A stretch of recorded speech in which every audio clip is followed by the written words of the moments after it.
All right, we'll wait a couple more minutes before we go totally live. Yeah, I see Patrick and Emma, but I don't see Deb. Yeah, I don't see Deb either. It's strange. I wonder if she's having any issues.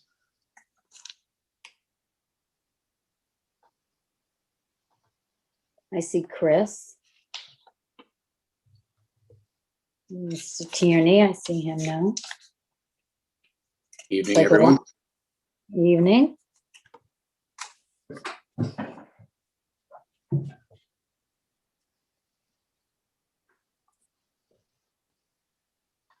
Are you trying to get in touch with Deb, Jesse? I did send her, yeah, I just sent her a text. She might be having trouble.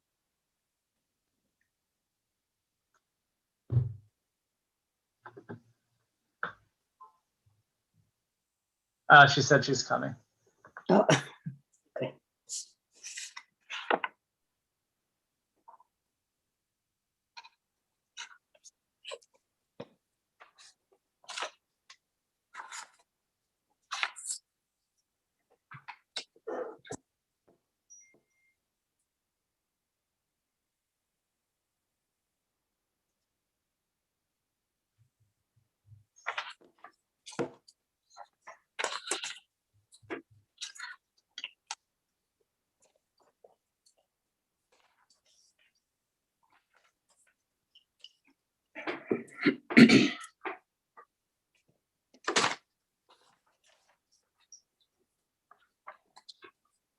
The police and fire chief, Jesse, have been excused this evening. The fire chief is on vacation, and there's nothing on the agenda for the police department this evening. Okay, thanks for letting me know.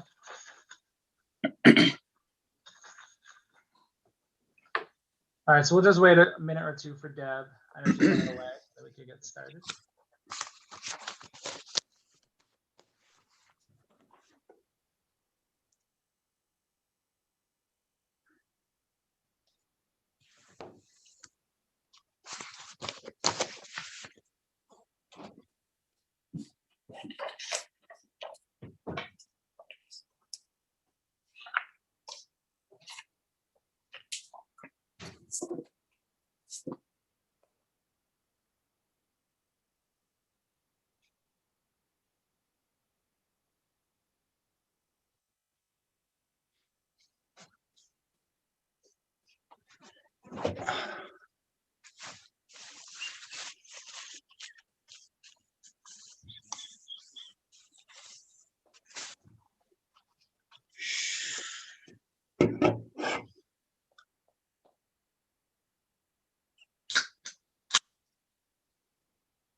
Very quiet tonight. So how's it gonna go, this meeting? That'll be good. 10 o'clock, just like the schedule says. Yeah, I did a prediction for 10:59 that we'll be wrapping up tonight. It's early. Second, Second, yeah. second.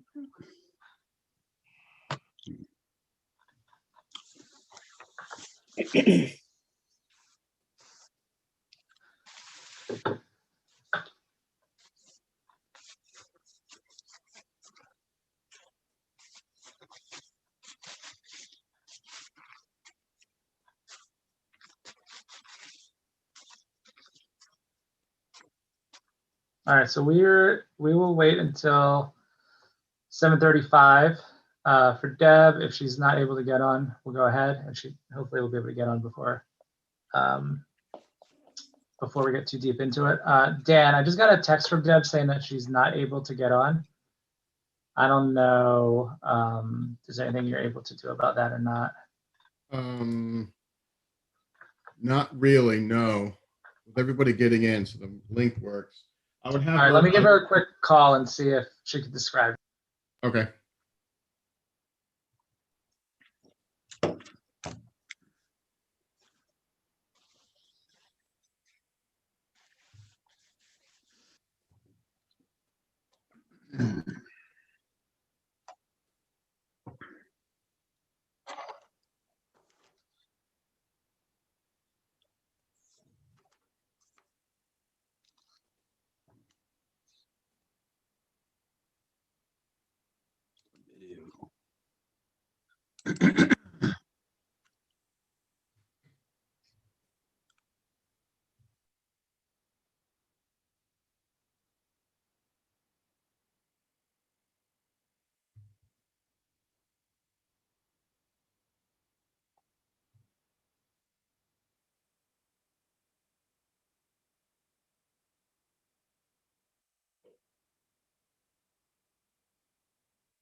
Dan. Mhm. She's in as a guest. For whatever reason, it's under TWP Education Fund. So if you can move her over, Yep, and I think I can that should rename be her right. too. Okay. All right, I think we're good. He said he could do it. Okay, bye.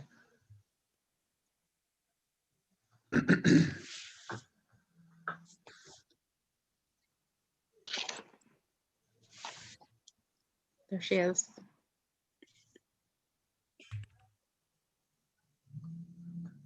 All right. We see you, Deb. Are you able to? Can you hear me? Okay, yeah. Here we go. Sorry about that. No problem. All right, so we're all in. All right, so I'm going to call to order the Narragansett Town Council regular meeting, May 17th, 2021, 7:35 p.m. If everyone please stand for the Pledge of Allegiance. Pledge allegiance to the flag United States. United States of America. Okay. and To to the the To the republic for which it stands, one nation, one under nation, God, indivisible, indivisible, Liberty. liberty and justice For all. for all.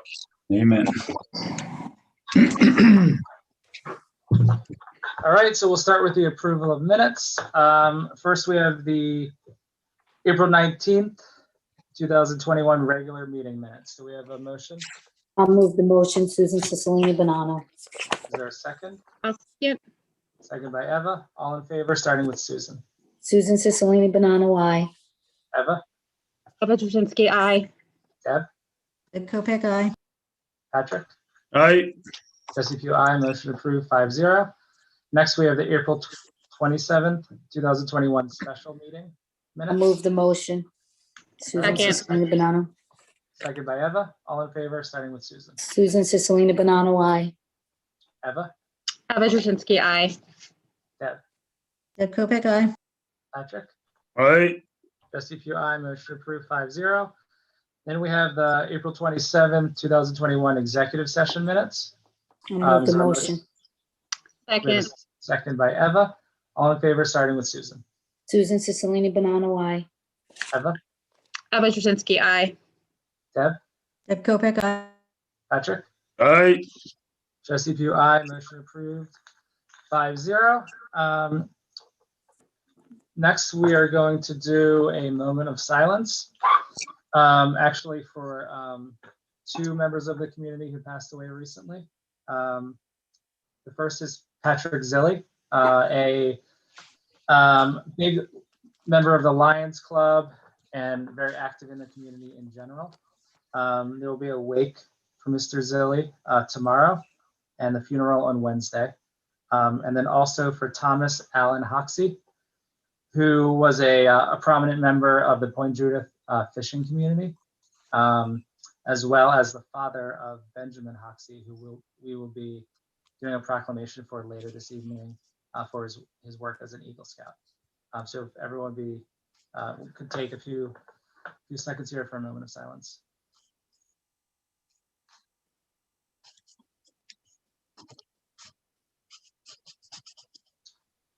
Okay. Amen. Next, we have the administration of oath for our new town clerk, Right. Janet Taro. You ready, Janet? I'm ready. All right, I'll try not to mess it up. I'm sure you'll be fine. All right. Sir, please raise your right hand. Do you, Janet Taro, solemnly swear that you will be true and faithful?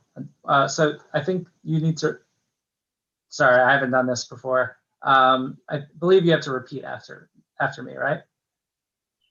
I haven't done this before either. Mark,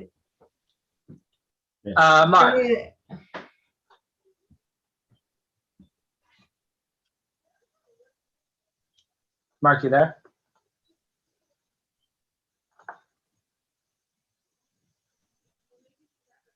So, yeah, so I've done it before, so Alright. you'll just repeat after me. Okay, Do you, Janet Taro, solemnly swear I, Janet Taro, solemnly swear that you will be true and faithful unto the state I will be true and faithful to the state and support the laws and Constitution thereof, and support the laws and Constitution thereof, the laws and Constitution of the United States, the laws and Constitution of the United States, the Narragansett Town Charter and ordinances, the Narragansett Town Charter and ordinances, and that you will well and truly execute the office of town clerk, I will well and truly execute execute the office of town clerk for the term for which you have been appointed, for the term for which I've been appointed, or until another be engaged in your place, or until another be engaged in my place,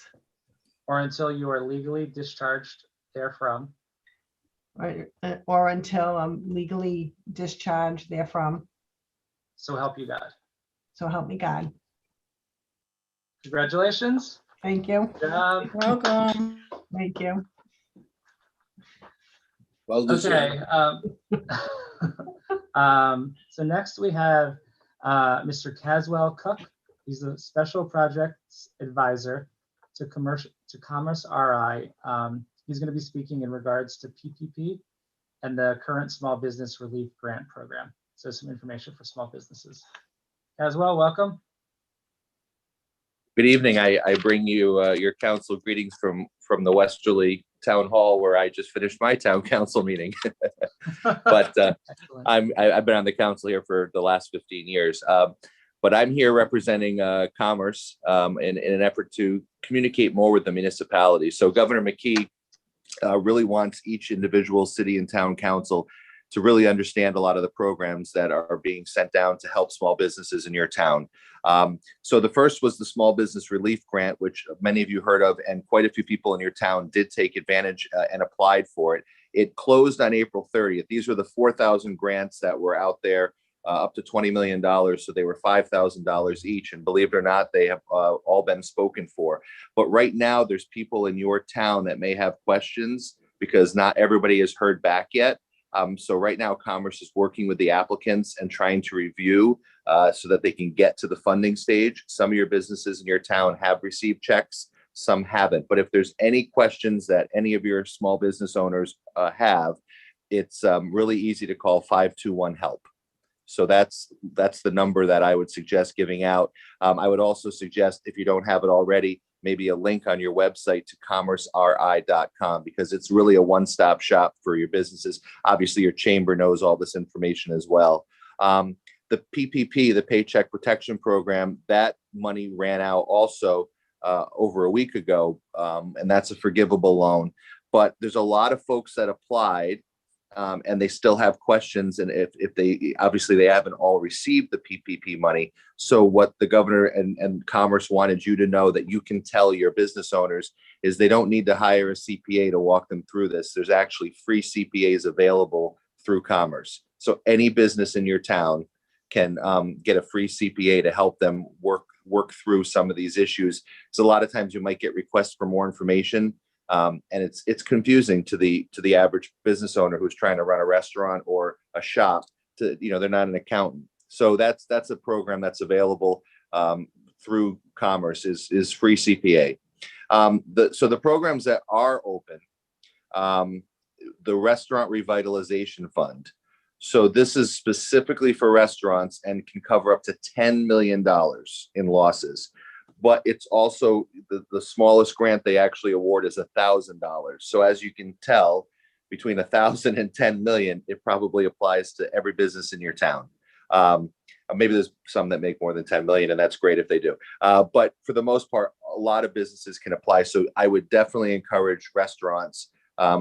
There's obviously things you have to follow. What kind of a loss did you have last year? Well, we know a lot of them had major losses, especially those seasonal businesses. They got really shut out from, I think, the first round of PPP and stuff like that. So Restaurant Revitalization Fund is out there. Shuttered venue operators grants. So if there's any theaters, it's not for like bars that have music, but it's for seated venues. And they can actually get up to 45% of their losses from COVID. So that's a huge thing. And I know there's not as many venues in your town as there are restaurants or other things, but for those venue operators, this is really awesome news. And then the last one is it's a Rhode Island one. It's the Child Care Stabilization Fund. And that's for up to $50,000 stipends. But the applications are due May 21st. So if there's any childcare facility in your town, they only have till May 21st to apply for the $50,000. So those are the grants that Commerce is working on. And I don't know if some of you follow the governor's press conferences, things like that. But one of the things that's coming up, and keep an eye on that website, is the gift certificate program he's got coming, where he's planning on setting aside a certain amount of this federal money and giving it out as gift certificates to Rhode Islanders.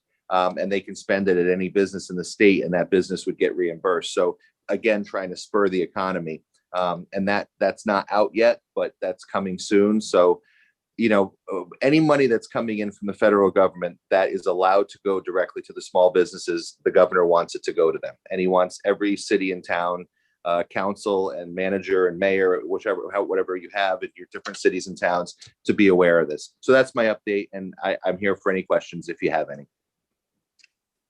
Thank you, Caswell. That's definitely good info. Are there any council members that have any questions for Mr. Cook while he's here? No, but thank you for the information. Cool. Yeah, thanks again for taking the time tonight. We appreciate it. Thank you for Thank you. having me. Definitely. Take care. All right. So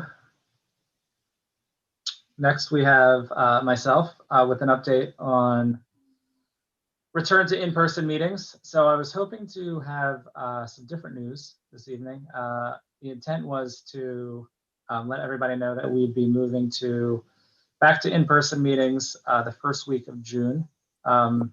What I found out more definitively today was that is a more complicated issue due to the extension of the emergency order by the governor.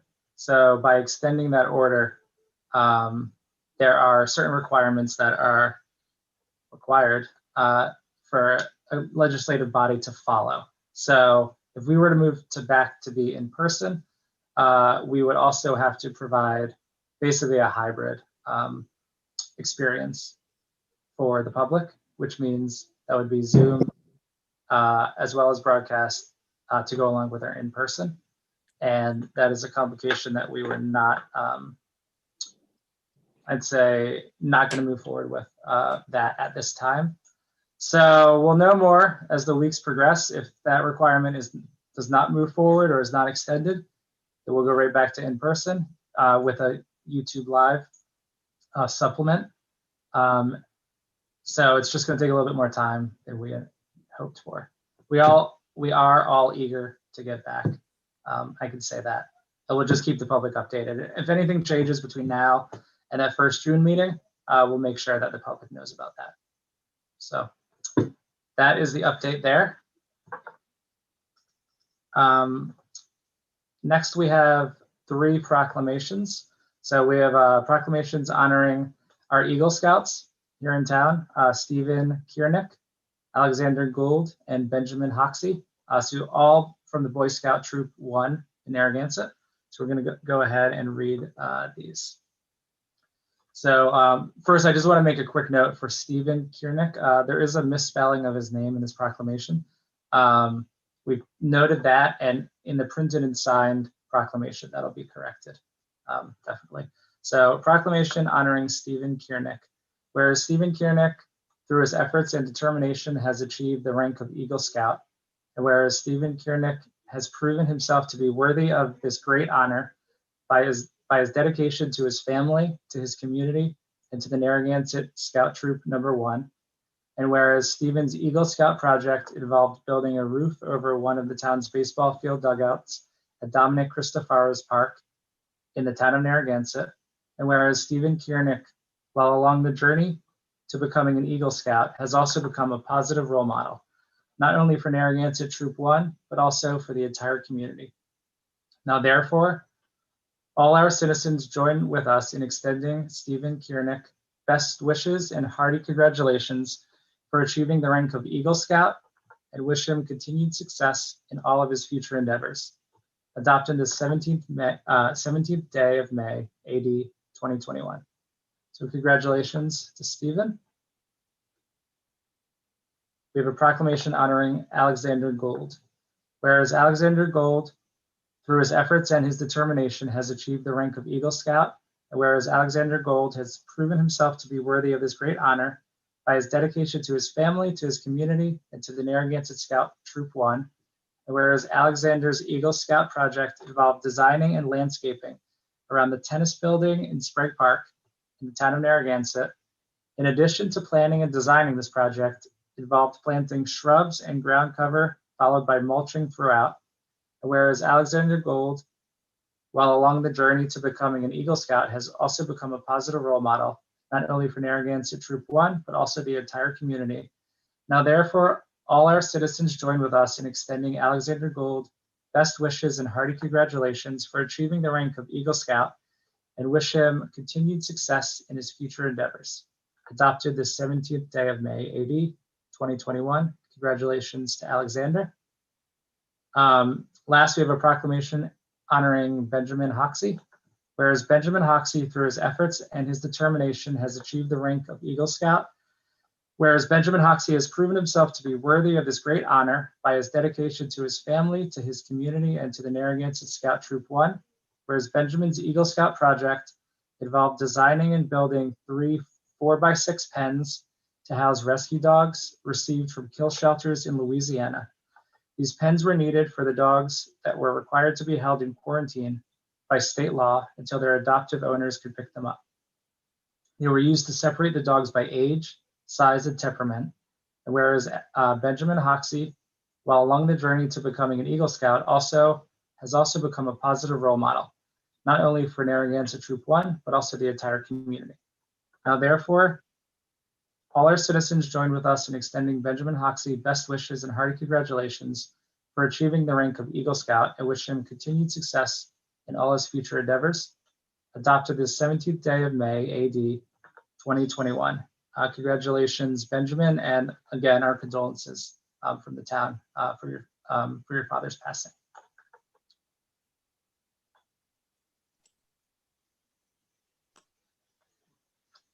Okay, so this brings us to our open forum public comment portion of the meeting. Just a reminder to anyone wishing to speak, please speak on items not on the agenda this evening, and please keep your comments to 3 minutes. Do we have any hands up, Dan? Not yet. Oh, there's one. First is Dr. Alba. Al, please state your full name and address. Yes, Al Alba, 24 Eagles Nest Terrace, Narragansett, Rhode Island, 02882. I'm calling to see if we might be able to consider looking into the trolleys that are being auctioned off on the Odd Town Narragansett page. It was presented by me and many other members of the page on the benefits that a trolley system will be for the town of Narragansett and tourism, to promote tourism. They could be used for weddings. They could be used to help people get to the beach.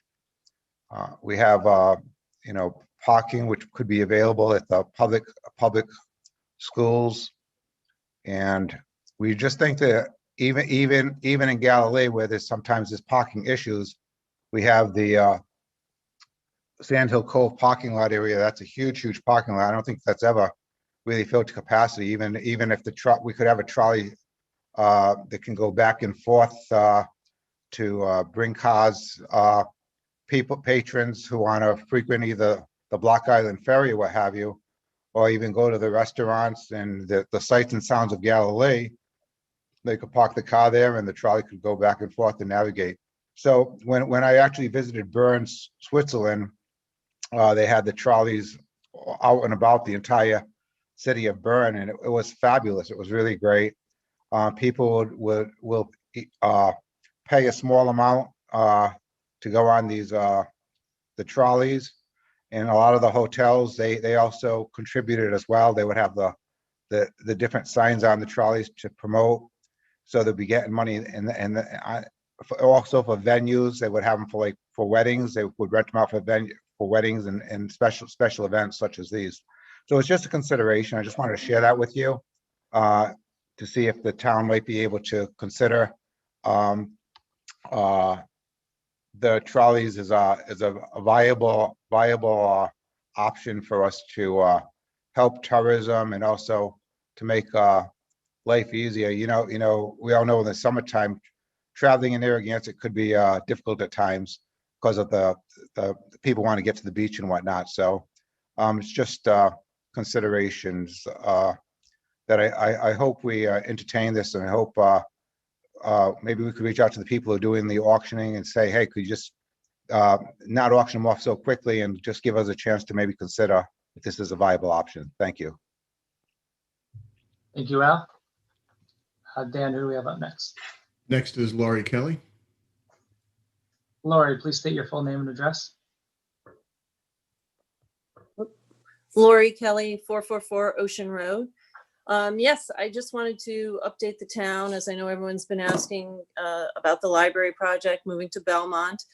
And again, this takes time, but we just want to share where we are right now. So we're meeting regularly, the town and the library representatives with the architectural firm. And this whole next section, probably out until October, November, is on the design phase. So it's a lot of back and forth with, obviously the staff, because they know they have opinions about how their spaces function and where we should put those spaces in the new building. So right now it's preliminary floor plans, working on the flow between rooms. And like I said, this is not going to be decided overnight, but it's really, really exciting. Everyone is really just happy to be working on it and moving forward. The library has also met with the architects and OLIS, so we're working on our application for that, up to 50% grant that we hope to eventually get, to make sure that we cross all our T's and dot our I's. And also we have a library consultant who we've had throughout this entire thing. So she's working on an updated needs assessment, one of the things that the state requires that we be current in our building project. So these flow drawings and some of the pictures of other work that they've done, other things that have worked well in other libraries, and they've actually revealed that they had converted other supermarkets to libraries. So this is just the preliminary, and then later on there will be more, when we decide, yes, that's where we want the front door, yes, that's where we want the children's room, then there'll be more modifications of the buildings, light to let in natural light, and windows and doors, when we know what the uses of those spaces are actually going to be. So this is just the first phase, and we'll be going back and forth, and I expect that I'll be making more updates about this, like we're still working on it, but we're just very happy, and I think it's a very good group to be working with at this point. Thank you. Thank you, Lori. Dan, anyone else? Next is Paul Zonfrillo. Paul, please state your full name and address. Hi, Paul Zonfrillo, 7 Windward Circle. Just wanted to give you a quick update from the Economic Development Committee. We met and had our first meeting, and we have some outstanding members right now. I want to thank them all for volunteering to be on the committee. And as you consider the placements tonight, one of the things where we could really that would really make the full complement and make it complete, because we know there are a couple nominations open. We really need people that can help to finish out, to round everything out. We need some folks on the EDC that are heavy hitters, that can move the dial, that have great connections and can work with the C-suite. Been chairman of different boards. And so I'm not going to really talk about that right now, but because of the structure of the meeting, it's hard to kind of talk about this before you actually nominate somebody. I want to thank Dennis Lynch and Harry Schofield for applying in the last week or so. I think they're two especially suited individuals, especially Dennis, who is the CEO of South County Hospital and has sat on the boards and run many public companies. So I know we're going to get to that later, but I just wanted to say that I'm looking forward to working with everybody on the committee. And thank you. Let me give that update. Thank you, Paul. So Dan, looks like that's it. That's it. All right. Okay, good timing. So we can move to our public hearing. It's really just a scheduling for tonight. So we have a, do we have a motion to schedule? Actually, I'm gonna wait 30 seconds. I'm just not sure how stringent the 8 o'clock rule is when we post it on the schedule. So I'm just gonna wait until 8. So it should just be a few more seconds and we'll do this motion.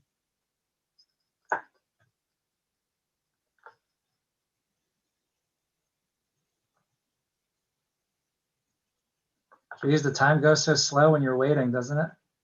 All right, 8 o'clock. There we go. So do we have a motion to schedule a public hearing on a petition from Warren and Barbara DiClemente for I'll the move the motion abandonment, to schedule the public hearing. for the abandonment of a portion of Sunset Shore Drive. I'll move it. Susan All right. Cicilline Bonanno. Is there a second? I'll second. Okay. Are there any any comments or questions from the council before we go to the public on this one? Do you have a scheduling date? We do, July 6th is the suggested date. Thank you. Okay. All right, well, why don't we go to the public and then we can come back to the council for any last questions. Dan? Catherine Siliberto. Catherine, please state your full name and Catherine address. Celebrato. Catherine Celebrato, 48 Earls Court. First, I'm getting some buffering and freezing. I don't know why. I believe it's within your discretion whether or not you want to schedule a public hearing or whether you want to refer this to the planning board. I am opposed to this. These people want something square feet of land. You give them this, they're asking for this for nothing in plain English. You give them this property, they'll be able to create another buildable lot. It appears this happened in 2019. I must have fell asleep at that one because I would have objected to it also. People do this frequently. There'll be a town road near them that hasn't been used, and then they ask that it be given to them, this land. And this happened with the DeSimones. The town gave them an abandoned road or a road that wasn't used, and they were able to create a buildable lot. And this is, it looks like this is what's going to happen here, and it already happened again in 2019. This is just totally unacceptable. You can't give public land to people. I don't care if it's a private, a church, or whatever, absent payment. They want to pay, fine and dandy, but I don't see anything in this letter indicating that they are willing to pay. So I object to you scheduling it or even referring it to the planning board until they come up with a better, proposition here. This is just totally unacceptable. Thank you. Thank you, Catherine. It's a good point. I want to get a little bit of clarity on this. So I was under the impression that we were required to hold a public hearing to schedule it when a property owner requests it. So why don't we get some clarity from the solicitor on that one? Mark, are you there? Jesse, I'm here. This is something that Steve Marcello has been handling. So I haven't been involved in this process. This is a zoning and planning matter. But I am, and I don't think there's an absolute right to have a public hearing. But if you want me to, I'll try to reach out to Steve right now and ask him what the situation is with this particular matter. Well, if you want to, that's fine. Why don't we take the pulse here of the council to see if there's any opposition to scheduling this in the first place. Yeah, so when I saw this, oh, sorry, if you want to go around. No, go ahead, Eva. Go ahead. No, when I saw this, and I read through it, I mean, I didn't And I wasn't sure if we had to have a public hearing. I would opt for not having a public hearing. I don't support this abandonment request. Okay. Deb or Patrick, do you have any thoughts on this? We, you know, Well, I we could just, also vote. and vote now. I'd like a clarification of what that means, abandonment. I looked it up and I still don't quite understand. Maybe Mark, do you know the answer to that question? Oh, he's probably trying to get Steve. We have the applicant here, at least we have the engineering company that's working on behalf of the applicant. So why don't we let them speak on this and get some more information Okay. as well. Mr. Yep. Hi, this is Joe Duham. Joe Duham from the pre-engineering. I can share my video and screen if warranted. Yeah, why don't you go ahead? Can we let him do that so we get a better idea here? I've got to bring him in as a panelist. Just give me a second to transfer him. We also have a sub motion on this as well to refer to the planning board as well. So.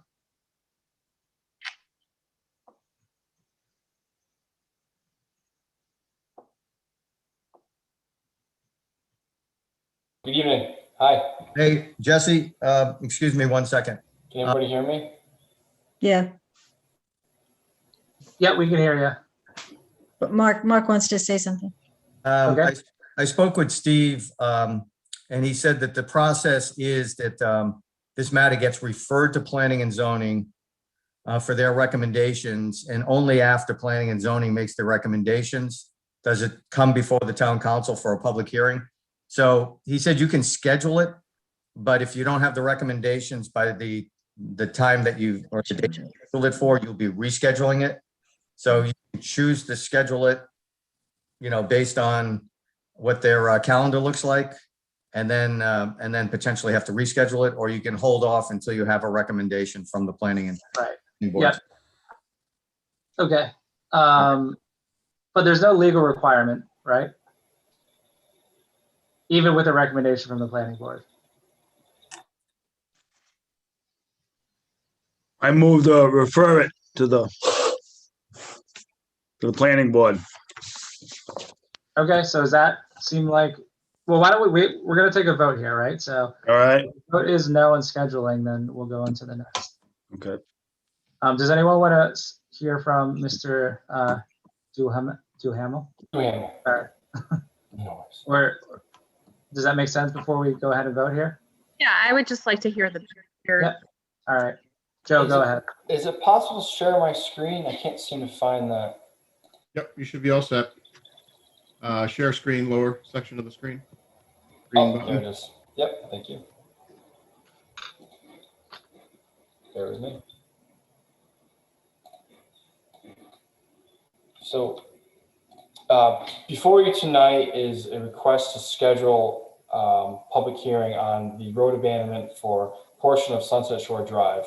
The applicant owners, Warren and Barbara DiClemente, they own lots APR 1, 163, 164, and 234. What they're requesting is the roadway abandonment so that they may be allowed to go through the eventual process of planning and zoning to construct a new dwelling. They do not want to build more than one house. They want to construct a dwelling on where the existing structure is today, and then a garage on a portion of 234. The rest of the land would be a conservation easement, as we've kind of been working through the details, but the proposal is one residence, not multiple. They do have more or less rights to build multiple residencies or lots based on the ownership, but regardless, everything would have to go through planning and zoning. So, but the application tonight, the request tonight is to just schedule that public hearing, schedule that audience to have a roadway abandonment. Mr. Duhamel, could you show us where's the right of way? I missed that. I was looking down for a second. Yep. So the right of way today is delineated by this hatch. If you can tell the different hatches, there's cross hatch, the basket weave hatch. You see those? Yep. So the right of way, I'm gonna use my cursor to follow the edge of it. That's how it is today. And then I can actually pull up maybe an existing conditions plan if you need to, but It's all right. It's okay. essentially what happens is this public right of way comes through the middle of these two properties and ends at a portion of 234. There formerly was public right of way on the northern and eastern and also southerly side of 234, but that roadway abandonment was completed in 2019. So this request is to kind of more or less complete the roadway abandonment and to, start the process of planning. Okay. So right. does that, so could I ask a question? Does that mean then there's no roadway? The abandonment means that we eliminate the roadway that's there, which is, I think, a dirt road right now, right? Correct. And then the land basically closes itself in. Yes, what happens is say there was different entities, like actually Mr. DeSimone lives to the north of us. Part of the roadway abandonment would benefit him, where we would be giving him a section of land. We can't take the entire limits of the right of way. We have to split it down the middle. So. Okay, guys, I want to reel this in here because again, this isn't the public hearing, Yep. just for scheduling. Okay, sorry. So thank you, Joe, for the time. Thank you. So we can either schedule this now. That'll give the planning board time. That was factored in. Or we could decide not to schedule it now, schedule it after we get the recommendation from the planning board. After. I move we don't schedule now. Let's wait for the planning board to make a decision. I second that. All right, well, so the motion is to schedule, so we don't have to amend it. It'll just be a yes or no vote. All right. Right? So if there's no other comments, all in favor of scheduling, starting with Susan. Susan Cicilline Bonanno, nay, because I'm voting nay because we're going to refer it to the planning board. Is that two Right. separate things? I just want to be clear on my vote. Yeah. So my nay, we're voting not to schedule it because it's going to go to the planning and zoning. Right. Okay. Yeah. Just want to be clear on that. Eva, Eva Jasinski, nay. Deb, Deb Kopek, nay. Patrick. No. All right. Sure. Jesse Pugh, no. Motion fails 5-0. Again, this could be scheduled at a different date. Is there a motion to refer the petition for abandonment portion of Sunset Shore Drive to the planning board for review? I'll move that motion. I'll second that motion. All right. Doesn't look like there are any hands up. Any council comments? All in favor, starting with Susan. Susan Cicilline Bonanno, aye.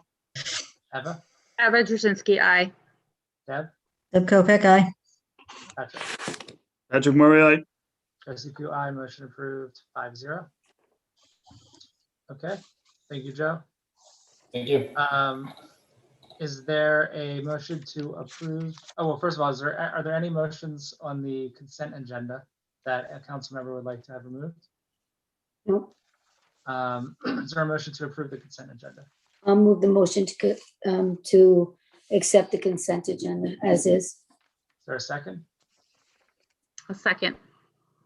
All in favor to approve the consent agenda? Susan Cicilline Bonanno, aye. Eva, Eva Jasinski, aye. Deb, Deb Kopek, aye. Patrick, Patrick Murray, aye. Jesse Pugh, aye. Motion approved 5-0. All right, we have something under old business for the first time in a long time. So this is a continuation from last meeting. This is a motion to recognize that 2 town municipal employees should be in the town pension. Excuse me, system. Jesse, you had a motion before that, didn't you? Or was that part of consent agenda? I'm sorry. On the point Judith, oh, sorry, it was my mistake, sorry. Okay, yeah, I think that was just the end of consent. It's the way my paper is then. All right, so number 9 is a motion to recognize that 2 town municipal employees should be in the town pension system by reaffirming the ordinance in chapter 663, section 1 from 1990. Do we have a motion? I'll move the motion. Susan Cicilline Bonanno. Is there a second? I'll second Deb Kopek. All right, seconded by Deb. So this So comes from this- Councilor yeah. Cicilline.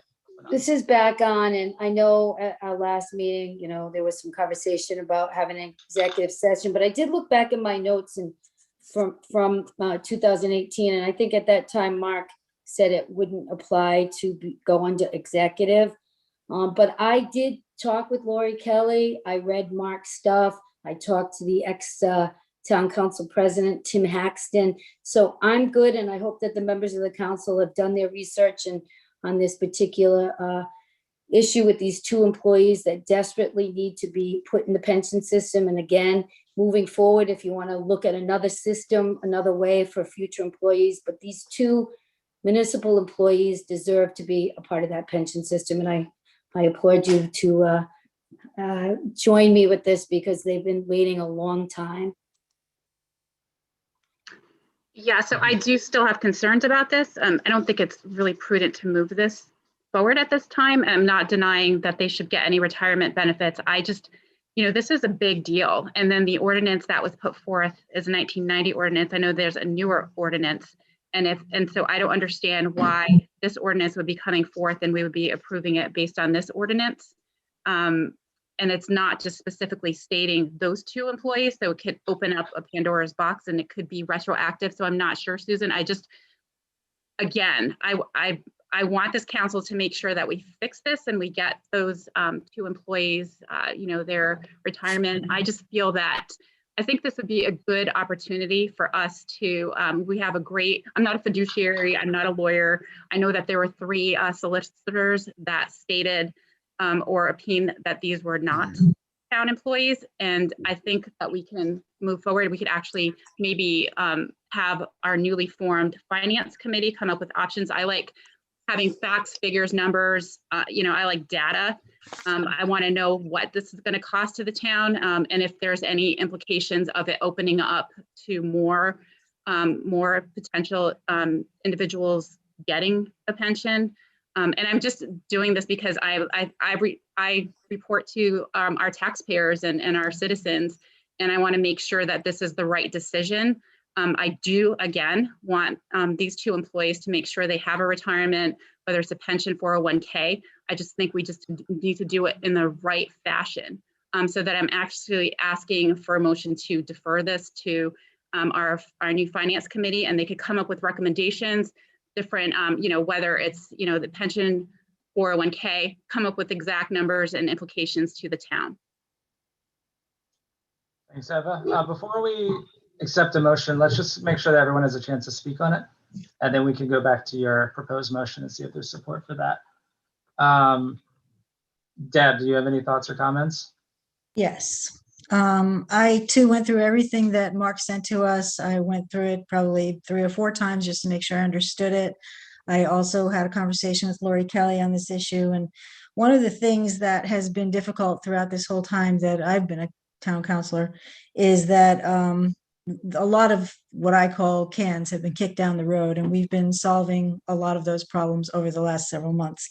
And this is one of the probably, I think, most egregious cans that was kicked, frankly. I went through the 2 chapters, 696 and 663. I have a hard time, I'm not an attorney either, but I have a hard time seeing where they relate to each other, or where 663 doesn't, stay as a legitimate part of the ordinance, even notwithstanding 696. So that's an issue that I have. I think that we've lost employees because of the fact that they weren't able to have a retirement plan of any kind. I also agree with fiduciary responsibility, but I think we also have a responsibility to the people who work for our town. So at this point, I'm happy moving forward along with Susan. Okay. And we will hear from Mark Davis. I do want to make sure we all get a chance to speak before we have Mark speak. Patrick, you're muted right now. You know that, All right. Okay, I'm more in line with Eva. Certainly, there's been an issue. We tried to resolve it in 16 and it kind of fell to the wayside because of the big library debacle situation. So I'm not a big fan of kicking cans down the road, but I want to make sure that, it gets taken care of properly. There's different legal opinions here on this issue, and I'm not an attorney. And I think this needs to be scrutinized. I suggest that we have an executive session and lock everybody in a room and don't come out until we solve this issue. So, or a public workshop. But I mean, clearly there's different legal definitions and it needs to be clarified because Ever is correct. If we miscategorize what is a town employee, it could have ramifications that are unforeseen tonight. Thank you. Patrick? All right. So this one has been around for a long time, but most recently, I guess it was 2018 or 2019, when that council brought this back up. And like you said, Patrick, kind of intertwined with the kind of library issue and the library project. This got kind of intermingled with that. But I did, I've been thinking about this for a couple of years because I remember that whole discussion. Right. And it was a 3-2 vote then to not make library employees eligible for the pension. I don't remember the exact specifics of that motion back then, but I remember being a 3-2 vote in opposition of it. So we've had a few years to kind of think through this, and it has been kicked down the road. But when I'm looking at these ordinances, I have to agree with Deb, because we have the one from 1990, which is specific. The whole point of that ordinance is to make the library employees eligible for a pension. That's the only reason that ordinance exists. That's Right. it. Right. It says that it should take effect on passage, and all other ordinances or parts of ordinances inconsistent herewithin are hereby repealed. So the whole point of that was to get library employees a pension or eligible for a pension. And then a couple of years later, we have 696, which does not reference library employees in any way. You could say, well, it's defining an employee, a municipal employee, but it goes out of its way to exclude school employees from the pension. So if the intent of that ordinance was to exclude library employees, then it would have been in there. It would have been explicit. If you're going to write an ordinance and you're going to say school employees aren't eligible, you need to say library employees are not eligible if that's the intent of the ordinance, and it doesn't do that. So there's nothing in that rescinds or repeals the earlier 1990 ordinance. So I just don't see the strength in that argument at all. I just don't need to be convinced of anything in that case. I've had enough time to think about that. So that's that. And then we have a few other issues. So as we've said, the library employees are paid with paychecks from the town. Their W-2s are from the town. When they do their taxes, they say they're town employees. They use the town tax ID. The town reports these employees on their annual report as employees of the town. And I know it's, that's supposedly administrative because that's the way it has to be done administratively. But at some point you have to say, if we're saying all these things, then that's just a fact. That's a matter of fact. It's not administrative. It's just the reality that they're town employees. And then I guess I have a couple other, maybe one other thing. I was just trying to relate this to something in my life that I can say is similar so I can kind of understand it. So about 10 years ago, I worked for WEEI, which is a sports talk radio station in Boston. It's owned by a company called Entercom, which is a radio conglomerate. They owned hundreds of stations across the country. I always said I worked for WEEI. However, my paycheck was from Entercom. Entercom had no day-to-day dealings with the operations of WEEI. However, I was an Entercom employee. My checks were from Entercom, my benefits were Entercom, everything was Entercom, but Entercom had nothing to do with the way WEI worked, what their budget, how they spent their budget, how they paid employees, any of that. It's the same way that the town works with the library. But in the end, I was still an employee of Entercom. So I don't, that's the way I can relate it to something that I'm kind of used to. So I've had enough time to think about it, a few years, and unless there's a compelling argument against it. So Jesse, I think there is, because the library employees report to the Board of Trustees. Therefore, they're employees of the Board of Trustees. If they were town employees, they would be reporting to the town manager. They'd have their own department. So in this case, like, why not just say, all right, if you're really gonna say that, then make them town employees, have their own department, report to the town manager or finance department, and it says the Board of Trustees, the library Board of Trustees, and then it has it in like all the documents, and that's why it's opined that they are not town employees. So Well, then that's what I'm saying is, when I worked for that radio station, I reported to the boss at WEEI.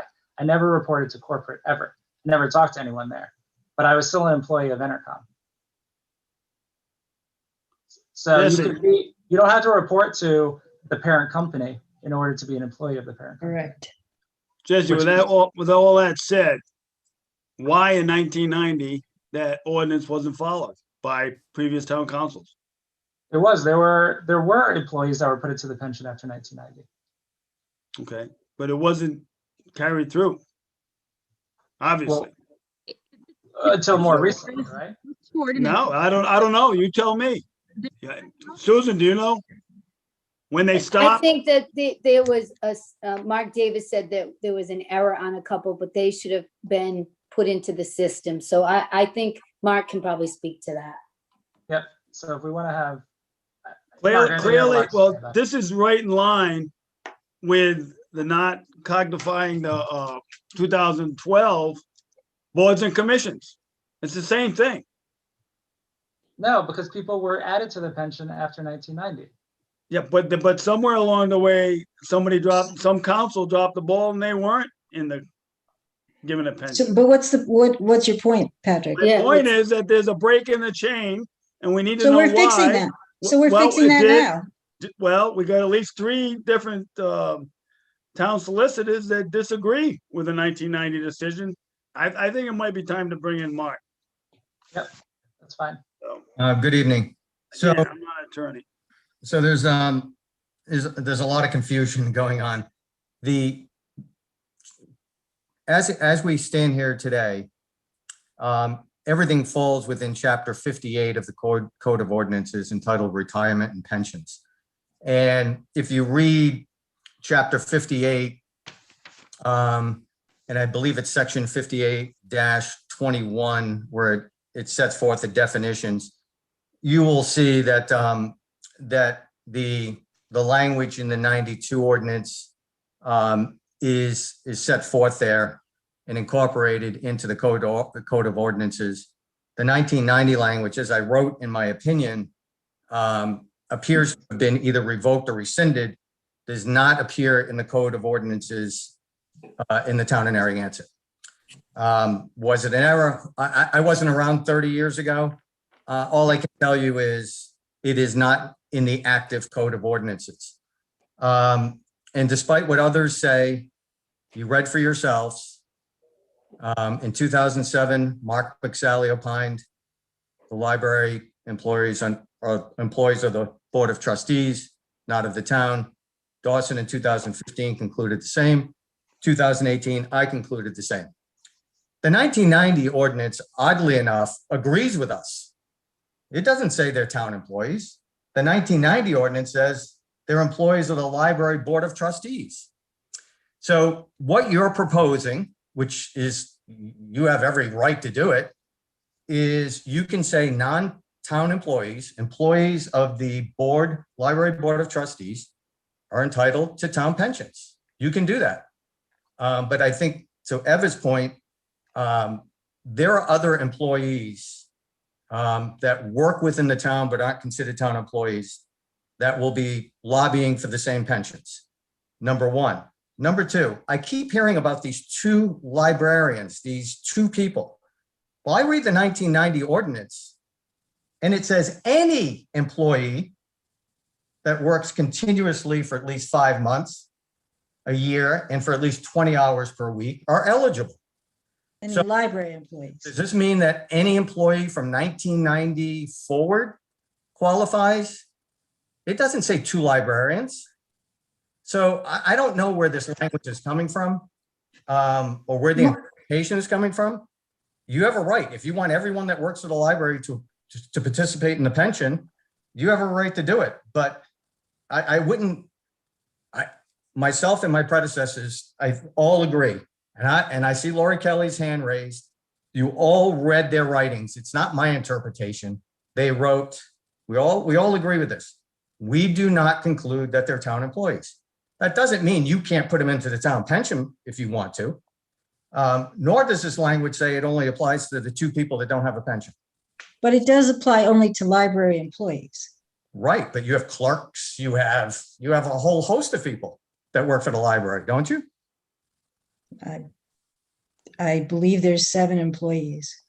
Okay, That's so what I mean, Lori can do state that. the employees that worked 30 years ago for 10 years or 15 years, is it retroactive? Do they get to come back and say, I earned a pension, or I should have been in that? Or if they hire a clerk that works 20 hours a week and makes $15 or $18 an hour, they're in the pension plan?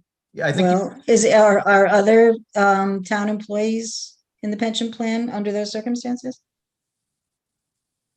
Yes, their employees fit a definition as it's written in that chapter 58 qualify. So yeah, so sure. Okay, so I think what you guys are saying is it doesn't matter whether you're quote unquote a town employee, if you're doing work for the town. To Jesse's point, I just wanted to address it. In your case, Jesse, who knows what the corporate structure was, but I'm going to assume, based on my experience of being in the corporate world for nearly 35, 40 years, that the CEO of the company you reported to the company above them. There was accountability somewhere in that chain. Here, there is zero accountability. The Board of Trustees is accountable to no one. They set compensation, they set benefits, they set raises. They're accountable to no one. Zero. There is zero accountability. So it's a completely different scenario than the one that you laid out in your experience, because I'm sure the CEO of the company you worked for was definitely accountable to the people above him. So Mark, can I ask you a couple of questions Sure. related to this? I just want to say one thing, but Deb, you can speak after. Okay. Again, the town manager and the town council can decide how the library is funded in terms of what the transfer is. So at some level, there is accountability at the highest level in terms of funding. So anyway. But you can't tell them how to spend the money, and they don't have to tell you how they're spending the money. They have to report it to the state. But I think Jim has asked, they have there's an employee with a different healthcare plan. They have different raise schedules. They hire people without town input. They fire people without town input. There is, yes, it's absolute. Yeah, you have some degree of control by allocating money or not allocating money, but that's where it ends. So go ahead, Deb. I just want to understand one thing, well, a couple of things, but is your concern retirement? I don't know what you call it, a retirement plan, or specifically the pension plan? First of all, it's not up to me to have a concern. I'm just trying to point out the discrepancies in the argument and what the language says. But if they're if they're employees of the library board of trustees, and we fund the library, in my opinion, the library board of trustees should be providing the savings or the pension plan or the retirement plan. They should be doing that with the funds that the town gives them. But they should be doing that. That's how I interpret it. So you're not advocating or recommending or suggesting, I'm not sure which word to use, that these individuals not receive a pension or a retirement plan. It's just that, we need an extra step, which is to use whatever funding we give to the library to include the funds for that plan. I think correct. They should use the funds the town gives them to incentivize their employees or to retain their employees. And if that means a retirement or a pension, then that's what they should do. So they set the wages to hire employees. They determine what the raise should be, what the health benefit should be. They should also be deciding what retirement and pension plan they're going to be offering. So it seems contrary to me that they want to be the employer. They want to set the pay. But they aren't the employer. I mean, in all legal ways, the town is the employer. Okay, from a legal perspective, myself and my two predecessors disagree with you. We don't believe they are town employees. I don't know how else to state it. You read 3 separate opinions. They generally say the same thing using the same logic. Deb, you were in human resources. It's hard to be considered an employer when you have 0 say over any aspect of employment, whether it's hiring, firing, compensation, benefits. I don't know how you can conclude you're an employer if you have 0 say in the employment. And that zero, so just to clarify something, that 0 say it has to do with the way that the library system in the state works, as I understand it. And there's also a 4th opinion, legal opinion, that disagrees with you. Where's that one? That was by an attorney named Amy Goins, who works for Ursillo, Tates and Rich. Oh, you mean the attorney that the library board of trustees hired? Correct. Okay. I would hope that the advocate that they hire would support their position. I work for the town. You guys asked me, like you did McSally and you did Austin. We analyzed it. We all concluded the same thing. And as I said, you don't have to agree with us. That's our opinion.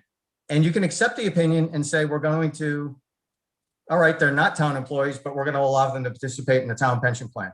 You can do all of those things. You have I understand that. authority to do all of those things. All I can tell you is that was our opinion. You can choose to follow it, ignore it, or accept it and say, you know what, we agree they're not town employees, but we're going to put them in the town pension plan. Any one of those options are available to you. There is another option out there. So Deb, you brought up, there's two things here, right? So there's one, this idea of are library employees town employees? And the second one is, are they eligible for a pension, which was passed in 1990, and still no proof that it was ever repealed or rescinded. Well, it doesn't appear, Jesse, it doesn't appear in our code of ordinances. But we know it was passed. Well, it was passed, and then there was a new ordinance in 92 passed, and the ordinance language of 1990 ceased to exist. So as I said, if you go to chapter 58 and read through it, the language from 1992 is in there. The language from 1990 is not in there, which leads one to conclude it was rescinded or revoked. But nonetheless, it's not there. Well, it could also have been rescinded or revoked because it's accepted as part of the ordinance in the first place, and that kind of makes sense since the library is not mentioned in chapter 696. So, couldn't that have been the reason for the other chapter to have been disappeared, I guess would be the way to put it. I don't know what other words to use. That's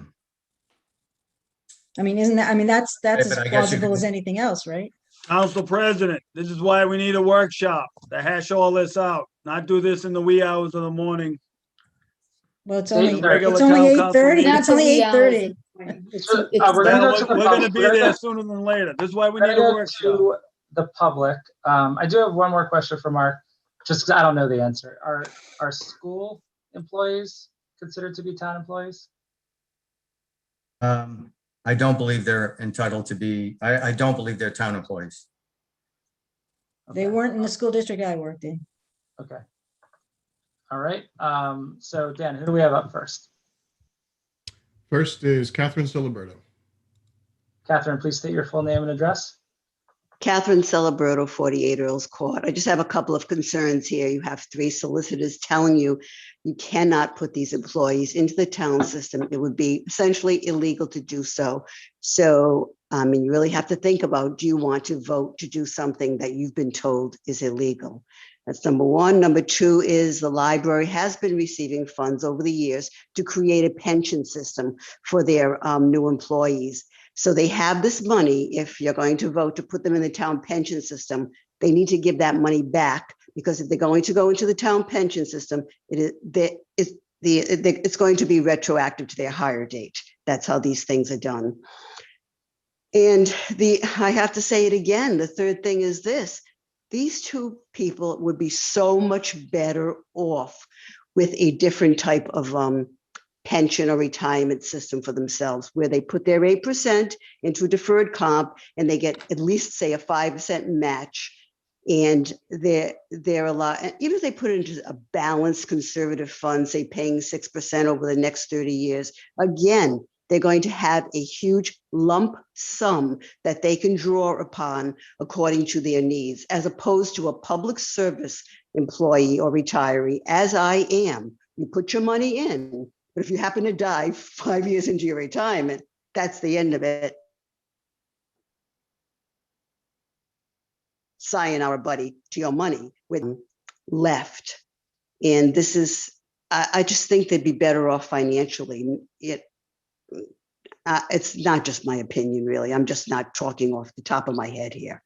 So I guess you have 3 things to consider. Thank you.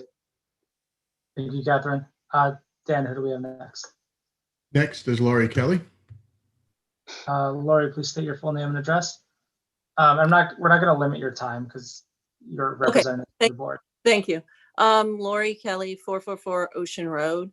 We're all over this, but basically Mark Davis is incorrect on many of the points that he's trying to make. 3 solicitors did not say we could not collect pensions through the town. Mark McSally's opinion was due to another question that we asked them about limiting certain benefits that the town offers. Mark McSally is the one who wrote the 1990 ordinance saying employees of the Library Board of Trustees are entitled to town pensions. So unless Mark Davis is saying that Mark McSally did something illegal in 1990, the clearest way forward is just to reaffirm this 1990 pension plan and go forward. That's the easiest thing. The 20 hours, also a red herring by Mr. Davis, that, we could be having 43 employees that would be due pensions. I believe if you read your 2008 pension plan, the latest one, it is also structured for people, seasonal employees over 5 months of the year working 20 hours are entitled. I went to the state. That is how the state statute is written. So yes, at this point, I believe we have 5 employees that we call full-time employees. They are not working 20 hours. They are working 40 hours. Okay, that's just our rules in the library. 20 hours is not enough, for full-time MLS, Masters in Library Science, that we want as full-time employees. Again, the accountability is another. Previous council went down this road. The state of Rhode Island says that libraries shall be governed by boards of trustees appointed by town councils. That's your accountability. And the school department shall be governed by a school committee elected from the community. That's their accountability, because the politicals in Providence feel that it's so important that it not be a political football, that education in schools and education in libraries be separate from the political infighting in a town environment.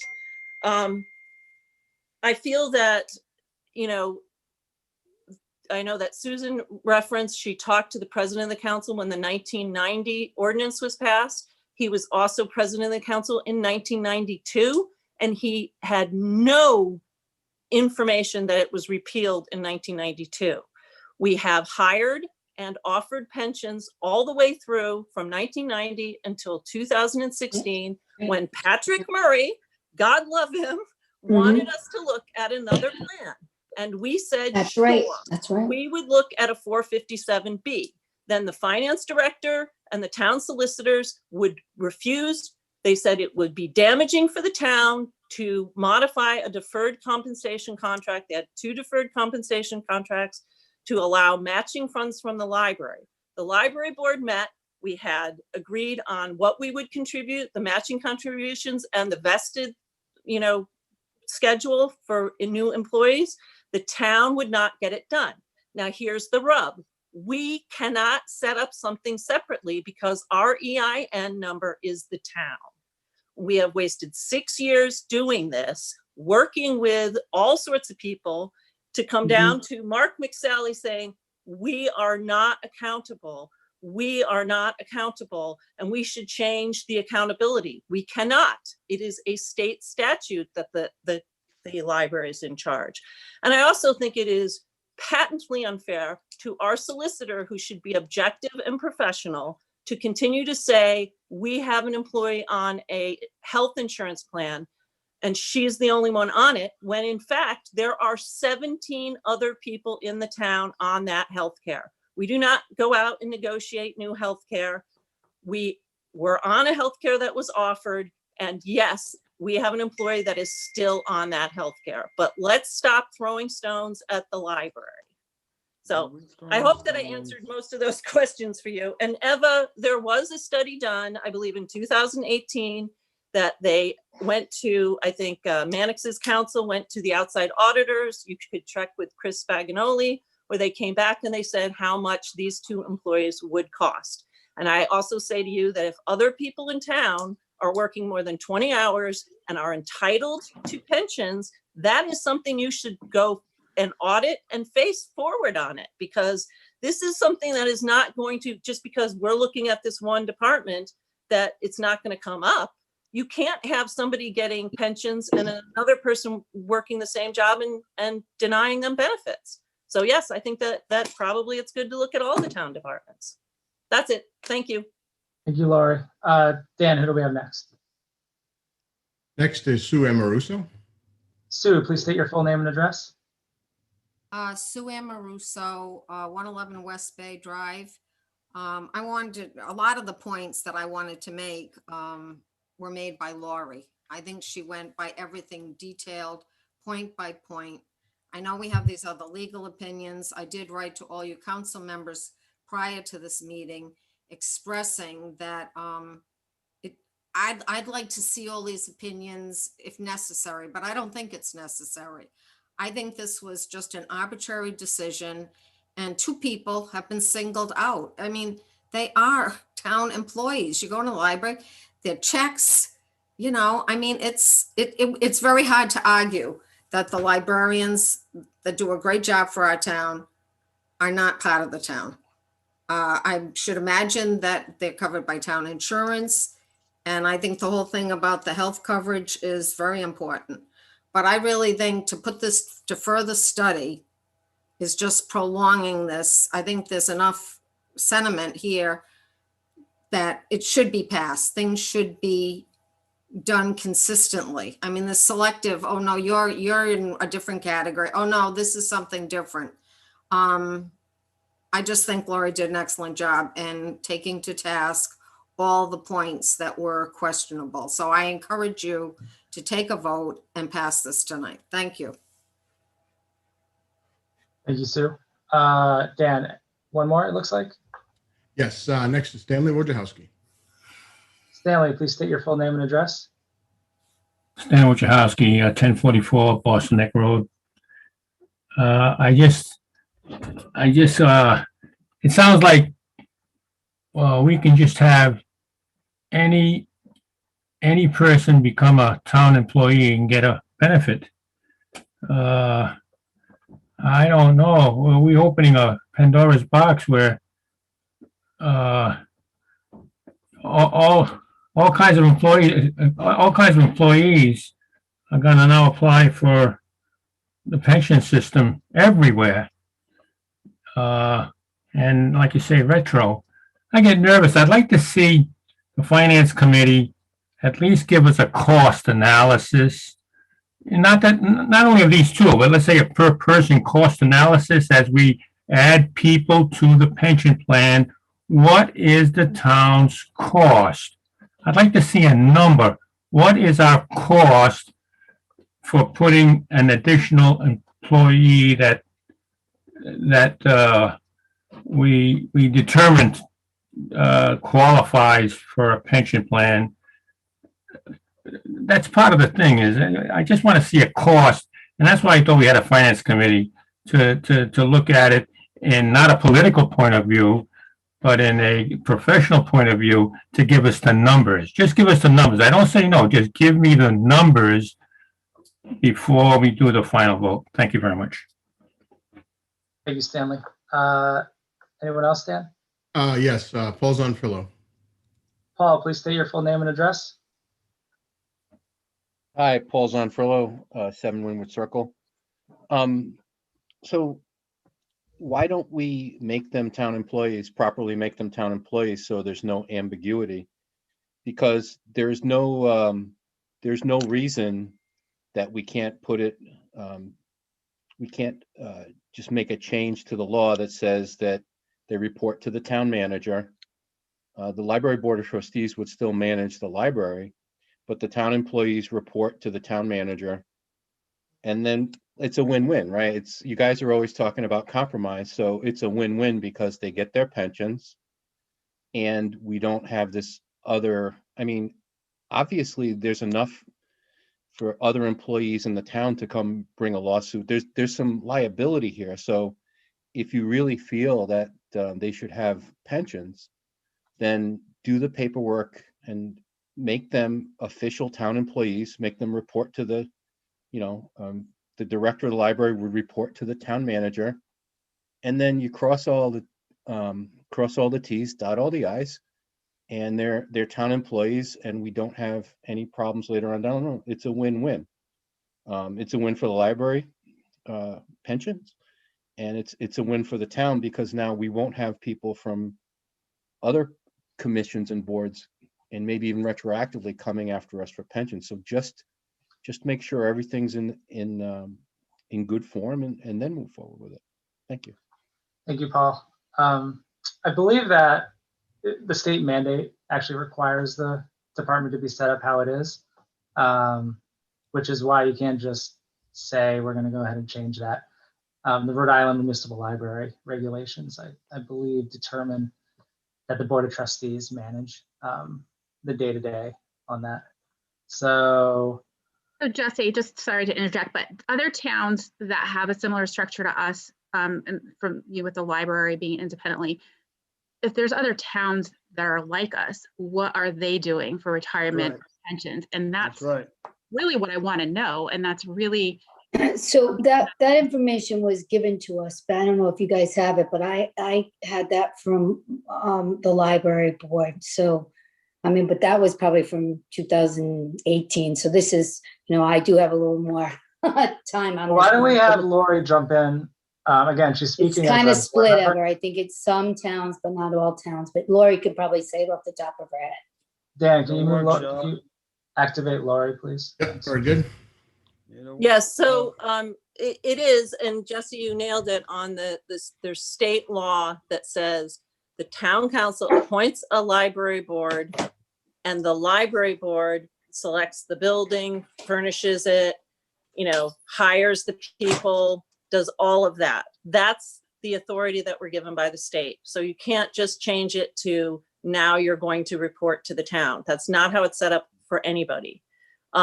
As far as retirement and healthcare benefits, because each town has found their own way on this. Some library employees are actually members of a municipal union, and they get their benefits that way by being unionized. Believe me, that's been brought up at our library as well.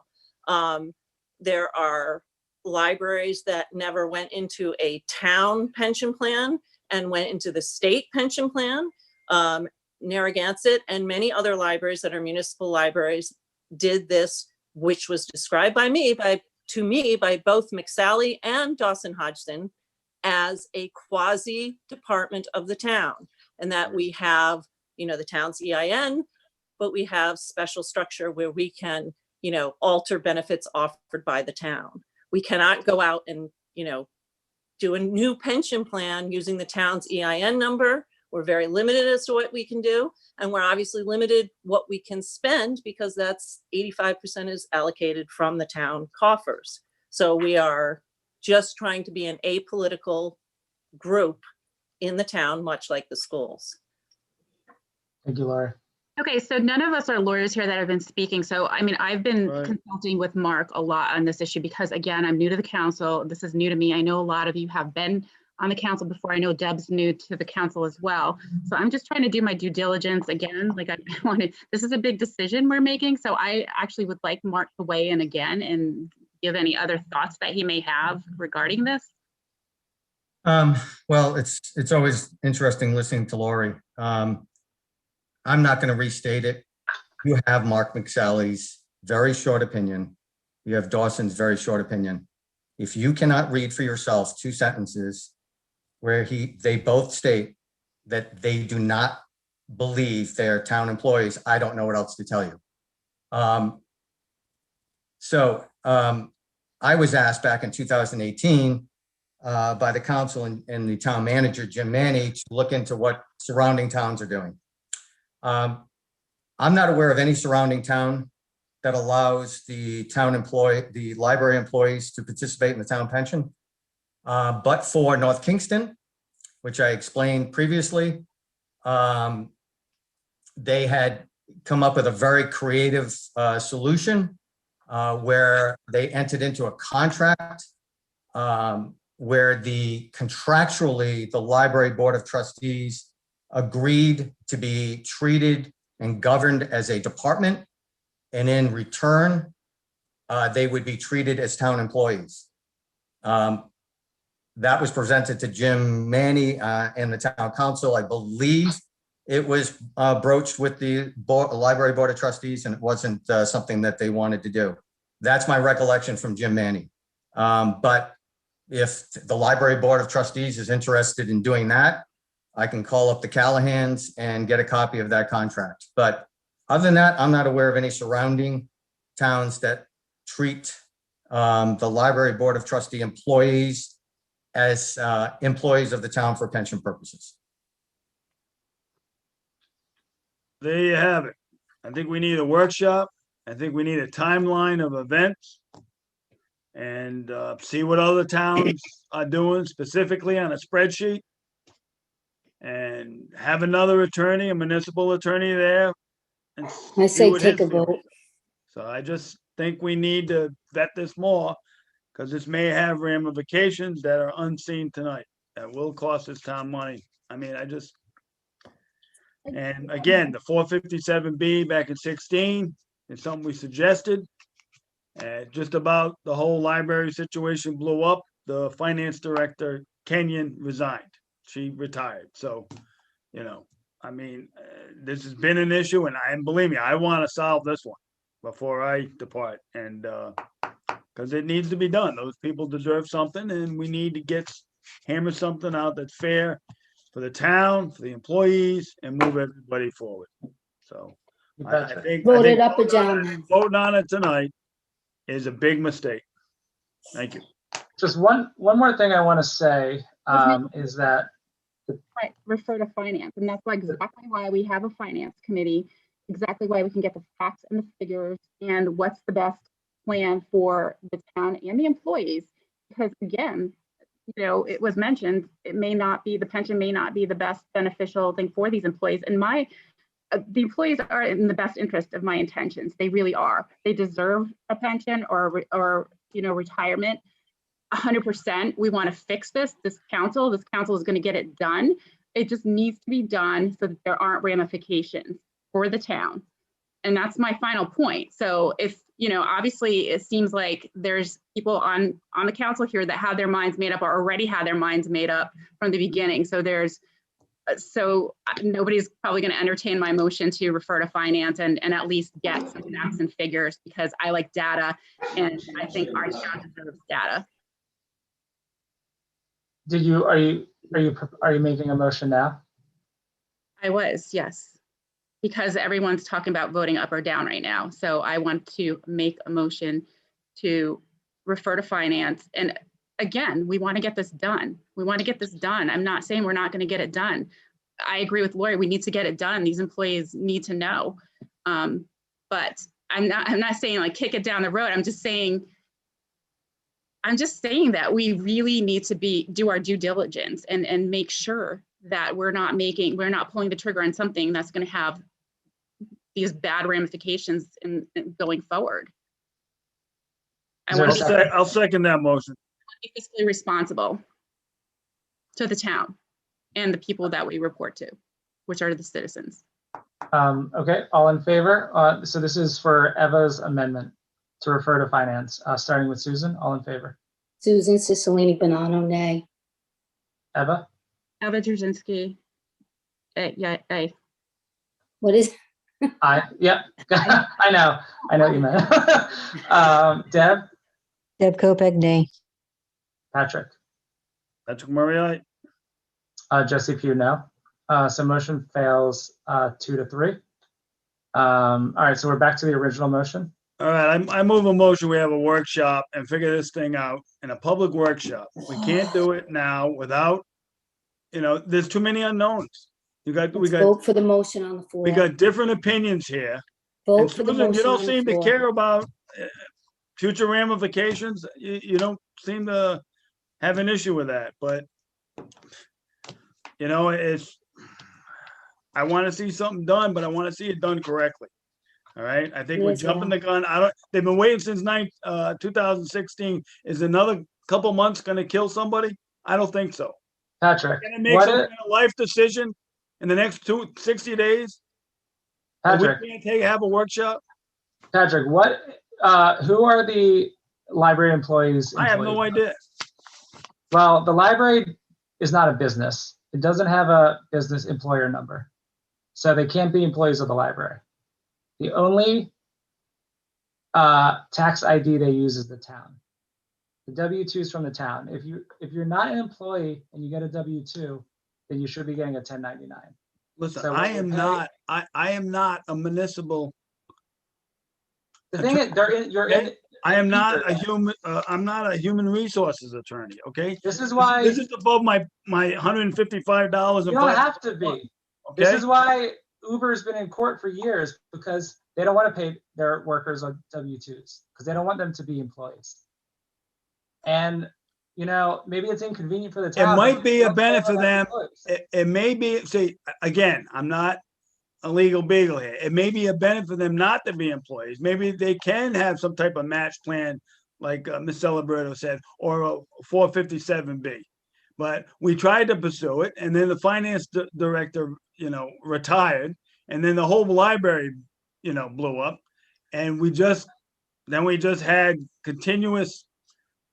Well, you were there, you saw what happened with the whole thing. But to ram this thing through, to show that we're busy councilmen doing good work for the town, may have ramifications that are unseen, that may provide lawsuits, financial lawsuits. I don't know. I want to make sure. How can you call this ramming something through when it's been going on for 5 Well, years? it hasn't been going on. We discussed it twice, and then it came back. I've been saying we need a workshop. We need to lock everybody in the room, figure it out, and then vote on a decision. One that's informed, an informed decision. Not one that's done again, in the middle of a meeting where we don't all have the information. Do you know what the timeline is, Jesse? Susan, do you know what the exact timeline of what took place in this whole issue? Does anybody?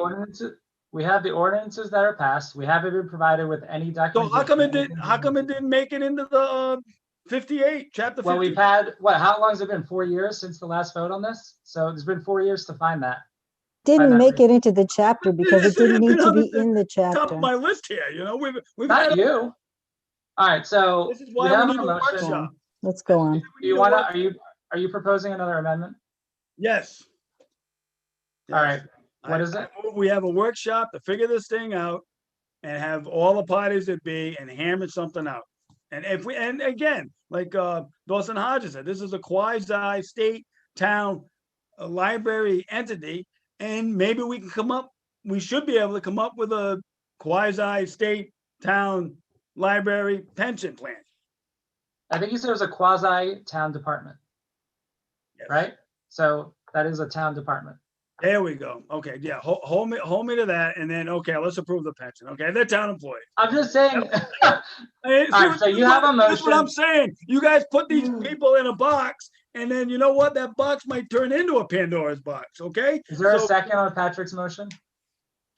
All right, Eva seconds. All in favor, starting with Susan. Susan a mo- Cicilline Bonanno, nay. Eva? Yeah. Deb? Deb Kopech, nay. Patrick? Murray, aye. Jesse Pugh, no.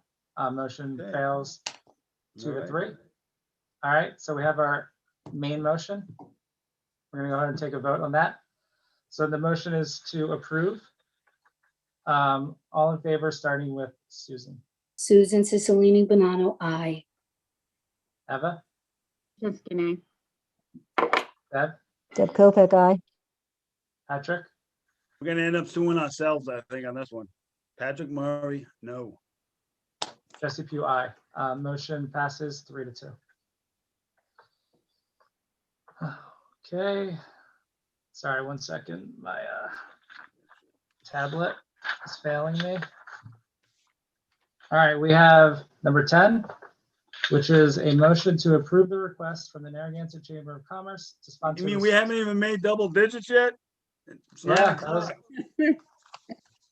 Motion to God. approve the request from the Narragansett Chamber of Commerce to sponsor the 6th Annual Rhode Island Calamari Festival on Saturday, September 11th, 2021, from 12 noon to 5 p.m. with setup on Thursday and Friday, September 9th and 10th at Veterans Memorial Park and Gazebo Park, subject to state and local regulations. Do we have a motion? I'll move the motion. Is there a second?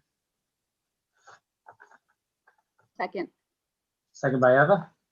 Okay, so we all know this motion from 2 weeks ago. The original scheduled date 2 weeks ago was September 11th. We requested that Steve Wright work with PEG and the Chamber to come back with some alternative dates. The council was uncomfortable holding this on September 11th. So I'll let Steve start, or we could go right to PEG. It's up to you, Steve. Yeah, good evening, everybody. I'm gonna let you go right to PEG. We did work out and try to work out other alternative dates and actually locations. And we're back on Saturday, September 11th. So I'll let PEG speak on her behalf on what she's able to come up with. Okay, while we wait, there she is.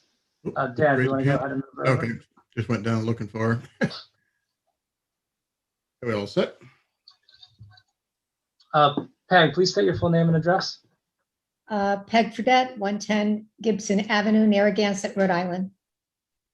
All right, go ahead. No time limit. Well, Sorry. thank you. Appreciate that. Before I begin, where should I send my statement? Usually at these meetings, if you hand something in for the record, do I send it to Janet or? Yep, that's fine, to Janet. Okay, great. Thank you. I wasn't sure. And congratulations, Janet. Looking forward to working with you. Listen, I know you guys work really hard and you try to make the right decisions. And there are many times where I'm watching you all and saying, I hate to be in your shoes to have to make calls on things. But I'm going to cut to the chase and try to get through this as quickly as I can.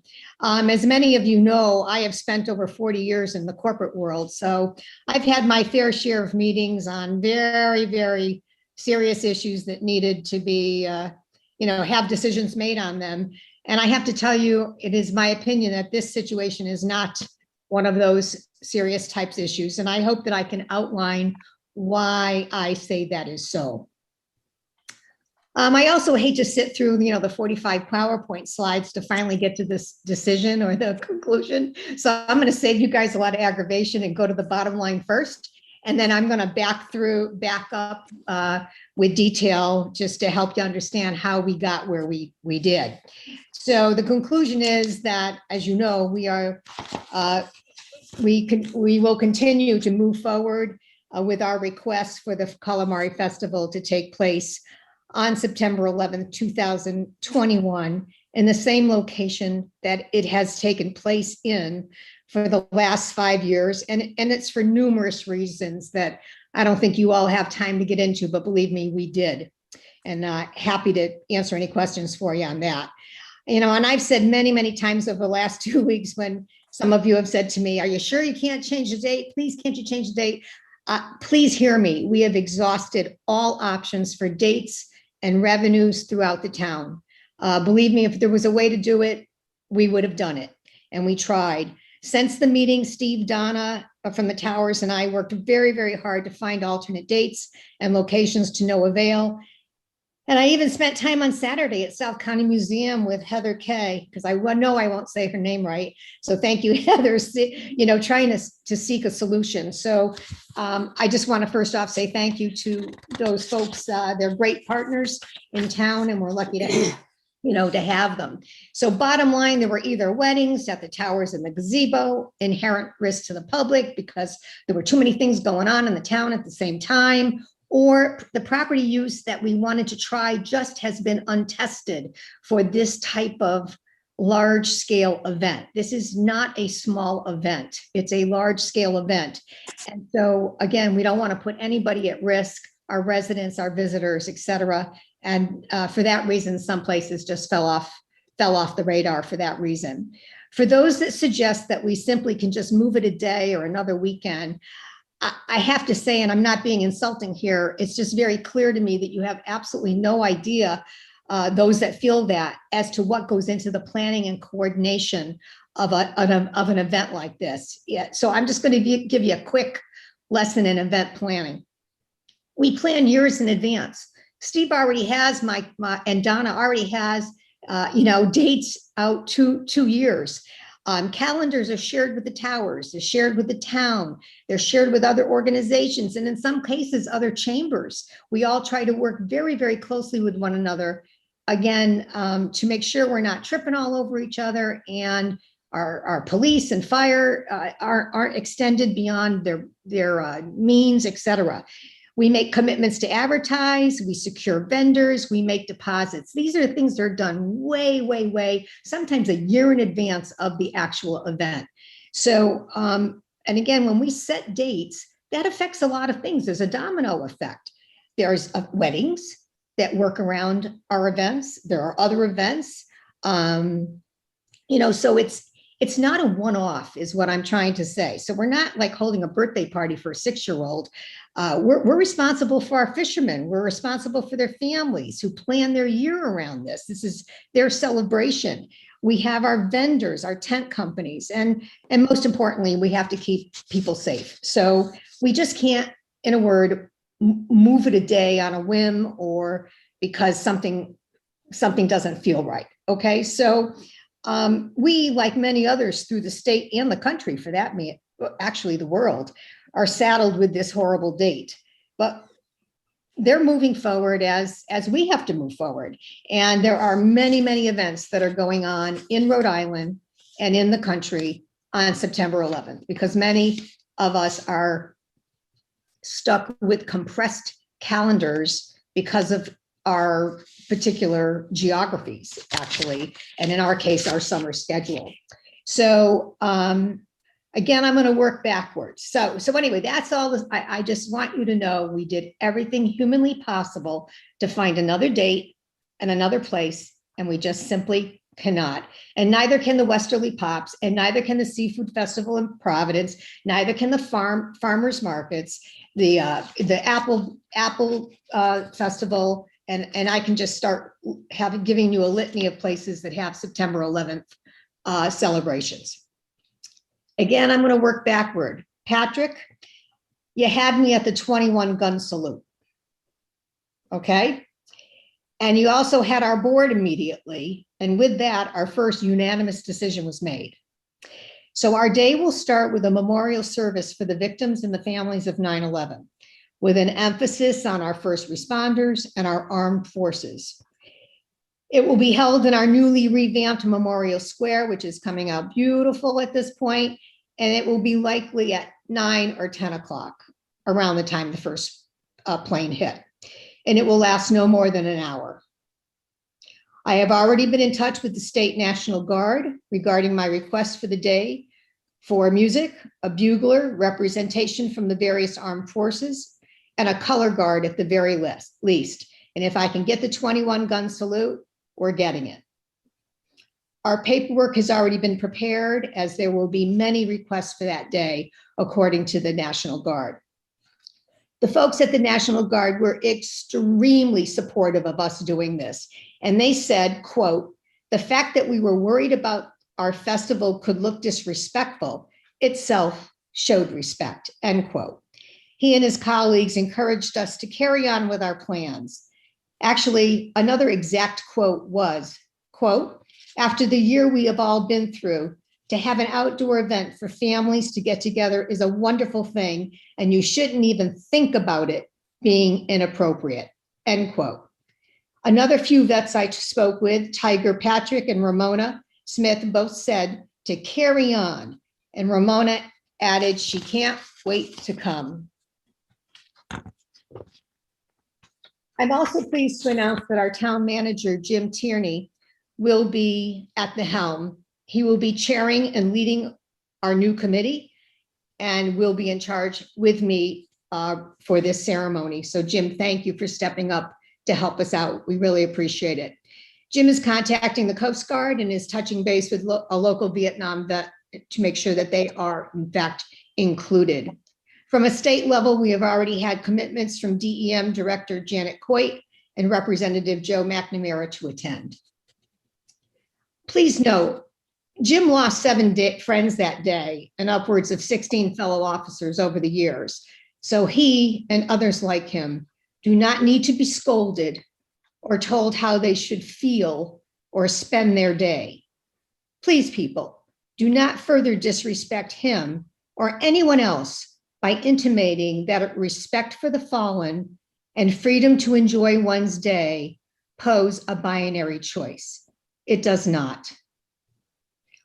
Our programming will start at noon so that there is a natural break between the 9/11 ceremony and the ribbon cutting. So we'll have a quiet time between the end of the ceremony and the beginning of the Calamari Festival. Our fields will be set up as they normally are, of course, with your permission, with the American flag, the huge American flag that Phil Propane brings to us. And our theme will be one of unity. Actually, rather than having the restaurants compete against one another this year, we will have first responders and representatives from the armed forces be our taste testers for the day and bring them further recognition. We will not shame the single mom who wants to have her child's face painted for fun, a fisherman who celebrates his or her line of work with their colleagues, a grandparent who wants to buy a trinket for their grandchild, or someone who wants a cold beer. We will not allow a bride to be shamed either on her wedding day, or our many surfers who might want to catch a wave on 9/11 at the town beach, because we're certainly not going to stop them from doing that, are we? On the other hand, unlike some others, we do not judge or shame someone who chooses to stay at home and spend their time in a solemn way. That is their choice. It's America, people. We have freedom of choice, which is what we fight for, and which is what the terrorists couldn't destroy. Rising up and living free for some of us is the best way to demonstrate that Americans aren't easy prey and that we will pull ourselves up by the bootstraps. And our children need to learn from our resiliency and our example. So the bottom line is where I first began. And with all due respect, and I do respect what you do and the hours you put in and the consternation that you give towards each issue. But I really believe you people are making this much harder on yourselves than it needs to be. It's actually quite simple, especially if you recognize that you are being manipulated by those who always seem to do little to unite us and instead always find a way to cause division and issues. You let them get away with this, and you let them get away with it at the holiday fair, where you know and I know the state did not cancel it, you all did. And I feel like you're walking down that same path again. You don't need to be a math major at MIT to notice that there are curiously some very common denominators. You are in leadership positions, so check yourselves and lead. The more you let shaming and bullying occur, the more our community, our beautiful community is changing right before our eyes. When I came back from 9/11, I was there that day. I was there that night. I was alone. And when I came home, this beautiful, kind, and gentle place was here for me. And I remember walking the seawall with all the flags flying all over the neighborhoods. And I really feel like this is a place we all need to go back to. And maybe this is our chance to do that as a community. So again, I want to be respectful. I appreciate how people feel. We as a board appreciate how people feel. There is no intention to be disrespectful or insensitive. And I think that we just need to step back and ponder about what it means to be an American, and let that be your guide, that we are Americans and we have free choice. We have individual freedoms. We have diversity in thought, and we have the ability to feel what we want to feel and do what we want to do, unless, of course, we are breaking the law, which no one is in this case. Our board is made up of 21 people of all ages, ethnicities, and types, and we represent a microcosm of the community. And I'm certain we have people on both sides of the political aisle, and we don't talk about that. We encourage debate, and we really have a no judgment policy. Our focus is on business, and we do our part to promote our members. Our secondary role is that we are a welcome center for locals and visitors. And we had Zoom meetings and we discussed this thoroughly. And I want you to know that everyone put their heart into it. And we assure you that we will be dignified and show great honor, as well as give the community fun as well. So we ask you respectfully to support us as we are supporting others who do not want to do this. We will honor as well the people who do not want to partake. And by the way, even if you don't approve this decision tonight, we still will take the lead and put on a 9/11 ceremony for our citizens. So thank you very much. We really appreciate your consideration. Thank you, Peg. I'm going to start off these comments. Let me first say the town is capable of putting on a ceremony for 9/11 as well. So that's something that the town can handle. Let me also say that I'd like to correct the record.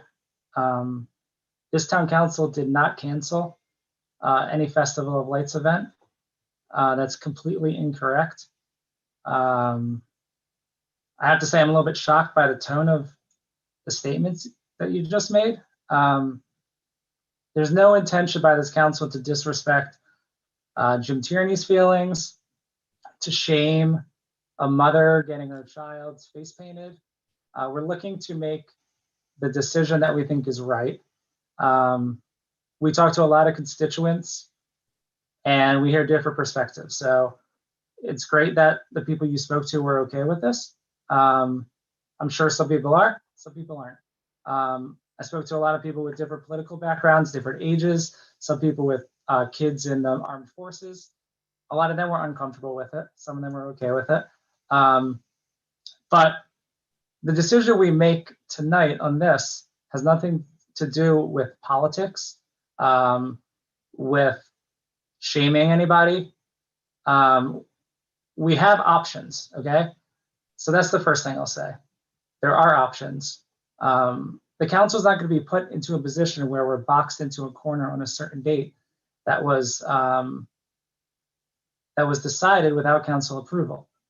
The last meeting, we were told that, yes, the date could change, that the Chamber of Commerce Board would have no problem going with the council's recommendation, and that you weren't that far into planning. So that was 2 weeks ago. So 2 weeks ago, we were told you weren't too far into planning. The director at the towers has told me that it's very common to have events in the field on the same day as weddings. That happens all the time. It's happened during the Calamari Festival, in fact. And that typically those weddings start after the festivals are done. So the weddings start at 5 or 5:30 or 6 o'clock, and the festival is over at 5. So when you rent out the towers, you're not renting out the town of Narragansett, you're renting the towers. There's no guarantee that there's not going to be a festival next door. So that's a few things there. The field, my understanding by looking at the events calendar is the field is open on Saturday, September 4th. It's also open on Saturday, September 25th. So those are 2 available dates in September. There are weddings on those days. Again, not uncommon to have weddings the same day as as a festival. The one date, because we do want to be respectful of our staff, the one date that I was asked to not approve the festival is actually that Sunday, September 12th. That's the one wedding that I was told was explicitly promised that there would not be an event, that she had worked with them to reschedule multiple times, but that any other Saturday would be fine.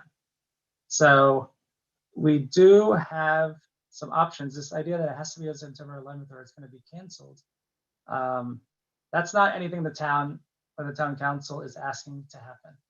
Everybody on this council, as far as I know, wants the Calamari Festival to happen. We support it. We love it. So, you know, any narrative that we're canceling this event, no matter what happens tonight with this vote, I don't believe is true. We all have our different memories of 9/11. It's a different kind of day. I was, I guess, 22, 23 when that happened. What I can say is, without getting too deep into it, it was unlike, you know, any war that had happened in my lifetime. It was an attack on civilians. Remember, attack on civilians on our homeland, which for someone like me at that age was really just, you know, completely unthinkable. And it was really kind of like an end of naivety, end of innocence in a way, because it was just something that you never expected, and changed everything after that happened. Everything. Just the way you think, the laws, the wars that happened after that. And we're still not to the point where I don't think we have not moved on from that day. We don't have barbecues. Typically, we don't have barbecues on that day. It's not a holiday. We don't have mattress stores having 9/11 sales on their mattresses, or car dealers having special sales like they do on Memorial Day or Labor Day. So again, I'm not telling anybody how to feel or say how patriotic somebody is, or how, you know, what they should do personally on that day. But this is a town sanctioned event, which makes it different. It has nothing to do with individual liberties at all. I guess the last thing I'll say, first of all, I will not be voting to approve this on September 11th. I will approve any other date. We have multiple dates in September. So I'm just going to say that now before everyone else makes their comments. And, you know, I guess the last thing is that a ceremony is great. We should do it. The town should do it. But I don't think that should be done in lieu of, or, you know, in conjunction with an event that day. To me, that is not sufficient. Nothing is sufficient beyond, you know, other than canceling the event for that day.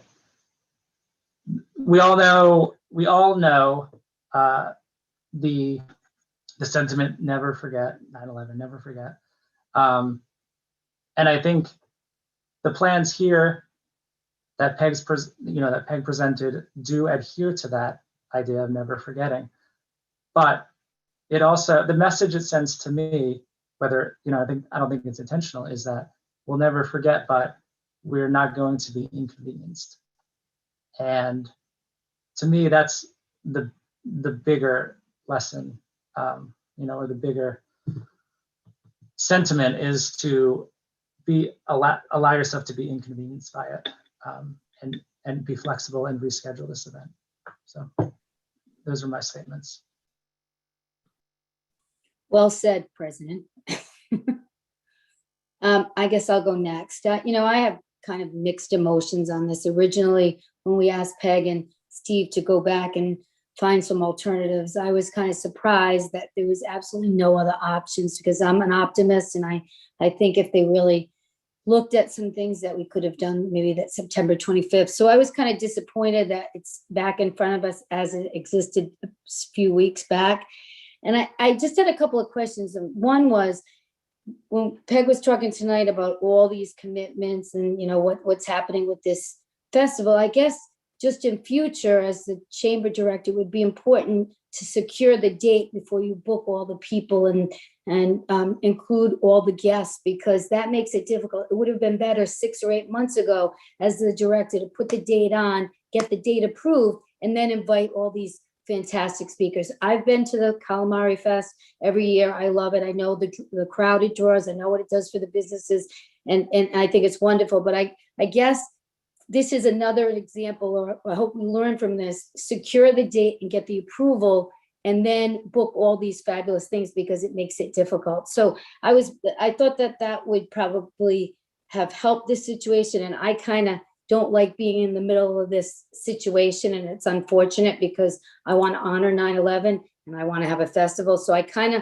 like Patrick's idea at the last meeting where he talked about at the beginning of the ceremony. I was possibly going to entertain that idea, but to Peg's point, I think, this is something the town could take a lead on and plan the memorial for 9/11. So I have mixed emotions, but I'm going to listen to the rest of my colleagues and listen to the public, and then I guess I'll make my vote. But it's an unfortunate situation that we have been put in, and I hope that this is a lesson as we move forward, that the town is getting busier and busier with all these events. And if you really want it, the first step is to get the approval so it's cleared, so then you can plan beyond that. So I'll defer to everybody else at this point. Thank you, Susan. Eva? So I did struggle with this date and the Calamari Festival being on this. I was actually living and working overseas. I had a lot of friends that had to deploy to Iraq after the event. Also had a lot of first responders as friends. So it's a sensitive topic to me, but I actually kind of feel like I would be okay with having I like what they planned. It is respectful. There is some time in between. I know these events take a lot. It's scheduled that weekend, that Saturday. It's in a legislation. It's, unfortunately, it's going to happen like once every 7 years. I think the next day is going to be, 7 years from now. So I feel at this point that I would move forward with it and be okay with it. Even I've spoken with a lot of my friends. I've spoken with a lot of people. I've done a lot of soul searching. I did appreciate the points that Peg made in regards to the planning.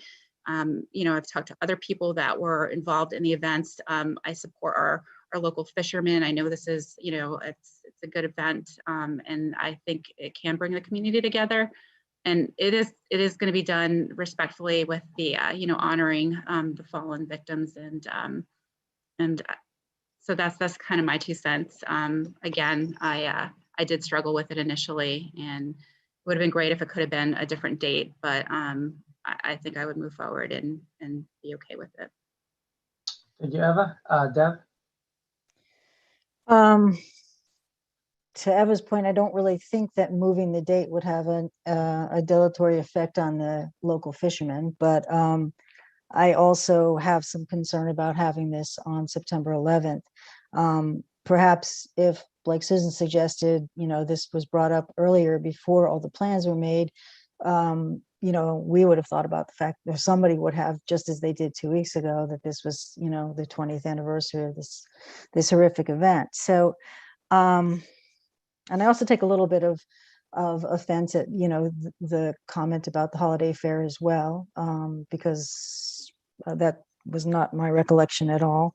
So I was really touched by the things that Jesse said. You know, that was not a great day in my life by any stretch of my imagination. I had a daughter who had just graduated from college and was living in Brooklyn, New York, was riding a subway under the World Trade Center when these things were happening. It still tortures me a little bit to think about that. So you know, Jesse pointed out that there are 2 available dates in September. I don't really understand why they couldn't be changed. So if I could understand that, that might be helpful. But at this point, I think I will be voting against this. You, Deb. Patrick? You're muted. Wow, wow, wow, wow. Yeah, I want to thank Peg for that slightly condescending plug for the Calamari Festival. I'm not a child. I don't get bullied. I'm the perpetrator, not the victim when it comes to bullying. This is a difficult date for everyone. The 12th, September 12th is the next day. I know Donna is dealing with a wedding at that day. I do have a question for everybody to consider. Is there any way we can spill the Calamari Festival across Memorial Square into Gazebo Park so we don't affect the wedding, because we don't want to upset Bryzilla, because I'm sure she's upset. So that way there, we're opening up another acre and we can have it on the 12th. What's everybody think of that? One day, I've used to commercial fish, and those guys are known for switching horses midstream on short notice. So is that something maybe we could kick around? To close that Memorial Square Street between the posts and Memorial Square there, I think, and then open up the gazebo park. So Aren't there limitations to what can be done there? I don't know. I think Steve, do you have any comments on that? I know how, I don't know, like maybe you could give some feedback. Just moving some chess pieces around.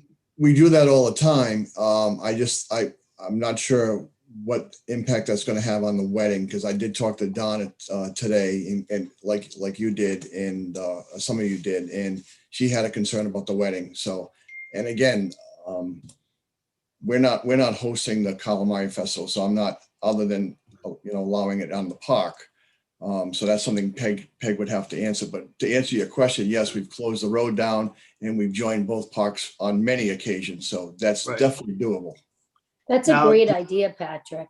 Now to provide, thank you, to provide room for the wedding party is we can let them park in back of the towers there, and they will provide them private parking, put up a rope, weddings over there, Calamari over here and across the street. And we can have the memorial the morning of September. Well, let's just remember that this motion is for a specific date. So our amendment does not mean that it's going to happen then. The chamber has to want to do it. I totally understand, but I'm just trying to come up with an alternative with the least resistance for everybody. Well, could we ask Peg if she would be open to that? Council President? Yep, and I want to go to the public as well. So why don't we go to the public and then we'll bring Peg on. Is that all right? Dan, who do we have up first? First is Karen Shipshalowitz. Karen, please state your full name and address.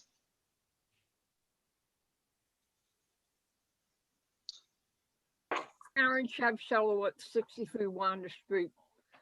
I'm speaking as the mother of a New York City fireman who was also in the military and joined the New York City Fire Department because of 9/11, because he lost friends and he knew many families that were affected by 9/11. In fact, he became a big brother to a little boy whose mother was pregnant with him when the father died in the 9/11. His house, which is right near Columbus Circle, lost 8 people that day. And they also, they were the third ones to 9/11. And I just visualize all these men walking up the steps while people were trying to get down and them going towards their death. This is a solemn occasion. I didn't like Ms. Fredette's comments. I felt they were derogatory towards people that honor 9/11 as a day of solemnity, volunteerism, and an enduring concept about what has happened to many of our first responders, many of our military. My son Patrick told me they were told by the fire department they go to lots and lots of funerals. And if they're not working, they're expected to be at a funeral because the message of 9/11 keeps on going. And there are 364 other days in the year where this could have been planned. And they certainly knew it was coming up. And I don't mean to be, I also was a student nurse at a veterans hospital in Boston during my senior year during Vietnam at a rehab unit. I will never forget those veterans and what they lost and how this affected their lives forever and their families' lives. So to me, 9/11 is a symbol of respect towards our first responders, our armed forces, anybody that puts their life out for other people, which first responders do every day of their life. And this was coming up beforehand. And the fact that they would plan it, and it's for the betterment of the Chamber of Commerce, they're so insistent of having it that day that the next week is the Narragansett days. Why can't they include it with that? It's not, this day is supposed to be a day of solemnity. How quickly we forget. Is nothing sacred in this town? Nothing. Thank you.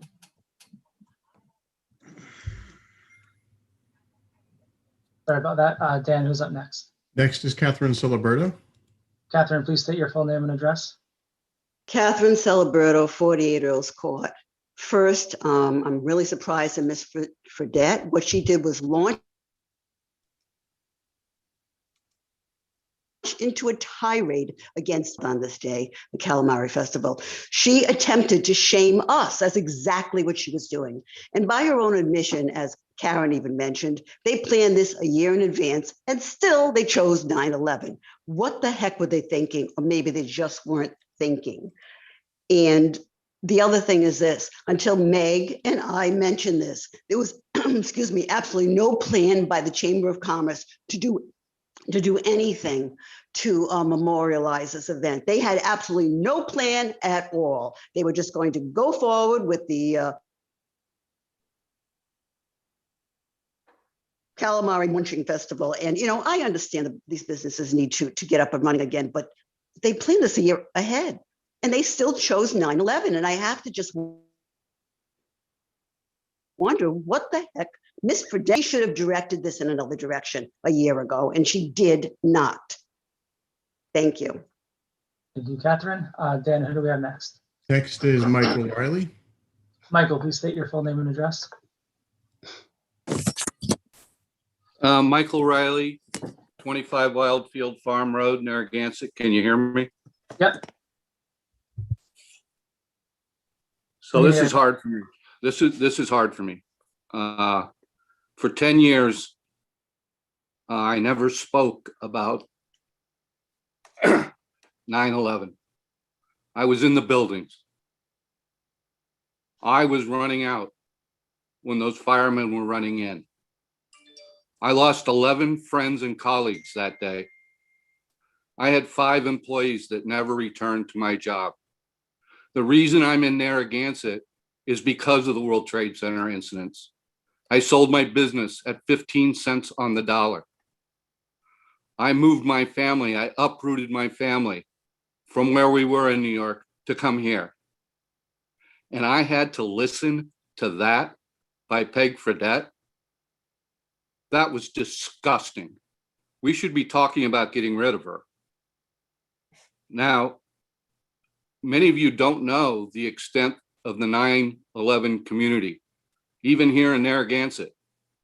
Did you know, or does Peg Fredette know, there is a businessman in Narragansett who lost his brother on 9/11? Did she know that?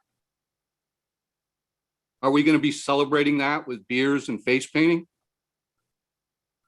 I don't like having to do this or be emotional or call, and I don't call that much.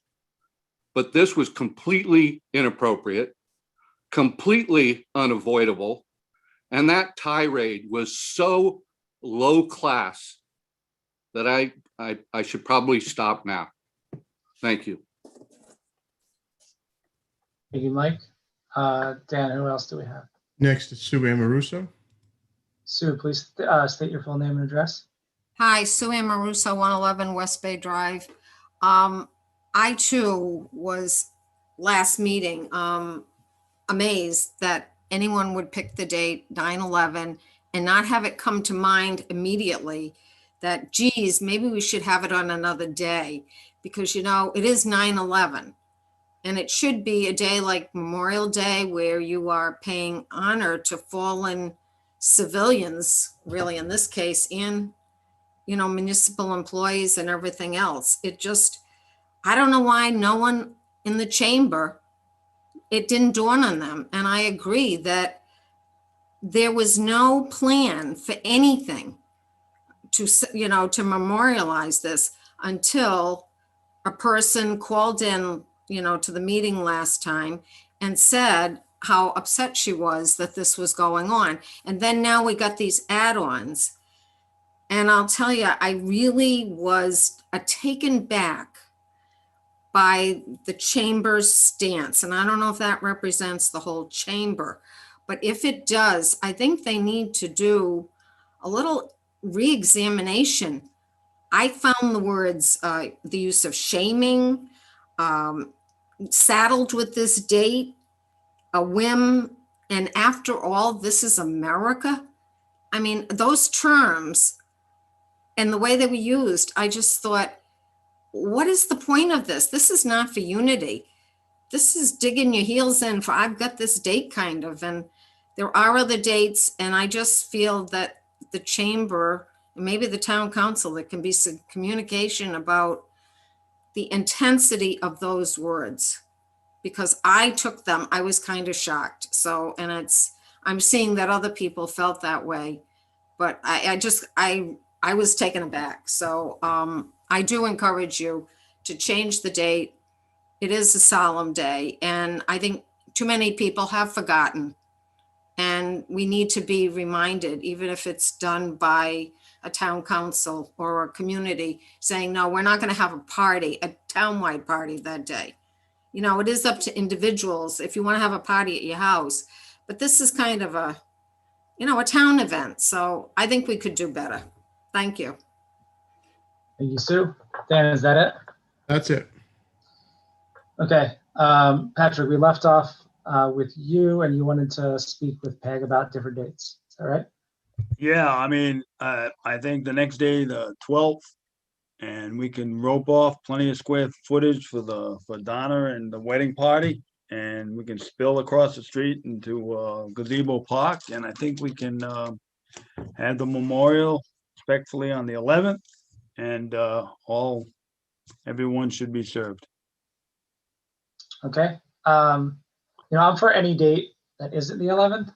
I prefer the 4th, only because Donna specifically asked that we didn't do it on the 12th. So I'm just trying to respect that.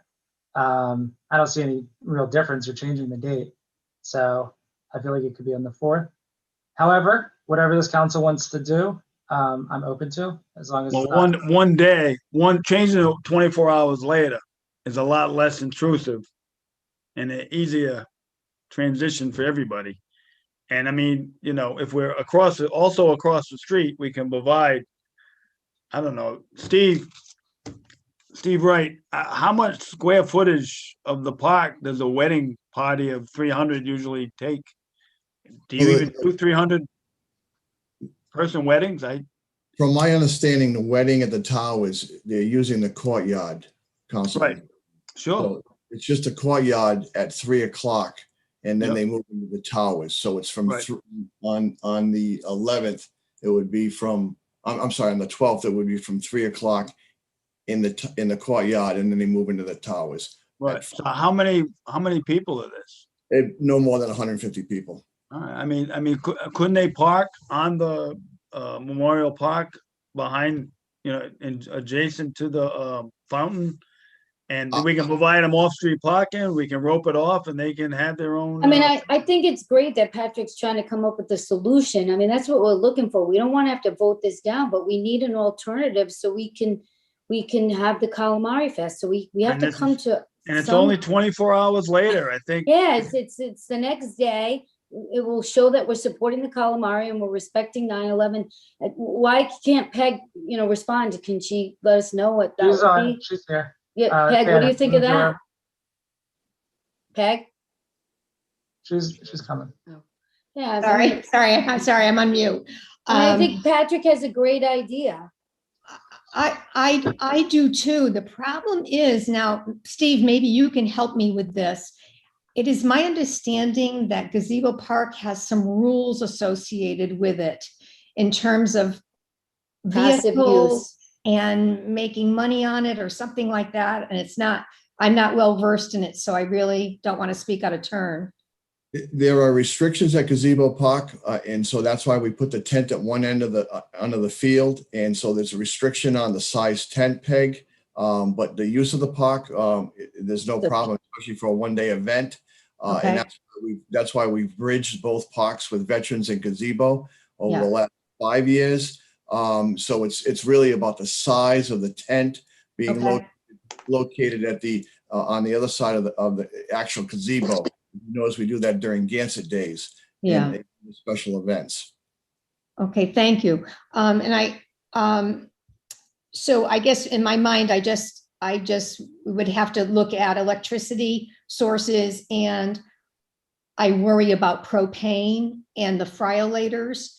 Again, safety is the biggest concern. And when we set up at the other field, we always isolate that back row because of the friolators, and we want to keep people safe away from the propane. So while I really do appreciate the creativity that you're bringing to the table on this, that would be something that would have to be investigated to see if it could work or not. Can I just make a couple points, and before social media blows up and everybody, I think it already is, but go ahead. Yeah, I think know. it already is. Hard to avoid it. Thank you, Susan. First of all, the date is not just arbitrarily picked. So please don't even go there. It's always the first Saturday after Labor Day. So it's just been a 6-year thing. Just like a lot of other things, they just fall at certain places in the calendar. So there was no intentional pick of the date. And yes, there was a gasp when everyone realized it was September 11th. And again, folks are making an assumption that we didn't even think about it until somebody brought it up. In fact, we had been thinking about it and we're kicking around a patriotic theme anyway. So I just want to let's just nip that one in the bud. The reason why September 4th and September 25th were not pounced upon right away, because you're right, whoever said it's not too far. And when I said that I wasn't too far, we weren't too far into planning, really coming to you all for the date is the first step of our planning. So that's what I meant by that.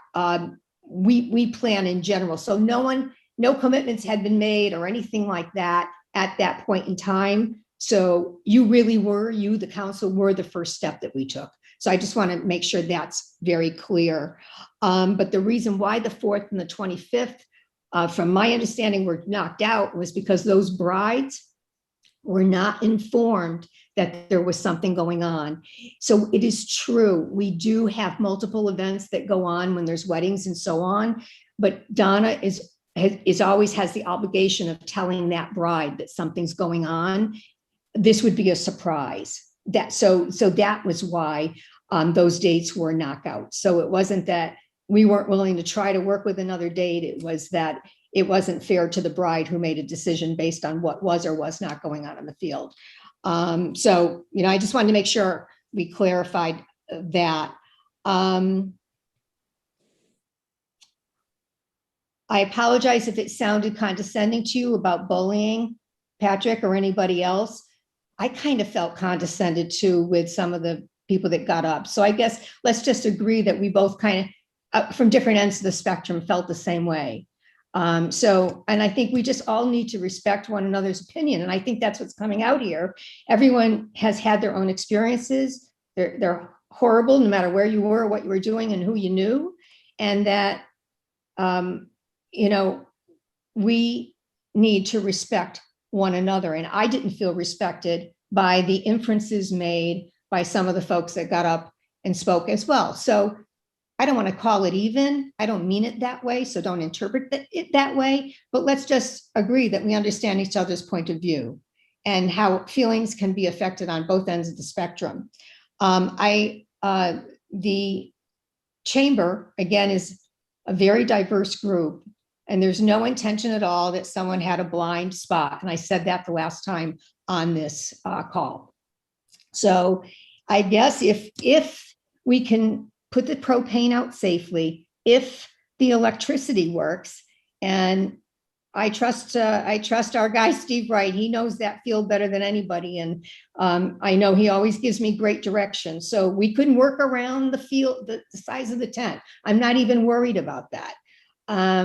So if there's a way to do it, certainly that date would really help us. And I appreciate you bring it out, Patrick, because again, people plan their vacations actually around this event. This is, like I say, a yearly event. It's not just some arbitrary date that we just, pulled out of the sky. So anyway, I thank the community too for their comments I just think we got to get back to working with each other. That's all I got to say on that one. But let me see what I can work out with the team, and we're willing to do anything. And whether you want us involved or not with the planning of the 9/11 ceremony, we're happy to do it, happy to be a part of it, and anything that will make our town better. That's all. So that's our point. Patrick, make a motion to make it the next day on our consent. Wait, well, she said she has to still work on it, right? Do you want to approve that now, or do you want to continue and approve it at the next meeting once she comes back? Say again? Do you want to approve that date or continue until she comes back with a definitive answer? We have to continue it because there's definitely, it's not, set in stone for them. And I think there's a lot of. Yeah, but we could we at least make an amendment to say, if the town and the chamber can work it out, then September 12th would be the new date, so that they would at least have a date on the calendar. Yeah, that would be very helpful, Susan. Yeah, I think it would be. Or we can just rule out September 11th and just vote no on 11th. Yeah, we could do that, or we could make an amendment to hopefully have it on the 12th based on all safety regulations being met through the town and through the chamber. So, I'd like to amend it to the 12th. Approved for the 12th, so it's done, right? Yeah, so do you want to make the motion, Patrick, or shall I? Yeah, I'll move the Calamari Festival to the 12th of September. As No, discussed. so it would be a motion to approve the request of the Narragansett Chamber of Commerce to sponsor the 6th annual Rhode Island Calamari Festival on Sunday, September 12th. And I'll second that, and based on the safety regulations being met. Steve has his hand up. Could you just add to make sure it's closing the road down and using gazebo park? And I'm sure I'm confident. Perfect. Perfect. Thank you, Steve. Thank All you. right. And as Should we far- check one with more Janet and thing, make sure one she more got all thing. that? If the wedding party, I mean, since it's kind of been a debacle for them, and I know how the bride's mother must feel, Or the grooms? yep, there must be basket cases. Maybe we can give them half price off for the inconvenience. Patrick it's excellent. He's always got good ideas. Closing Yeah. the road, giving them bride a break. Steve, can I ask you a Agreed. question? And we'll give them a free bucket of calamari. Steve, That's perfect. Cooked or uncooked? so knowing that. Well, it Did you depends how she responds. Janet, did you get the amendment? Because Yeah. Steve wanted the road closure Excuse me, included guys. in that. Did you Excuse get me. that? Did you? Excuse me. Steve, this is basically approved. This will be approved by the council on this date. Would you prefer that we wait 2 weeks so you could rewrite this exactly how you want it, knowing that it will be approved? Or do you want us to try to amend it on the fly? I can work with Peg. If she's okay with a tent, I think the parking, they transport people in anyways. I'm in the roads closed. We can, with a hybrid with both parks, we can make this work. As long as she's also with it, I can. So do you want us to wait or vote on it? No, I would say, as Vote long on as it, yeah. the date, we can make it work. That way she can start her Okay. planning right away. And I'll All meet right. with her tomorrow. I'll meet with her tomorrow if she wants. All Okay, right, so we got it's a an amendment out there. A motion to approve the request from the Narragansett Chamber of Commerce to sponsor the 6th annual Rhode Island Calamari Festival on Sunday, September 12th, from 12 noon to 5 p.m. with setup on Friday and Saturday, September 10th and 11th at Veterans Memorial and Gazebo Park, with road closure, Motion. Mhm. subject to state and local regulations. I'll move the motion. All right. You have a hand up. Yep. So we have Catherine Celeberto. We do. Catherine, please state your full name and address. Catherine Celeberto, 48 Earls Court. I don't want the towers to lose any money. If you give this bride a 50% reduction, I will make up the difference to the towers. That's how strongly I feel about this, that we should not be doing something like this on 9/11. So again, I will personally make up the 50% loss if you decide to give the bride a reduction. Thank you. How about council monthly pay?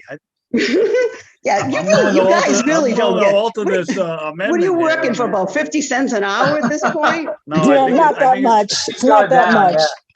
Yeah, that's before taxes. Yeah. Thank you, Catherine. Okay. And then we have Paul Zonfrillo.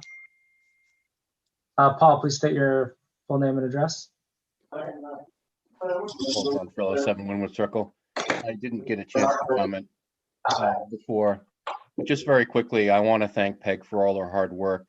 And certainly, her perspective that it's, I think her perspective was valid as well. And I respect that. I also respect the people who say that, it's a tough call, but, Peg works very hard for the town. She has a lot of passion and so much energy and gets so much stuff done. So, and, she's still being flexible and trying, she's a solutions person. So I want to thank her for all of her efforts because I know she does it for love of the town. And I just wanted to let her know that we appreciate her. Ditto. Oh, Dan, who else do we have? Next is Joe Lembo. Joe, please state your full name and address. Okay, am I unmuted yet? Yes. Okay, Joe Lembo, 20 Black Alder Trail. My only point was I hate to do this right now, but get into some logistics. On Memorial Boulevard being closed, Stephen, what about Mathewson Street? Will that portion be able to also coincide with your new plan?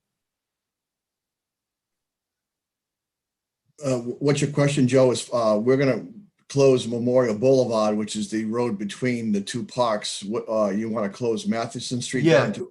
we always close Matthewson from Memorial up alongside the War Memorial area up to that driveway that leads to the back of that field, because that's where our access is to all the supplies, utilities, and you'll need that for the parking for that wedding as well.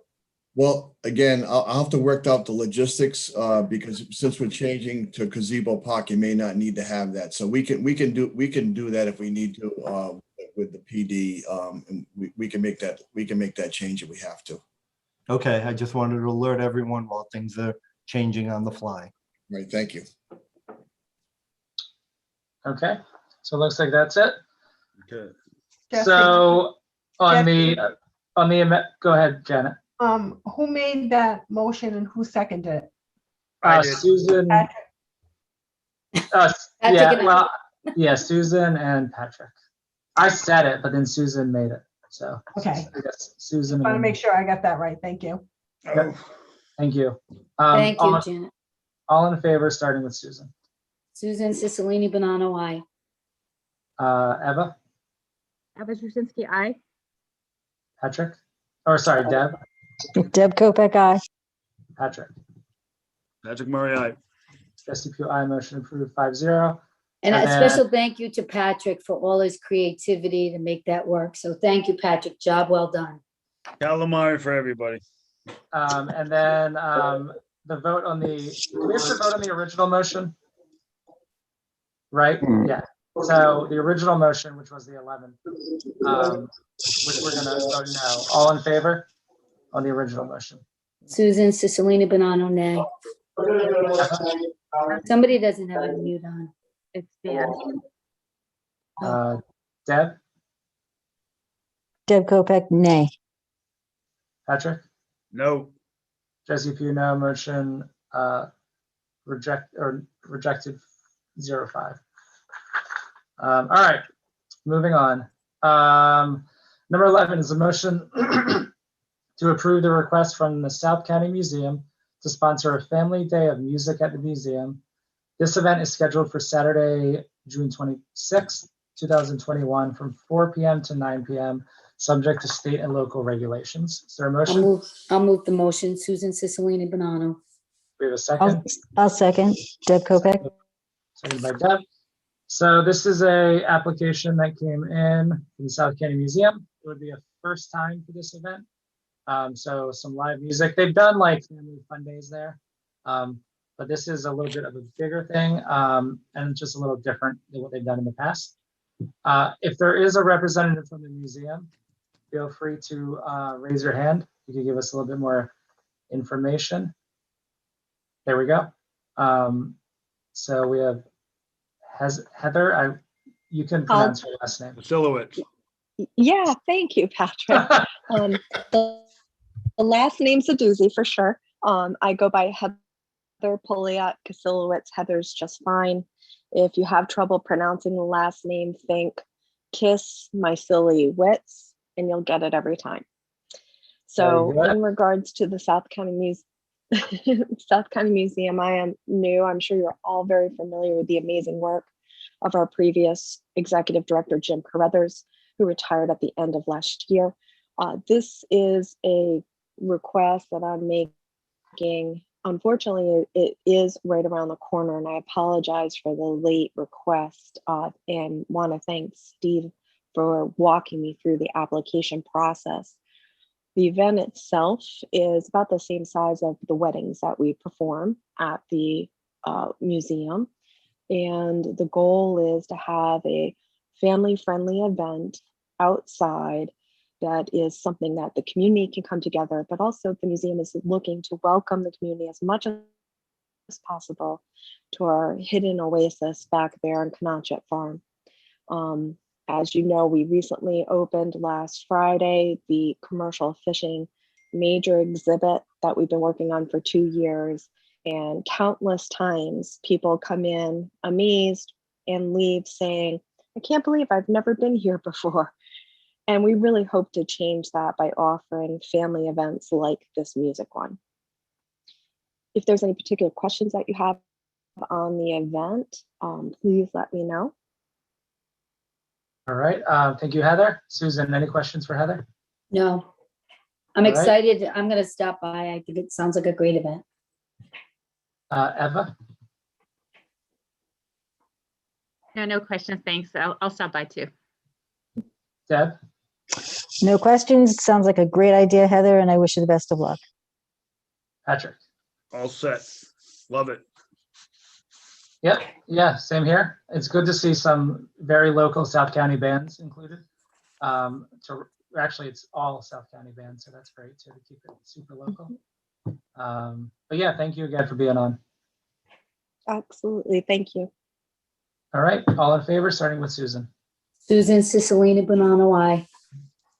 Eva? Aye. Deb? Deb Kopeck, aye. Patrick? Patrick Murray, Trustee Pugh, aye. Motion approved 5-0. From actually community development. only number 12. Ah. Only number 12 guy. We have actually the bulk zoning amendment ordinance. There are a couple of things that will need to be changed. Just got a last minute notification on that. So we are going to pull this one and have it on a future amendment, or sorry, future agenda. Question for Mark Davis. Since this is from Mike DeLuca, is this an item that I would pull, or would we vote to continue? What is your question, Jesse? So number 12 is actually not ready. This comes from community development. Would this be pulled by Mike? Would I pull it, or would we vote to continue? You can vote to continue it, or Mike can ask that it be pulled. Okay, thank you. Mike, can we go ahead? Can you request for it to be pulled? That's fine with me, Mr. President. I do apologize for the last minute notification on a handful of typographical errors. But if you were to pull it tonight, I can reassure you that it will be ready for June 7th. Okay, that's great. All right, so that is pulled. Thank you, Mike. I will look forward to that in June. Number 13 from Finance is a motion to adopt a resolution approving the capital improvement plan. Do we have a motion? I'll move the motion. Susan Cicilline Bonanno. Do we have a second? I'll second. Deb Kopeck. Second by Deb. Chris, any info to give us on this one? It's the one that has already been approved previously with the changes. We're looking at $1.9 million with a $50,000 transfer, to the towers that you agreed upon. Everything is pretty much the same. Okay. Took out the fire, the $350,000 for the fire, that's out of there. But there's not much change.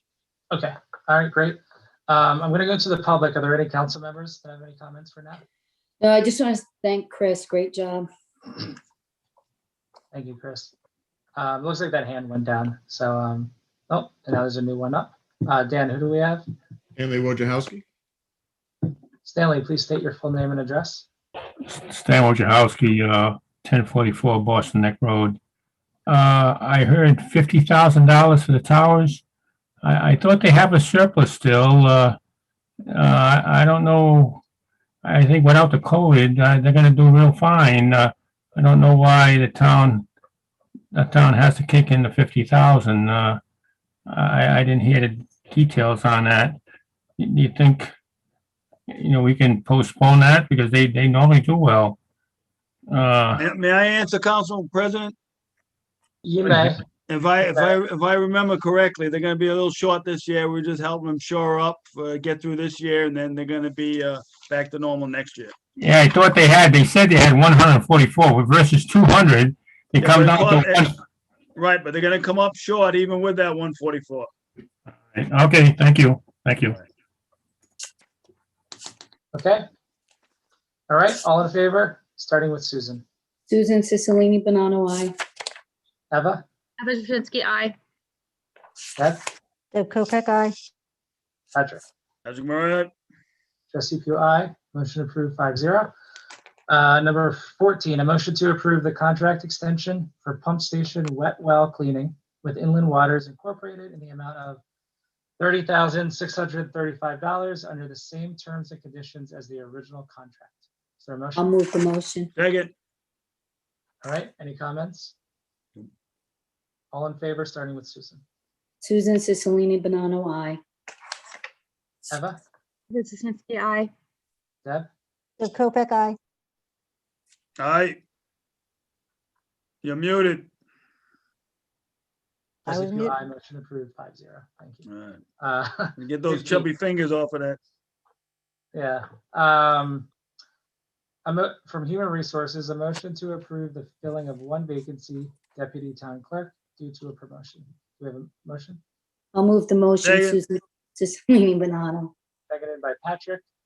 So this would be, with Janet moving up, this would be approval to fill her spot in the clerk's I office. just had a question for Jim on this position. Is it inside so the clerks can move around? This is not an outside position. It's within the inside group, right? It's a union position, yes. Okay, thanks. Any other questions? All in favor? Start with Susan. Susan Cicilline Banano, aye. Eva, Lizinski, aye. Deb, Deb Kopek, aye. Patrick. Aye. Trustee Pugh, aye. Motion approved 5-0. For Public Works, number 16 is a motion to approve a petition from National Grid and Verizon New England to relocate pole 3 located at 7 Homestead Road, a jointly owned pole with sustaining and protecting fixtures 20 feet west towards Point Judith Road. Do we have a motion? I'll move the motion. Susan Second. Cicilline Banano. Second by Patrick. Any questions from the council members? All in favor? Start with Susan. Susan Cicilline Banano, aye. Eva, Lizinski, aye. Deb, Deb Kopek, aye. Patrick. Aye. Trustee Pugh, aye. Motion approved 5-0. From engineering, number 17 is a motion to approve the electrical work associated with pump replacement at the Galilee wastewater pump station to be completed by EW Audette and Sons Incorporated in the amount of $11,977. I'll move the motion. Susan Cicilline Banano. Second, Second by Patrick. Any questions from the council? All in favor? Susan Cicilline Banano, aye. Sorry. Sorry. Eva? I don't mean to rush the vote, but I had no questions. No, I know. Eva, that's good. Lizinski, aye. Deb, Deb Kopek, aye. Patrick, aye. trustee Pugh, aye. Motion approved 5-0. 18, a motion to authorize the town manager to sign the leasehold easement agreement with University Solar 2 LLC as related to the off-site solar power generating facility located in West Greenwich. I'll move the motion. Susan Cicilline Banano. Second, Any questions from the council? I have one question. I'm just curious, this facility in West Greenwich, is this Clear Cut Fields? Is that where this, so do we know if that's where this solar panel project is? This project is, good evening, Council President and council members. This is it's University Solar is the name of the project there. It's off of, is it 102 there that runs north? Oh, I know where you mean. Yeah. Just past the Dunkin', or just before you get to the Dunkin' Donuts and across from the truck stop. Yeah. It's a large property back in that area, and it's all So it was cut. developed. Yeah. So it was that, and this part of it is already up and running. We have a leasehold agreement for the portion that's up and running. And this leasehold agreement is for the last piece that they had some permitting issues to complete the construction of the last section of that project. And we have to establish through these leasehold agreements, because it's not town or one of the consortium, our solar consortium, South Kingstown and URI's property. So these satisfy some legal requirements for the for the net metering credits that we get from the facility. Right. Okay, I understand that. I would say that going forward, if University Solar wants to use other facilities, I hope it's not inclusive of clear cutting forests. That's all. Whoa. Questions? All right. So with that, all in favor, starting with Susan. Susan Cicilline Banana, aye. Eva? Eva Jasinski, aye. Deb? Deb Kopeck, aye. Patrick? Patrick Roy, aye. Jesse Pugh, aye. Motion approved 5-0. Thank you, John. All right. For the town manager, number 19 is a motion to introduce, read, pass, and accept as a first reading the appropriation ordinance for the 2021-2022 fiscal year. Do we have a motion? I'll move the motion, Susan Cicilline Banano. Second. Second by Patrick. So this is the first reading of the budget. So Jim or Chris, if either of you would like to just give us the last final details, that'd be great. First of all, yeah, all the changes have been incorporated to this, and Chris has a brief presentation, the PowerPoint presentation on it, the changes that have been made. Hi, good evening, everyone. Dan, can I share my screen? Yep, you should be all set.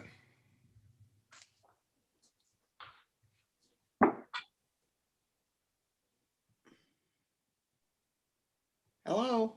There we go. I'm on the wrong slide, but that's okay. All right. So this is the first reading of the ordinance. And this slide just gives you a brief overview of the changes that we did. Obviously, you can see the use of fund balance is now at $695,559. You see the fire building was deleted. Steve's temporary wages were put in on the first proposal and carried forward. The engineering vehicle, the AutoCAD software. This fire personnel, it looks a little different, but we added the $85,879. That was for the fire recruit for any retirements that they foresee coming up. And then at the second meeting, we added the $12,000 for the EMA position. And then with the agreement with the fire, we added the administrative position there. So those were two increases. The special appropriation for the wildlife facilities there, and the library additional transfer was reduced by the $87,000. So the changes from proposed 1 to proposed 2 decreased the budget by $354,814. This is just shows you a brief history, how it started at with the departments at 65 million. And it came down to 63,378,162 for the proposed 2-level budget, a total savings of 1,773,507. All in cuts, reductions. And the tax rate is still at the 1.82%, with the tax rate for residential at $8.86. Commercial at $11.96. And next meeting would be the adoption. All right. Any questions? Thank you, Chris. Any questions from the great work, by the way. Great work. Yeah. So, go ahead, Patrick. Yeah, one question. So what was that year over year on the mill rate? Was that after all the adjustments? Is that like still 1.86% year over year? In the I'm confused. Yeah, in the taxes going Tax up rate? for the average property owner year over year, was it still about 2%? It's still about 2%. Right. It was a little under the last time we discussed it. Did it go up a little, or did it go down a little, or right around 2%? Good enough. Good enough. Thank you. All right. No problem. Sorry. No, that was great work. So how do you feel about calamari? Really? No. Just one thing to mention, we did take that $350,000 out for the firehouse renovation, but we do have the hope that the rescue package money for infrastructure could be used for that. So that's our hope with that. Yeah, we're hoping still to get the guidance on that. There has been some interim guidance coming out that has come out, but that's mostly for entitlement districts. So the municipalities that get the money right from the feds, we get our money through the state because we're a non-entitlement. We're under 50,000 population. So those rules are still waiting to come out. And you'll keep us informed on that, Chris, yes? Yes. Perfect. Okay, let's go ahead. We have one person with their hand up. Dan, do you mind? Stanley, please state your full name and address. Wojciechowski, 1044 Boston Neck Road. I was looking at the chart here, and the residential real estate tax levy went from 49 it went from 47 to 49. And I calculated there was an increase of the residential real estate taxes of 1.570880, which is really 3.3%. So the residential real estate persons see an increase of 3.3%. I know the overall is 1.82, but the residential is 3.3%. And all I'm asking is that you utilize the fund balance. It would be so great to hear that we have a proposed increase of 0. Could we have a proposed increase of 0 instead? It wouldn't. You still have somewhere at 2%, but use the fund balance to be able to go out there and say, hey, we have a 0 increase in levy because we're using that fund balance. The excessive, as I talked before many times, 16% does not have to happen. And this is a perfect year for that item to be done. Fund balance, 0 increase in levy for this year, which will still result in residential real estate increasing as far as the amount of money collected, but at least we're looking at a 0 overall. I wish we had done that. Thank you very much. Thank you, Stanley. All right, any last questions from the council? All right, all in favor, starting with Susan. Susan Cicilline Bonanno, aye. Eva? Eva Jasinski, aye. Deb? Deb Kopeck, aye. Patrick? Patrick Murray, Jesse Pugh, aye. Motion approved 5-0. Number 20 is a motion to approve the collective bargaining tentative agreement, 3 years, 7/1/2021 to 6/30/2024 with Local 1589, International Association of Firefighters, IAFF, AFL-CIO. Is there a I'll motion? move the motion, Susan Cicilline Bonanno. Is there a second? Second by Eva. Jim, go ahead. Good evening again, everyone. The tentative agreement is attached to the agenda so that everyone can read it in its entirety. The highlights, it's a 3-year agreement with the raises of 2% annually commencing on July of this year. Some other items that were changed in it, the scheduling, we shifted over to a 24-hour shift like many of the fire departments in the state. During COVID, we did it to avoid frequent crossovers of staff and for cleaning and whatnot.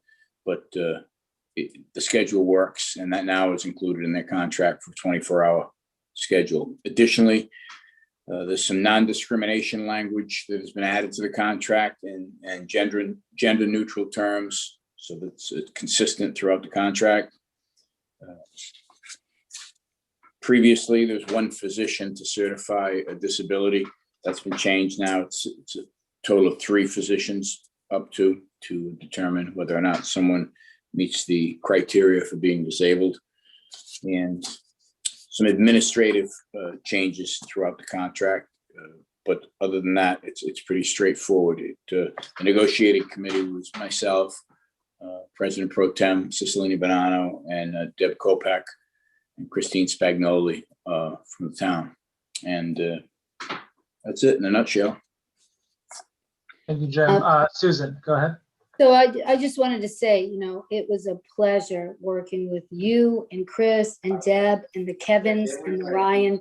We met several And times. Scott. Back, and Scott, that's right, and the fire chief. But I have to tell you, that group really sat, we did some hard work together. We knew the town needed certain things and we sat together, and I was happy that we finally came up with this. I'm happy about the language that we have in it. And I want to thank everybody for kind of coming to some consensus. And I think when we all walked away with not getting exactly what we want, we felt like it was a good agreement, and it's for the next 3 years. So I was happy with all the work we did, and I want to thank you all. Thanks, Susan. Any other council members? Looking to. I'll just Deb? echo what Susan said. It was a pleasure. So Patrick can go to bed tonight. Yes. I got little Teddy's waiting there. Dan, who do we have from the public tonight? We have Catherine Celebrato first. Catherine, please state your full name and address. Catherine Celebrato, 48 Earls Court. I just want to say I object to this contract as written, and I've objected to the police contract in the past, and it's because of really just one reason. You have, let's stick with the fire department. You have people who were hired after 2013, and they get a different retirement benefit, a lesser retirement benefit than those hired before 2013. But they pay the same amount of money into the pension system, 11% of salary. They also do the exact same job as they're on this job for 20, 25 years. And yet again, they are going to end up with a lesser retirement benefit. Now, I know how this all came about. And at one point, there was a lot of kill the public service employee sentiment out there. Police and fire seem to get the brunt of it. But, and I understand that this has been being done in other cities and towns, but we have a very small fire department. Are there 32 people on it? To equalize their benefits, what could it possibly cost us?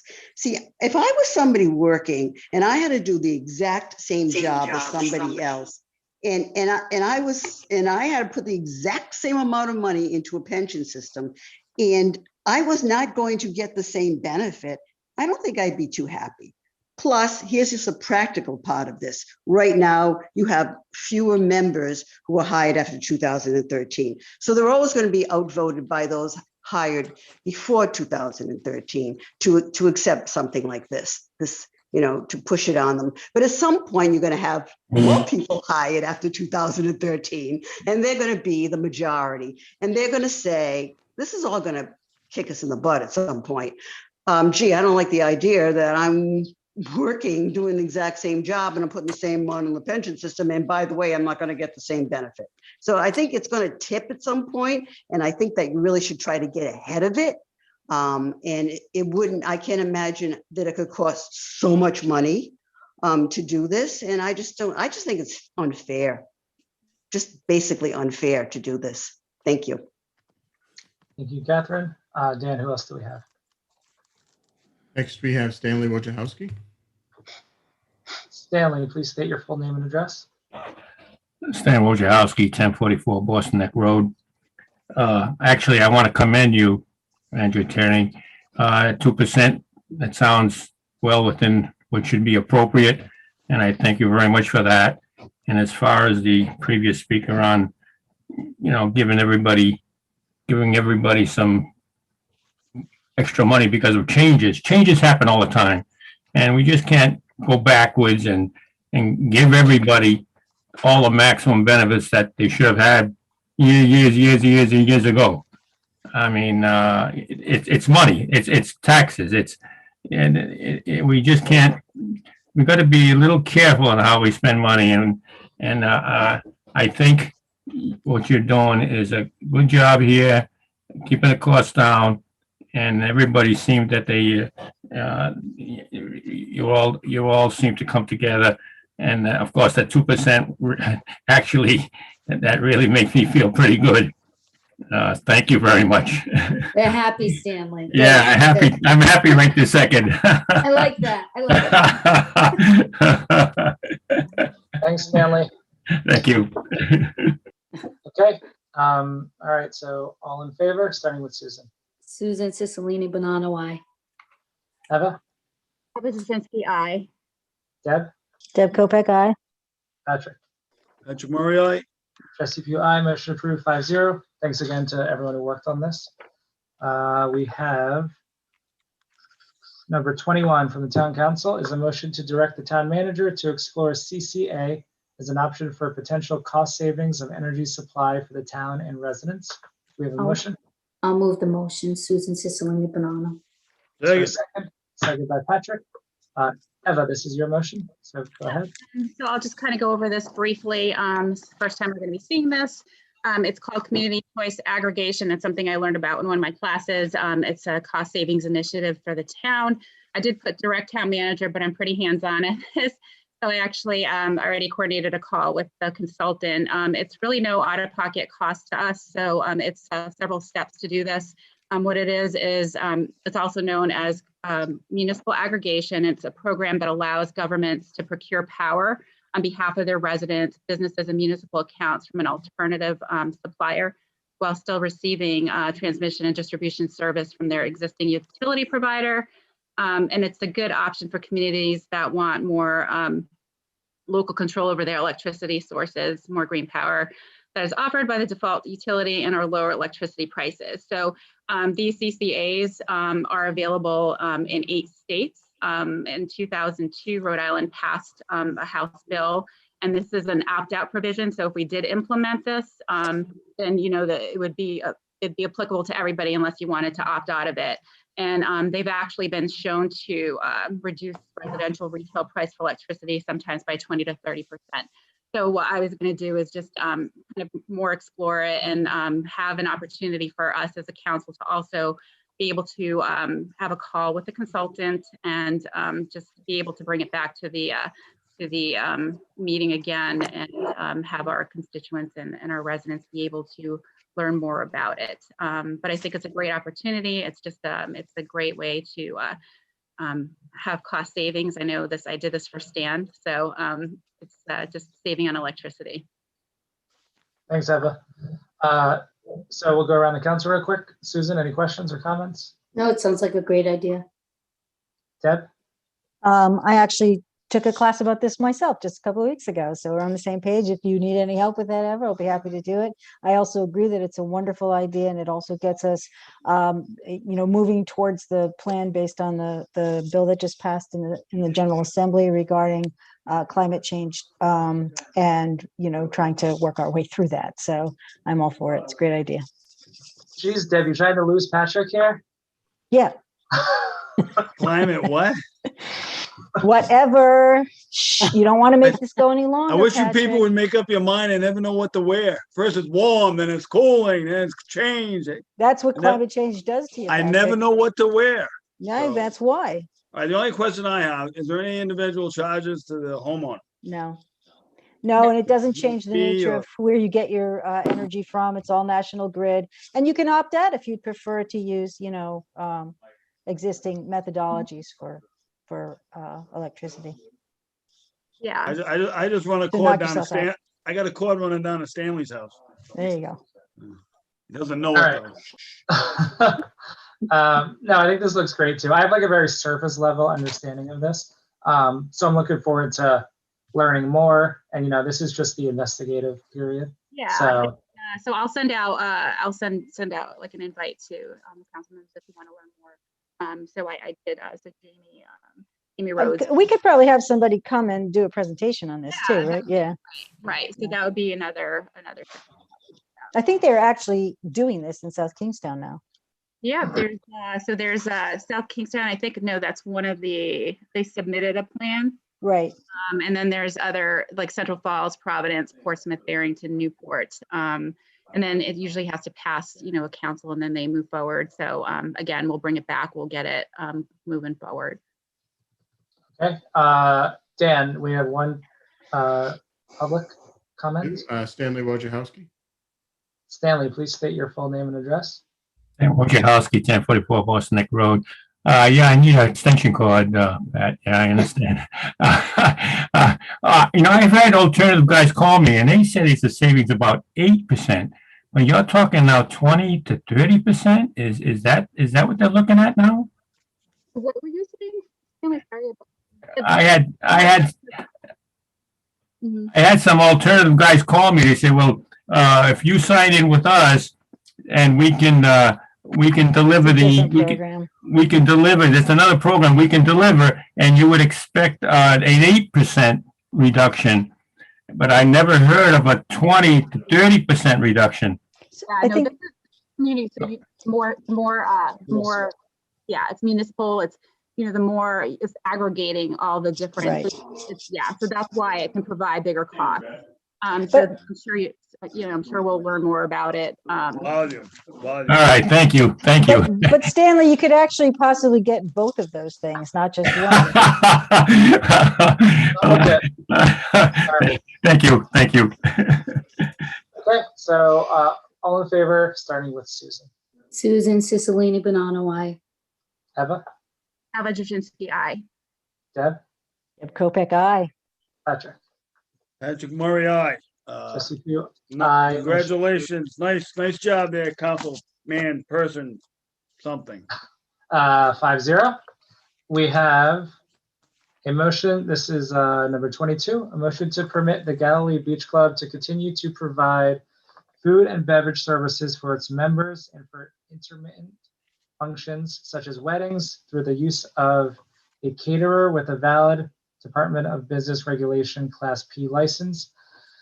As so long as the club adheres to all the regulations and stipulations of both the caterer's Class P license, the club's Class D license, that the club or the caterer name the town of Narragansett, and that the licensed premises of the caterer are not the same as the club's licensed premises. Is there a motion? I'll move the motion, Susan Cicilline Bonanno. Is there a second? Second. Seconded by Patrick. Okay, so this might not even be clear because maybe it should be reconsidered, but first I want to say we've been struggling with the Galilee Beach Club, trying to understand the licenses, and me personally, as we looked at it the last time and just did some research on different clubs and just have such great memories of going to the Galilee Beach Club when I was younger with my brother and the kids, and just a great place. And during COVID, I know they're struggling just like every other place in the town. So just wanted to know if the council had any appetite. The solicitor had agreed to do, or said for us, one of the recommendations was that they could continue with their 8 events. And I would ask if the council would reconsider adding additional events, 16 additional, which would be 24, but they would be sponsored by the license P, the P license, and a member would be present during that time. So they would be just like the other clubs in town. They would be sponsored events with a member present to get through the season. And then at the end of the season, again, DBR can clear up that confusion. I mean, we went back and forth, and I know that some of the clubs, it was members. So this would be the same. They would be sponsored by a member, and they would be able to just continue. They too have booked out well in advance, and so would like to continue to have some business with their events, and mostly weddings. So it's just an add-on to the 8, and it would be sponsored by the members on that Class P for the season. And then again, a letter from DBR or guidance moving on. So I'm asking just to build on what Mark had. And Mark, maybe you can help me too, had, given some recommendations.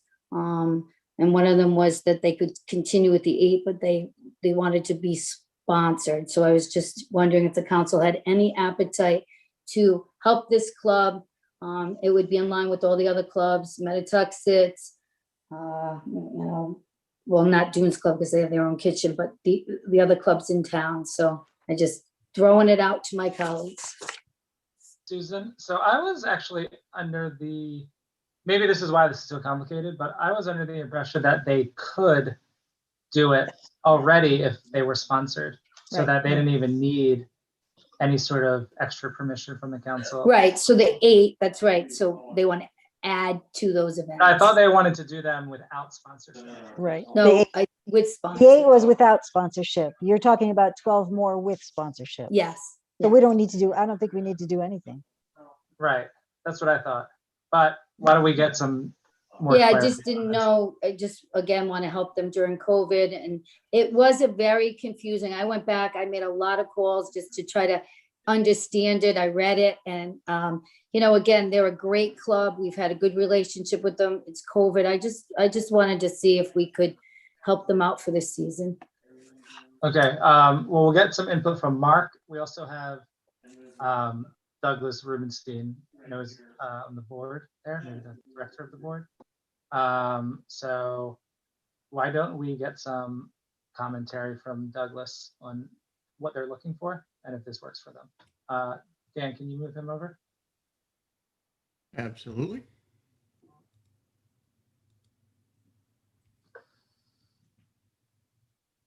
Doug, if you could just state your full name and address, and then you can go ahead and speak.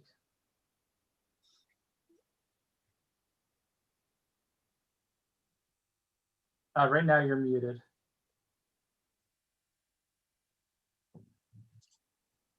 Can you hear me now? Yes. Great.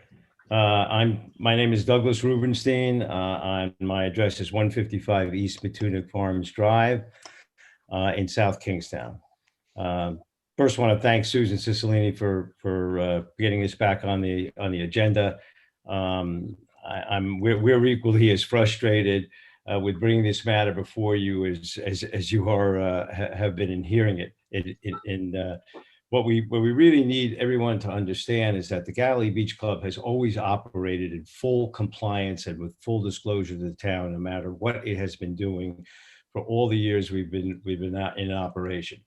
For the last 12 years, we've been operating, utilizing a lawful P-licensed caterer to handle our food and beverage operations and our banquets and our weddings. This is fully lawful by DBR and was with full knowledge of the town of Narragansett, and was reaffirmed on February 21st, 2019 by Terry Donovan, who again reaffirmed that we could continue to operate with a Class P license, offering, which is really a caterer's license. And so you understand why we operate that way. The socioeconomic makeup of our club is predominantly people who are nurses, teachers, professors, tradespeople. For us to be able to fund an in-house dining operation means we would have to hire an additional 25 employees and 3 different managers, assume a huge financial burden that this club, trying to remain affordable for this demographic, would be a hardship.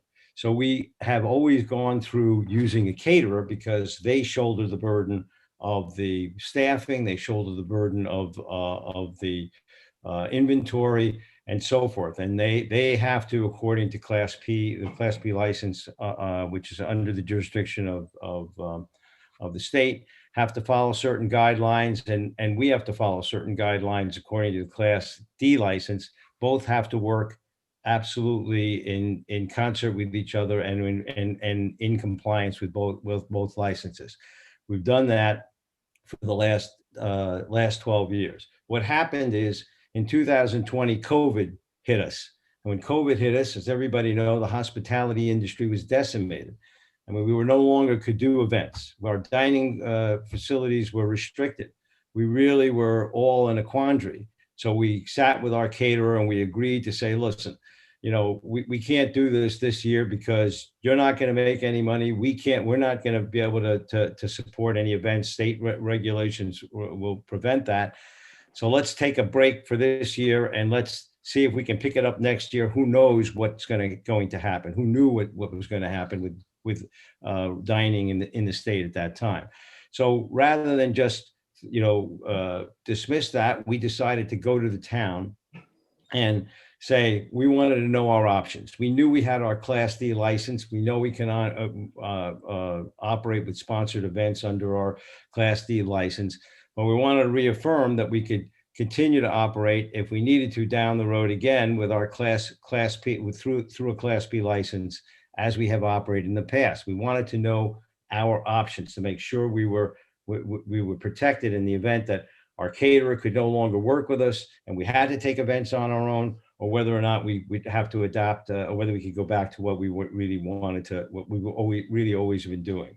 What happened there, and this is what's created all the confusion, is unfortunately Terry Donovan, when she gave us a reading of that, she made a mistake in determining that we could not use our Class P license, because one of the stipulations of the Class P license is you can't have two.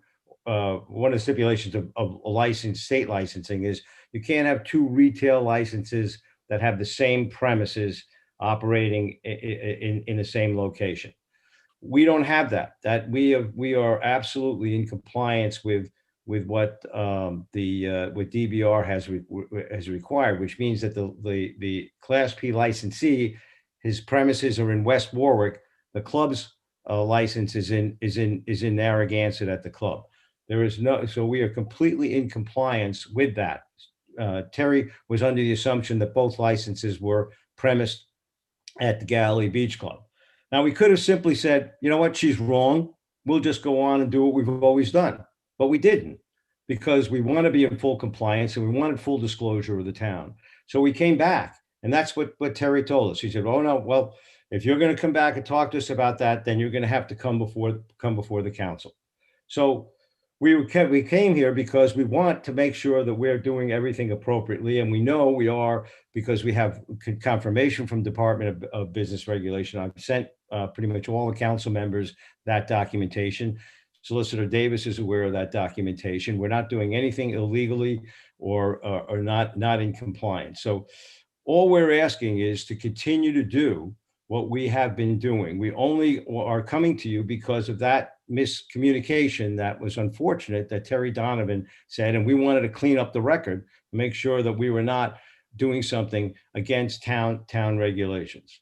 And last thing I have to say, for the record, we take offense to Solicitor Davis's allegations that we were abusive in operating through the caterer's P license, claiming that our weddings were more than intermittent functions.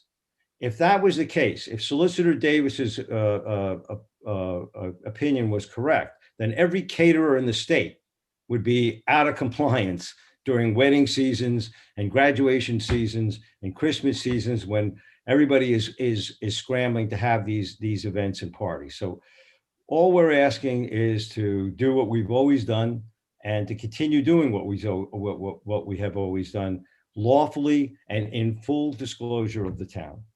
So that's what we're asking, and we appreciate your listening to us, and we're happy to answer any questions that anybody may have about that. I do actually. So I've been reviewing all the opinions that our town solicitor put together, and I definitely want him to weigh in on this, because I've tried to understand it, and he's explained it to me. So I'm going to give him an opportunity to speak. I'm really taken back by the word abusive. I guess this is where no good deed goes unpunished.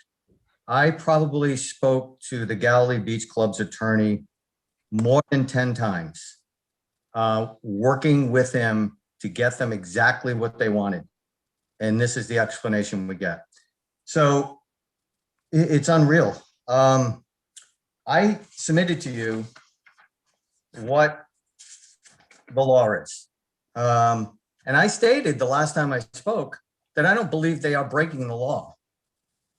So I'm not sure where that communication originated from. What I said was, I think their behavior is inconsistent with their Class D license testimony, which I sent to all of you, that they had when they went before planning and zoning. And when you read the planning and zoning testimony, it states that Nothing will be served to the public. There are no public events. It's only member events. It's very limited. So let me just clarify a couple of things. Terry didn't have a problem, nor do I have a problem, nor is there a legal problem with the Galilee Beach Club using a caterer to supplement their kitchen for their own events. No problem. They're going to use the caterer as if it was their own kitchen, and they're going to use their Class D club license to serve alcohol. No issue whatsoever. The issue becomes when they went before planning and zoning, they didn't disclose anywhere, I've read the testimony, that they wanted to be a wedding or a party destination for catering events. Not one mention of it. So I know the president had stated that it was well known. We know when their attorney spoke, he admitted that they've been carrying on these events without the knowledge of the town for more than a decade. So I know everyone that I spoke to in the town was unaware that they were holding all these non-member catering events. And it's legal with a Class P license. What we don't know is that an appropriate area to have catered events where there's 140 or 170 people? No, we don't. Has planning and zoning looked into what the neighbors think? Was there public testimony? What's the parking situation? I don't know. So you'll see in my recommendations, I say it's not illegal. I think it may be inconsistent with their Class D license. Okay. My recommendations were to allow them to carry on the events that they had contracted for. I suggested, after consultation with their attorney, that maybe they don't enter into any more in the future, because if planning and zoning decides that it's not appropriate, there may be ramifications on their Class D license. So I think my recommendations were fair, very reasonable. May I? I'm kind of astonished at the presentation. May I respond to that? Go ahead. May I respond to that? You may. First of all, what Attorney Davis, Solicitor Davis is referring to is a very specific hearing that we had with the town of Narragansett. What happened was our license did not allow us to serve alcohol on the beach and outside of the dining room of the club. That specific request, which Solicitor Davis is referring to, was solely a very specific surgical request to the town to be able to extend our liquor service onto our deck and onto the beach for members and their guests only. That's exactly what that was all about. There was no discussion and no need to get into what we were doing, because we were doing nothing different other than asking for an extension for the beach. So that's what that whole thing was about, and that's what they asked us to go through planning and zoning for, to make sure that we could do that. They consulted the neighbors. They did all of that in order to get through planning and zoning and get that motion approved. Secondly, we don't run events for 150, 170, 100 and whatever number of events. We hold events for about 100 people, if that. And usually these events are more 50 and 60. It's a small venue location. It's not designed, nor are we equipped kitchen-wise to even be able to handle an enormous amount of activity. And unfortunately, in all due respect to Solicitor Davis, he did use the term that we were abusing that in his presentation, which we do take offense to. And we are not operating any differently than any other venue that would be having these kinds of events. And our attorney was well aware of that. And our attorney certainly is here tonight and can speak to that as well, and can certainly confirm that what we are doing has been what we've always been doing and that the town was aware of it. Well, I'm looking at the list that I was provided. For example, the Marshall wedding to be held on September 2nd, 2021 has, from the caterer, estimate 110 guests. The Lopola wedding, 9/11/21, 140 guests. So Again, what? These are again, those are numbers people are putting on a piece of paper. If you've ever planned an event, you know that when you plan an event, you have to put an estimate of a number of people that you think you might be there, and that's what your pricing is based upon. But what actually happens is another story, because usually 15 to 20% of that doesn't show up, and rather doesn't come, and most people plan for more than what they're going to get because they don't know how many people are going to actually show up, and they don't want to be cut short. So for the most part, those events are very unusual, but that's again all part of the wedding planning and wedding business. That's what happens. Excuse me, Jesse, we have to vote to extend the meeting. For motion to extend 15 minutes. I'll make the motion to extend the meeting 15 minutes. Susan Cicilline Bonanno. I'll second. All in favor, starting with Susan. Susan Cicilline Bonanno, aye. Eva, Eva Jasinski, aye. Deb, Deb Kobeck, aye. Patrick. I suppose. Jesse Pugh, aye. Motion approved 5-0. I see Kevin Daly on. The attorney, he has his hand up. So Kevin, please state your full name and address.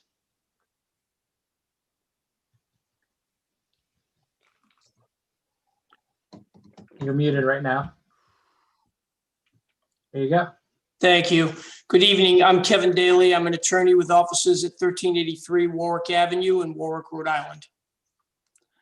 So thank you, members of the council. I won't reiterate what Mr. Rubenstein has already said. I do want to add two things, though, and that is with regard to the concept of transparency, because two things. First of all, back when the Galilee Beach Club was before planning and zoning, about 10 years ago, it was actually before my time as the attorney, but it is very clear that they were there for a very specific purpose of serving alcohol on the beach. So the fact that it didn't come up in that context should not be judged against the Galilee Beach Club as them being untransparent. It was not something that was before planning and zoning at that time.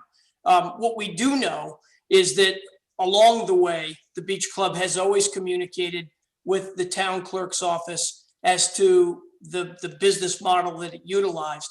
And we also know that in February of 2019, that was the most recent example of that, because we were in the process of renegotiating the contract with the caterer. And we specifically reached out to Terry Donovan so that she was aware of exactly how we were operating. And we wanted to make sure that it was, with sort of the blessing of the town. And she wrote an email back to us indicating that, in fact, there was no issue with utilizing caterers for events such as weddings and utilizing their Class P license. I do want that clear that the Beach Club has always been transparent about that practice. I reiterate what Mr. Rubenstein said, that we then in the summer of 2020 were trying to figure out how we were going to do events going forward. And there were a couple of options on the table, one of which was to do the events in-house under the Class D license, and the other of which was to resume the practice of utilizing caterers. And Terry at that point reversed field and wrote an email and said, it would be inconsistent with your Class D license to use a caterer who utilized their Class P. So as Mr. Rubenstein said, first of all, I viewed that as inaccurate, because my view of Rhode Island General Laws Section 3-5-9 clearly indicates that statute only applies if you're using the same license out of the same premises, which is not what was going on at the Galilee Beach Club. The caterer has their own premises in West Warwick. The Galilee Beach Club is in Narragansett. the club at that point could have just said, you know what, Terry is mistaken, and they could have pressed on. The club didn't do that. The club went back to Terry and said, look, we want to make sure that we're in compliance. And we asked Terry for further guidance, and Terry indicated that we should come before the council. So that's how we ended up here. And it was out of the desire to make sure that we were indeed being completely transparent. The final thing that I'd like to say is that I think there's some confusion about what the club has sort of on its plate right now in terms of events. The club has 8 events that were previously booked through the old caterer to take place in the short term and going forward under that caterer's Class P license. In addition, the club has several events that it is also booked under its Class D license, because again, Terry had indicated that there was no issue booking events under its Class D license. So that's the other 15 events. Those are the ones that would be sort of so-called member sponsored, where there would be a member present and the alcohol would be purchased through the club's Class D license, and certified personnel would be there to serve the alcohol. So that's what I think is before the council. But again, what the club would really like is guidance that they can continue their previous practice of conducting events utilizing caterers that have a Class P license. If I may just follow that up, I think what Attorney Daly stated is almost verbatim what I put in my summary. So I don't disagree with anything except the testimony that was given to Planning and Zoning, which you all have. And I'll just read you a couple of sentences. It says, and it was for the purpose of expanding onto the beach area. But when they did, they kind of revisited what was going on at the club. And I'll just read you these 2 sentences. It says, all food and beverage service within the club is accomplished without the exchange of cash. Only known and identified members may be served food or beverages, and members must sign the meal slip, which are then charged to their club accounts. No food or beverage service is available to members of the curious public who may stop, inquire, or otherwise walk along the shoreline. Both the food and beverage for generalized daily meal service are generated from within the club itself. So, as I said, I don't think it's illegal. I think it may be inconsistent, and that's why I said I think they should be allowed to continue with the events that they've contracted for, but I do think it makes sense to send it back to Planning and Zoning to revisit exactly what's going on and for them to advise you with regard to the Class D license. As we all know, Class P is issued by the Department of Business Regulations. So nothing's changed since I wrote that. Terry was fine. I was fine. Although I'm becoming less fine with these events, the 15 events where a member's present. It's not the Planning and Zoning, when they referred this matter to you, approved member events, sponsored member events. And we know what sponsored member events means. It means members, events for members, not events where there's just one member present. But it hasn't been a problem. I wasn't looking to make it a problem. Terry wasn't making it to be a problem. But now we have all these different iterations going on. So I think let them, my advice, as I put in writing, let them go about their business, do the events that they've contracted for with the member there, the member not there, the Class B events, the Class D event, let it go because it's not illegal. But I would certainly refer this Class D back to Planning and Zoning before you vote to renew it, so they can sort it all out and decide if it's inconsistent or consistent. All right, Mark, so okay, so the 8 plus the additional events, is that what you think? So we can sort that out, huh? I had told Attorney Daly that I didn't have a problem with the 15 events that were was present. And the 8 events, there was my attorney Daly had stated that they were, under contract with a caterer to perform. So I think it was prudent to allow all those events to go. Okay. And carry on. And I not once did I suggest they shouldn't, but I do. Okay, thank you. No, I appreciate that because we had said 8 and I know that they had different events, pending. And I just wanted to make sure until it's like really sorted out, if it wasn't against law and they could do that and then we could sort it out. Yeah. Okay. Okay, so to me, this is pretty consistent with what we had discussed when Mark gave the recommendations. I guess if we want to formalize that, we can go ahead and vote. Vote on this as worded. Does everyone understand the motion and how it's worded? Deb, go ahead. Didn't we vote on what Mark suggested a We couple weeks voted for ago? him to make the recommendations. We directed him to make it. He presented them. We didn't take a vote. I'm looking at this is April 19th was when he presented the recommendations. Is that right? Mark? Right, and we said that we're taking these. I'm looking at the minutes. It says motion so unanimously voted. We received them. That was to receive. Oh, just to receive. Oh, okay. Sorry. So this would be to allow the 8 previously booked without member sponsorship, and then to do the other events with members present. Well, why do we have to vote on the other events? We don't. I mean, if they want a formal vote, then I guess we don't really have to. I don't think we need to. That would. So it would be the 8. Yeah, just the 8. That's all we need to vote on. The others are fine. Right, but then it should Mark discussed, be referred back to planning. Well, yeah, but that's when we vote on liquor licenses. No, Yeah. we need to do that like ahead of time so that we have. Right. But we don't have to vote on that right now. Yeah, let's just vote on, so we don't even need to vote on this motion if we all are in agreement, right? Is that what we voted on the last time, or do you want to add in the additional events? Mark, what do you think? I had a couple of questions. I think the easiest thing to do, if you're in agreement with the recommendations, is to adopt the recommendations that I made. Yep. Or if you don't like that, then just take the recommendations that you want to adopt. Does that mean well, Patrick has questions. Okay. I just, how many events were there last year? Well, Anybody know? last year's a bad year. Correct.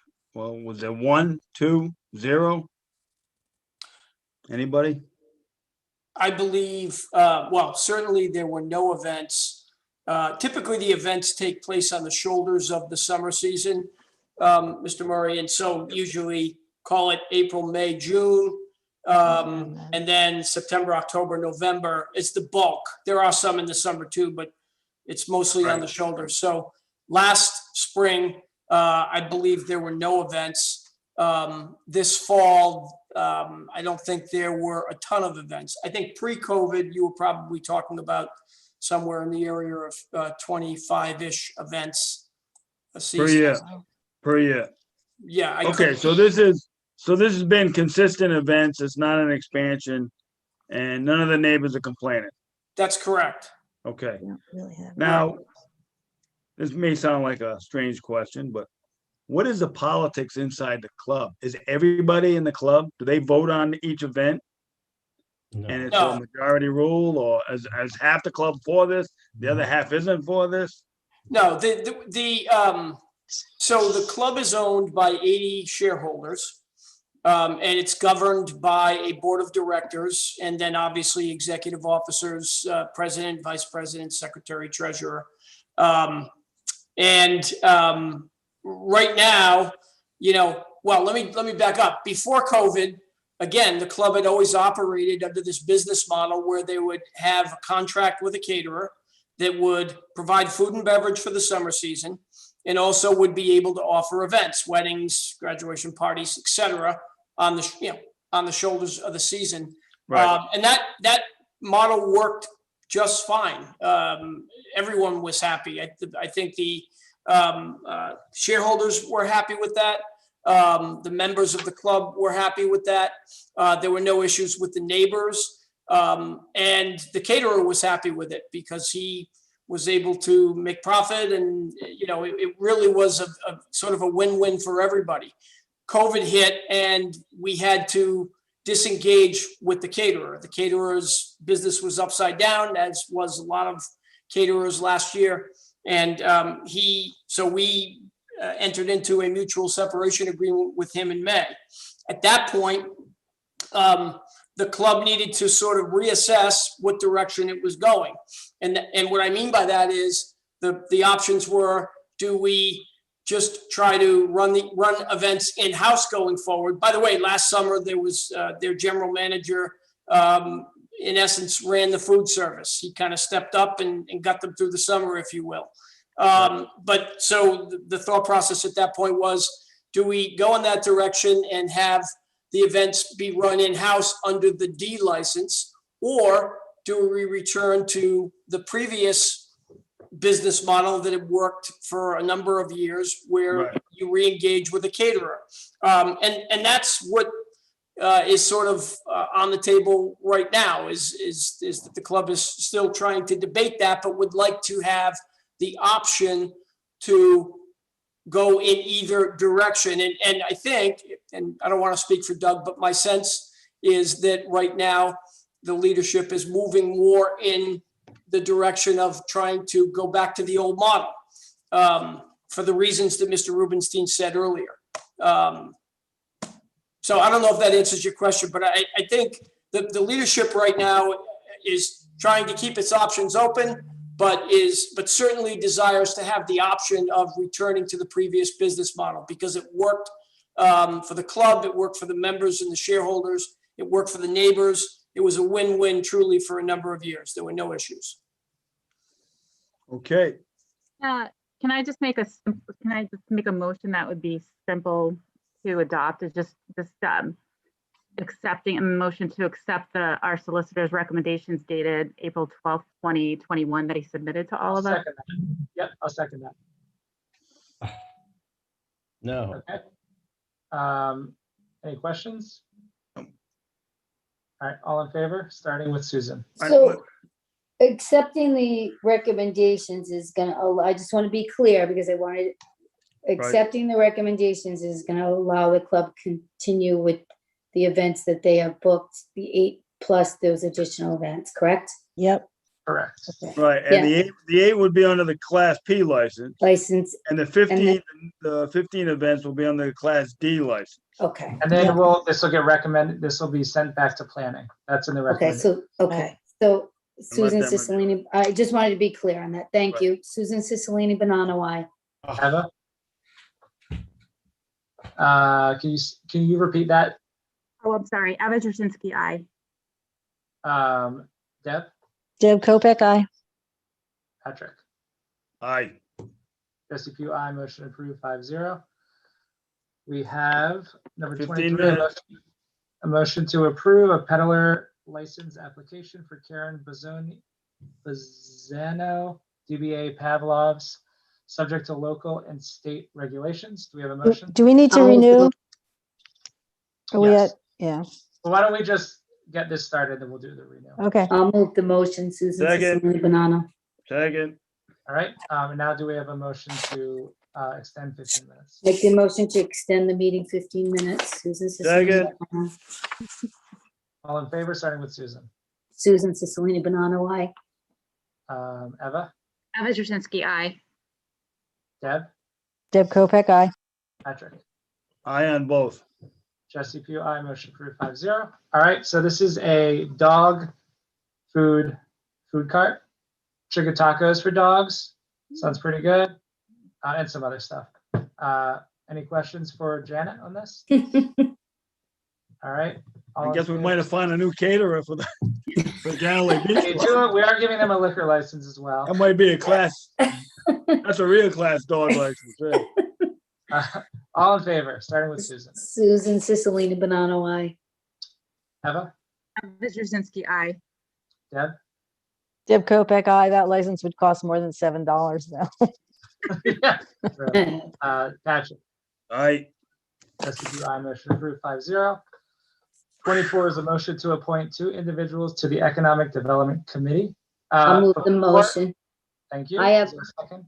Second. Before we get started with this, I want to make sure everyone has a fair chance to do their nominations. So who's the second?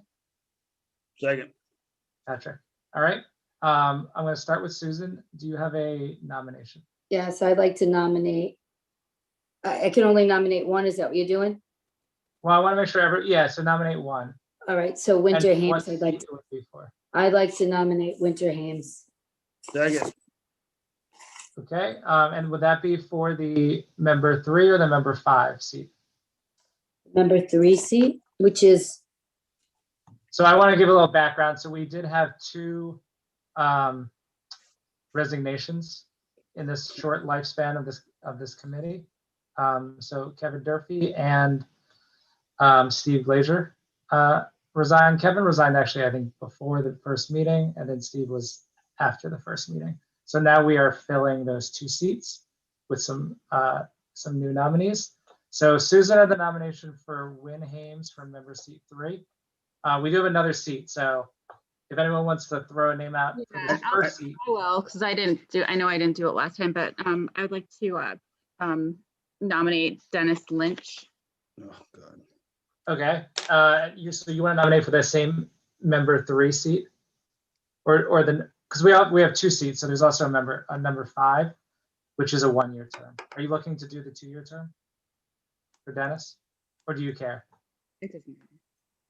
Okay, so are there any other nominations? I'd like to nominate Joe Lembo to the 5 seat. Okay, so there's 3 nominations. Any other nominations? Okay, we're gonna start with Susan's, then we'll do Eva's and then Patrick's. Remember, this is for 2 opening seats. So for the 2-year term, we have a nomination for Win Hames. Is there a second on that? Second. All right, all in favor for Win Hames, starting with Susan. Susan Cicilline Banana Y. Patrick, or sorry, Eva, Eva Jasinski, aye. Deb, Deb Kopeck, aye. Patrick, Patrick Murray, aye. Jesse Pugh, aye. Motion approved 5-0. The next nomination is for Dennis Lynch, and then we also have the nomination for Joe Lembo. What we could do here, we did this in previous meetings, was we could get a consensus before voting so that we don't have to reject one of them in a vote, or we could just go with Eva's nomination and see how that one pans out. So I'd like to support Patrick's nomination for Joe Lembo. All right, Deb, do you have a preference for these 2 nominees? Yes, my preference is for Dennis Lynch. Make the statement about, the only concern I have is that there's a lawsuit pending, and Joe Lembo is on that lawsuit against the town. So that was my concern. Okay, do Susan or Patrick, do you guys want to make any statements on your nominee? No, Patrick, do you want to say something? Because I have a couple of things I can say. You know, Joe is a property owner. He's experienced in planning and zoning. He is a uniter, not a divider. He's a member of the chamber. He comes with great experience. So I think he's a great candidate. Yeah, well, I mentioned the lawsuit. That's with the 2100 Club, and he's a member of this group. It's not a personal, civil action against the town himself. It's just the group that he's associated with. So I don't think that should, keep him from, applying for a committee. Okay, let's go to the public. Dan, who do we have? First, we have Paul Zonfrillo. Will you even be talking about this? I don't know about that. Paul, please state your full name and address. Paul Zonfrillo, 7 Windward Circle. Yeah, I would just like to advocate for Dennis Lynch. He's the CEO of South County Hospital. He's been on many public companies. And if you look at the content, now that you guys have approved WIN, he's somebody that's got great financial and nationwide experience in a lot of big companies. If we're thinking about Galilee, improving Galilee, thinking about somebody that needs to be able to talk to another C-level on a corporate level. And he's also a member of the chamber. I'm sorry. So that's for Dennis Lynch. As far as Mr. Limbo goes, he is also a member of the chamber. We've got representation from the chamber already, and he is a named plaintiff on the 2100 lawsuit. So it's not, he is actually personally suing the town. So just a little correction on that. I think Dennis will perfectly round out the team and really give us some great diversity and a bigger picture. So I would urge you to approve Dennis. Thank you. Thank you, Paul. Let's see. Okay, looks like we have one left. Who do we have, Dan? Steve. Steve, please state your full name and address. Steve Ferrandi, 44 Sylvan Road.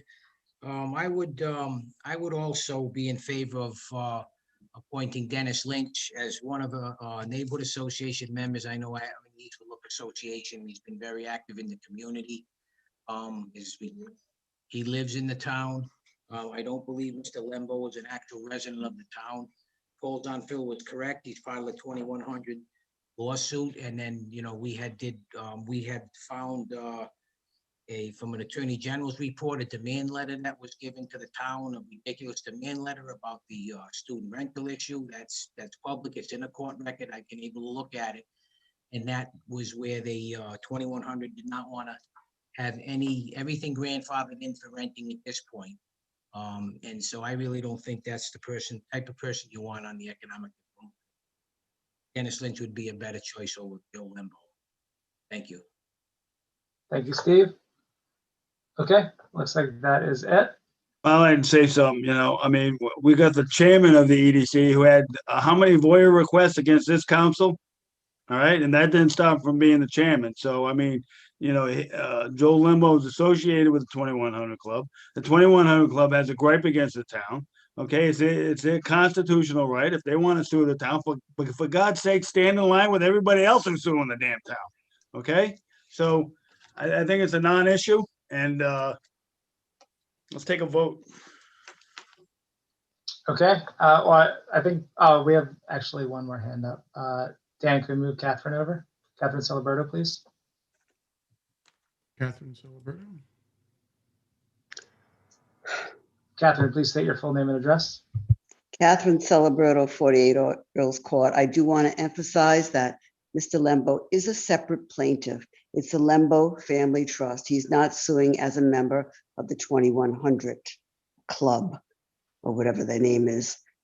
And again, I mean, I hate to say this in public, but he falsified his application. He does not live at 20 Black Alder Trail. Mr. Lembo, a few years ago, when he wasn't appointed to the planning board, he was kind of upset about it. So he wrote a letter to, I believe, the Independent, and he tried to argue that he was a resident of Johnston and Narragansett at the same time.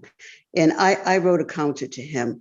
He just wasn't happy that a bona fide resident was appointed to the planning board. I just don't know how somebody can claim that they are a bona fide resident of two different places. I would never say that. My domicile is Florida, and I'm a resident of Narragansett, but I wouldn't put myself out there and put my Narragansett address on a formal application to the town. It is essentially giving a false statement to a public official, and there does not have to be a note on an application under penalty of perjury. It's implied. I just think that wasn't right to do that. And I just feel Mr. Lembo is way too invested with the rental community. His idea of economic development is personal economic development. How much can he make from his rentals? I just feel it'll throw the balance off. We have Mr. Hames. He's a rental owner, and he's actually a resident too. So we have him. And and knowing Dennis Lynch, in my opinion, is just a much better choice. He's so even-tempered. He's so knowledgeable. I think he'd be a good person on this EDC. Thank you. So and the last time I refrained from voting because I was looking for somebody that had, like a breadth of experience, like a CEO or something. And so when I saw this applicant, that's why I kind of put, decided to, now that the EDC was established, I thought I would put a recommendation forward for a nominee. I think they're both fine people. I'm a little concerned now about knowing if Mr. Limbo has a personal lawsuit as opposed to the 2,100. I was thinking it's not a bad deal because it's a group, but is it, Patrick, do you know if that's in fact true? Joe is actually on here now with his hand up. Let's let Joe explain. All right. All right, Joe, please state your full name and address.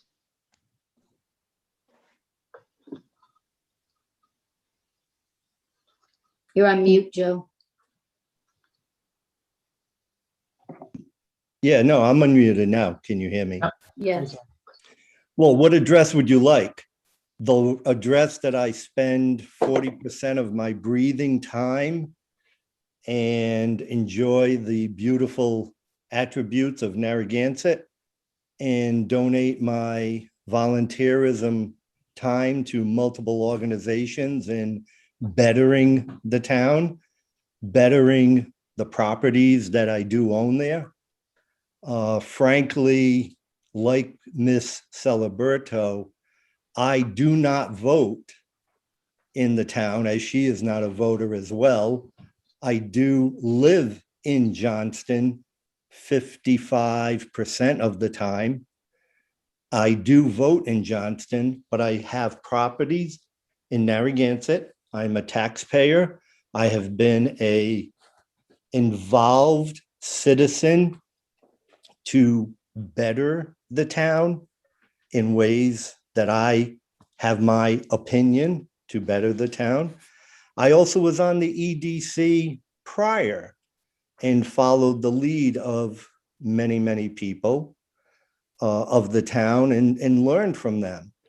So my experiences here or, tonight need to be considered.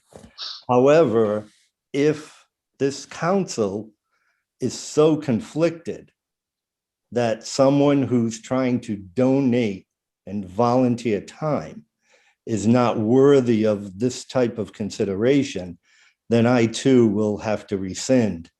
But as this has been an evening of people taking offense to what people have been saying, I take offense to the fact that I falsified a document. I am a taxpayer. I pay for taxes in that town. And the address is my family home that we share and live in. We breathe in Narragansett. I should have a say in what happens in Narragansett. Yeah, for the record, I want to state for the record, I think Joe's appointment, I'm on this committee, and Joe's appointment will provide continuity. It will lessen the division that's already obvious on this committee by the two resignations that we've already had. So I'm supporting Joe. You guys do what you want. Joe, I think Susan had a question about the lawsuit. Susan, do you have a Yeah, question? so Joe, we did, hear about lawsuits tonight. Do you have any personal lawsuits against the town of Narragansett? No, I do not. If people were to look at that document, there are a group of members of a 501c3 that has its constitutional right to use its members to be named throughout a particular challenge to a law that is in effect or being proposed in town. So no, personally, I have no, what should I say, negative feelings towards this town. I am trying to do more and more to help or just to be part of the community And that seems to be a word that just doesn't get enough play. Community, bringing everything together. Thank you, Joe. Okay. Looks like that is it. So I guess you guys are kind of waiting on my decision as we have a 2-2 here. So one of the things, well, let me first state that I think that both people in the discussion are both worthy of the seat, both impressive professionally and qualified for this.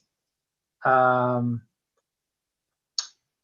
am concerned about the direction of the committee and the tone of it. And I want to make sure that whoever we vote on tonight will help in terms of, I guess, a diverse perspective. I did watch that first meeting and it was a rough one. So with that, I am going to support Joe Lembo. So, you know, that would be 3 votes for Joe. So we have a nomination. We'll start with that. We have a nomination for Joe from Patrick Murray. Is there a second? I'll second it. All in favor, starting with Susan. Susan Cicilline, Bonanno, aye. Eva? Eva Jasinski, nay. Deb? Deb Kopak, aye. Patrick? Patrick Murray, aye. Jesse Pugh, aye. Motion approved 4-1. Next, we have number 25. I think we need to do an extension. Okay, I'll make a motion to extend the meeting 15 minutes. Susan Cicilline, Bonanno. Is there a second? Second. All right, all in favor, starting with Susan. Susan Cicilline, Bonanno, aye. Eva? Eva Jasinski, aye. Deb? Deb Kopak, aye. Patrick?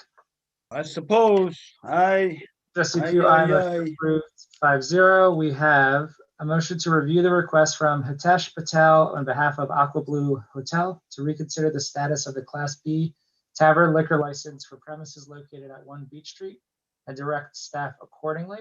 We have a motion. I'll move the motion. Susan Cicilline, Bonanno. Second. All right. Janet, do you have some info you can give us on this?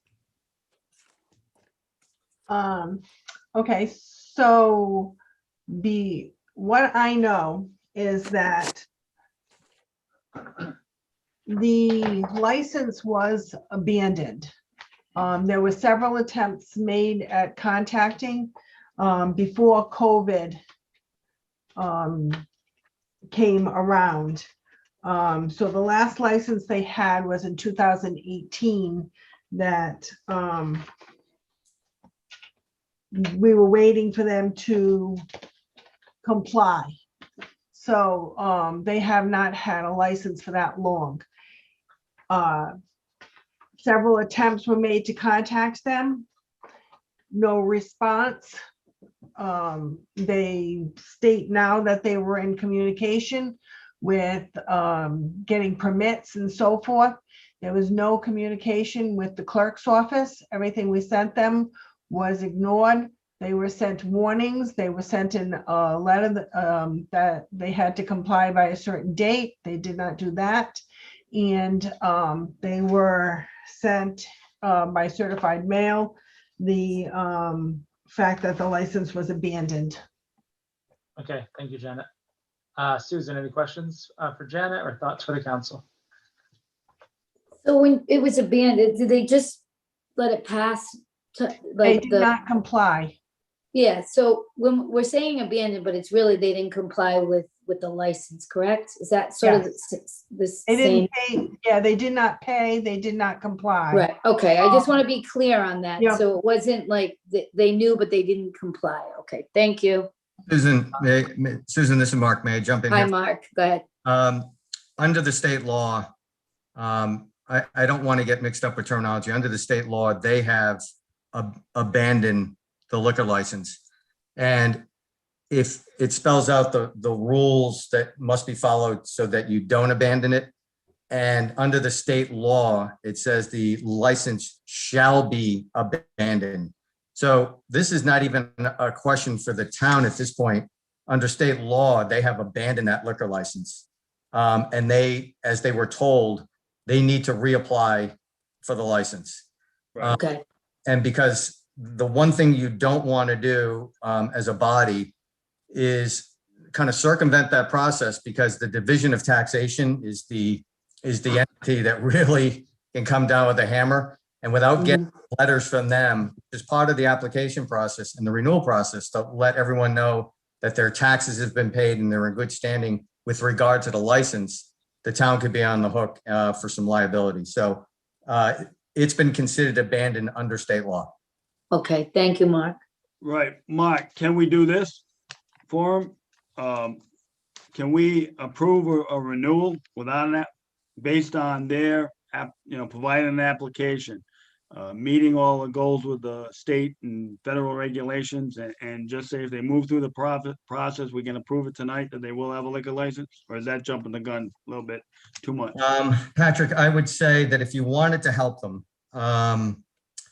then I would table it, continue it to the next meeting, and in the interim, they need to provide you with something from the Division of Taxation. Right. About good standing as a corporation, but Right. they provide the certificate from the Division of Taxation with regard to all payments and amounts and liabilities relating to that liquor license. If they were to do that, then I'd say, you know what? They're gonna get the license. They've had it. Yeah. And if you want to help them accelerate that, it would be perfectly fine, but you've got to cover off that liability, in my opinion. Understood. Yeah, they got to be in good standing for us to give them a liquor license.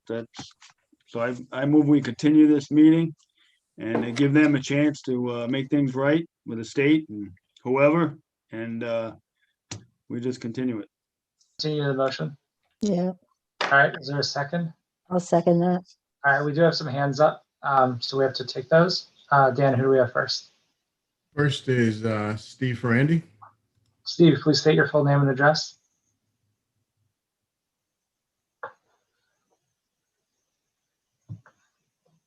Steve, you have to unmute.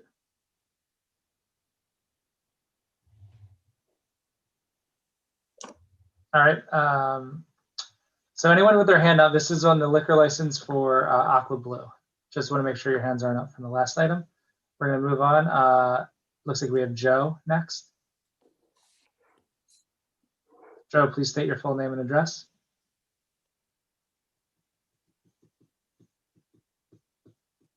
Okay, might be from the last item as well. Joe Lemno. Dan, who Next else? is Tara, T-A-R-A. All right, Tara, please state your full name and address. Hello, my name's Tara Teague. I live at 73 Christie Circle in West Warwick, Rhode Island. I'm actually the representative from Aqua Blue Hotel. Mr. Patel received his COVID shot over the weekend and is unable to attend tonight, but I did want to be here to speak on behalf of the potential restaurant, as well as Mr. Patel, as he did give me some talking points. So if there's any questions that anyone has about how this process kind of happened and what his impressions of everything were going through the last year and a half when he took over the business, and what has happened through the course of the summer of 2019 to take us to now. Okay, well, right now we have a motion to continue this, and we're looking for the business to provide documentation and to show that they're in good standing. So that's Okay. kind of where we're at. Yep, I can absolutely do that. I did also want to make sure that everyone is aware that Mr. Patel is absolutely willing to pay renewal fees for the year of 2020 that he did not renew, because he did receive a document stating that, excuse me, I've been on this all night, so I'm a little sleepy too. I know we all are, that we couldn't apply until we were serving food again, and our renovations halted pretty abruptly. So we can absolutely get a letter of good standing, and if anyone could send me some direction in the best way to get that to you, you know, I'm down at the property a lot of days lately because it's getting a little bit busy. So I'm absolutely willing and hopeful to get that done as quickly as possible to expedite this process, because we would really like to move things along, because we have a target date of being completed with our new construction for end of June. Okay. Yeah, we definitely want to get you guys back and up and running as well. Jesse, just to be clear on the motion, I'm sorry to interrupt. They talk about a new restaurant. That doesn't sound like a renewal. It sounds like a new license, but Right. and it really doesn't matter because under the state law, it's abandoned and they have to reapply. So when we a letter of good standing, I think all of us in business know that you can call you can get the Secretary of State to give you a letter of good standing and the Division of Taxation a letter of good standing. This is different. They need to get correspondence, which you normally get, the town gets directly from the state when an applicant applies or renews. They need something from the Division of Taxation sent directly to the town stating that there is no liability or amounts due associated with that liquor license. So it's not just a general letter of good standing. The Division of Taxation must be very specific that no amounts and no liabilities are outstanding with regard to that liquor license. Something that's in the ordinary course when they go through the process of applying or renewing. It's sent automatically from the Division of Taxation to the town. Okay, thank you for clarifying that. I appreciate that. Good. You're welcome. All right, did anyone have any questions for Tara? Nope. Okay. Tara, any Good last luck. questions for us? Good luck. Thank you. It's been an interesting 18 months. Thank you, Tara. All right, so we have a motion to continue. All in favor, starting with Susan. Susan Cicilline Bonanno, aye. Eva? Heather Jasinski, aye. Deb? Deb Kopic, aye. Patrick? Patrick Murray, aye. Jesse Pugh, aye. Motion approved 5-0. 26 is a motion to approve the addition of a temporary bar. Jesse, before you go, sorry. Extend? Before you go on to that one, the motion to continue, who made the motion, who seconded? I made the motion and Susan seconded it. Susan seconded? Yeah. Okay, thank you. Thanks, Janet. Sorry about that. Shouldn't we table 25 too? Till they We're get, on 26. Well, they're looking to get that done. We could table 27 probably.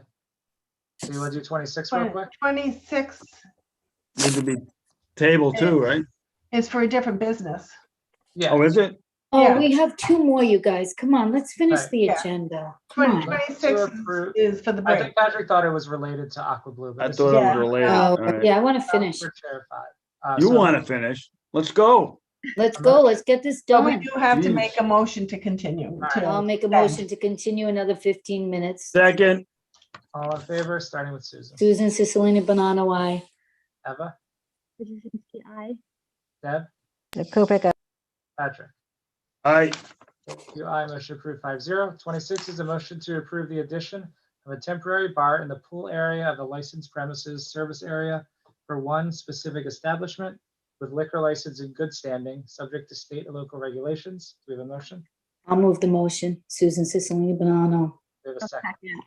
Second by Eva. So this is for Chair 5. They already have liquor service in that back pool area outside.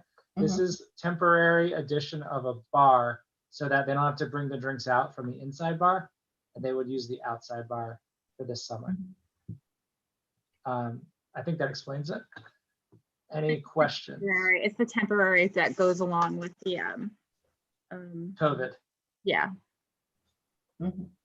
Yep. Any questions from any council members? Okay. All right. So then we'll take the vote. All in favor, starting with Susan. Susan Cicilline Bonanno, aye. Eva? Heather Jasinski, aye. Patrick? Sorry, Deb. Sorry. Sorry. Shift it around. Deb? Deb Kopic, aye. Eva's just glad it's not her. I know. I'm now mixing up you and Patrick. It's getting really bad. Patrick?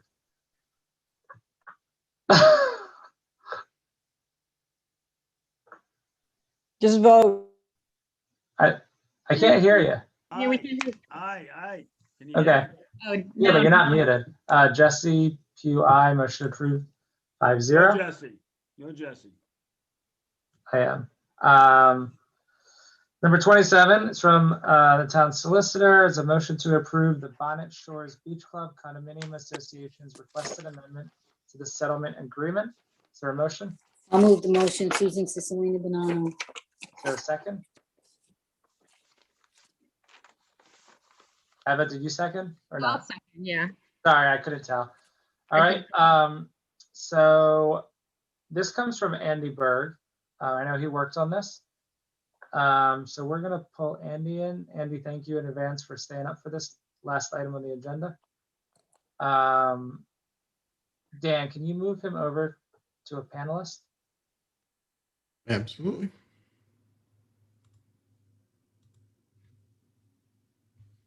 So Andy, you know, you and I had spoken about this. I have a pretty good backstory on it, but if you could give some additional info for the other council members, that'd be great.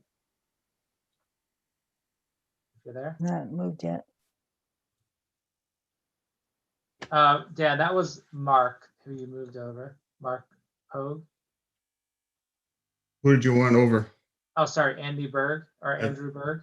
He doesn't have his hand up, but I'm hoping he can speak as the solicitor. Andy, can Here I am. There you are. Thank you. So I'd also ask if Dan can move in. There's an attorney named Mark Pogue who represents the interested parties. If you could bring him in also. Yep. This Mark, I've been involved. Mark and I have been working out the settlement that goes back to 2013, and it's in the final stages. And Mark made a request that some of the unit holders at the beach club who actually live in their units have their condominiums taxed as residences rather than commercial. So I think Mark is in a, so I placed this on the agenda item on his request, and he'll be in a good position. I did speak to you some individually. The town is under no obligation to do this. They're basically asking for relief at the pleasure of the town council. So if there's questions, I think Mark will be in a better position to address them. All right, yeah, because Andy, I just wanted to ask a question as far as the difference in financial difference between the residential for the 6 as opposed to the commercial. I mean, what kind of money are we talking about? Dave Dulce at the tax assessor's office, he did run some preliminary numbers, and it's approximately $8,415. That would be the cumulative difference in the tax payments for those 6 units, the difference between being taxed as commercial properties or residential. And then there are no other residents of Narragansett included in that 903 other than those 6? I believe so, and I think Mark would be in a better position to know what other units might be comparable if there's other potential. Yeah, if more people are going to come along, Right. or that. Right, that was my question too. Yeah, I'm not as familiar with the layout of the club over there as he would be. But I mean, isn't this setting a precedent too, is the question?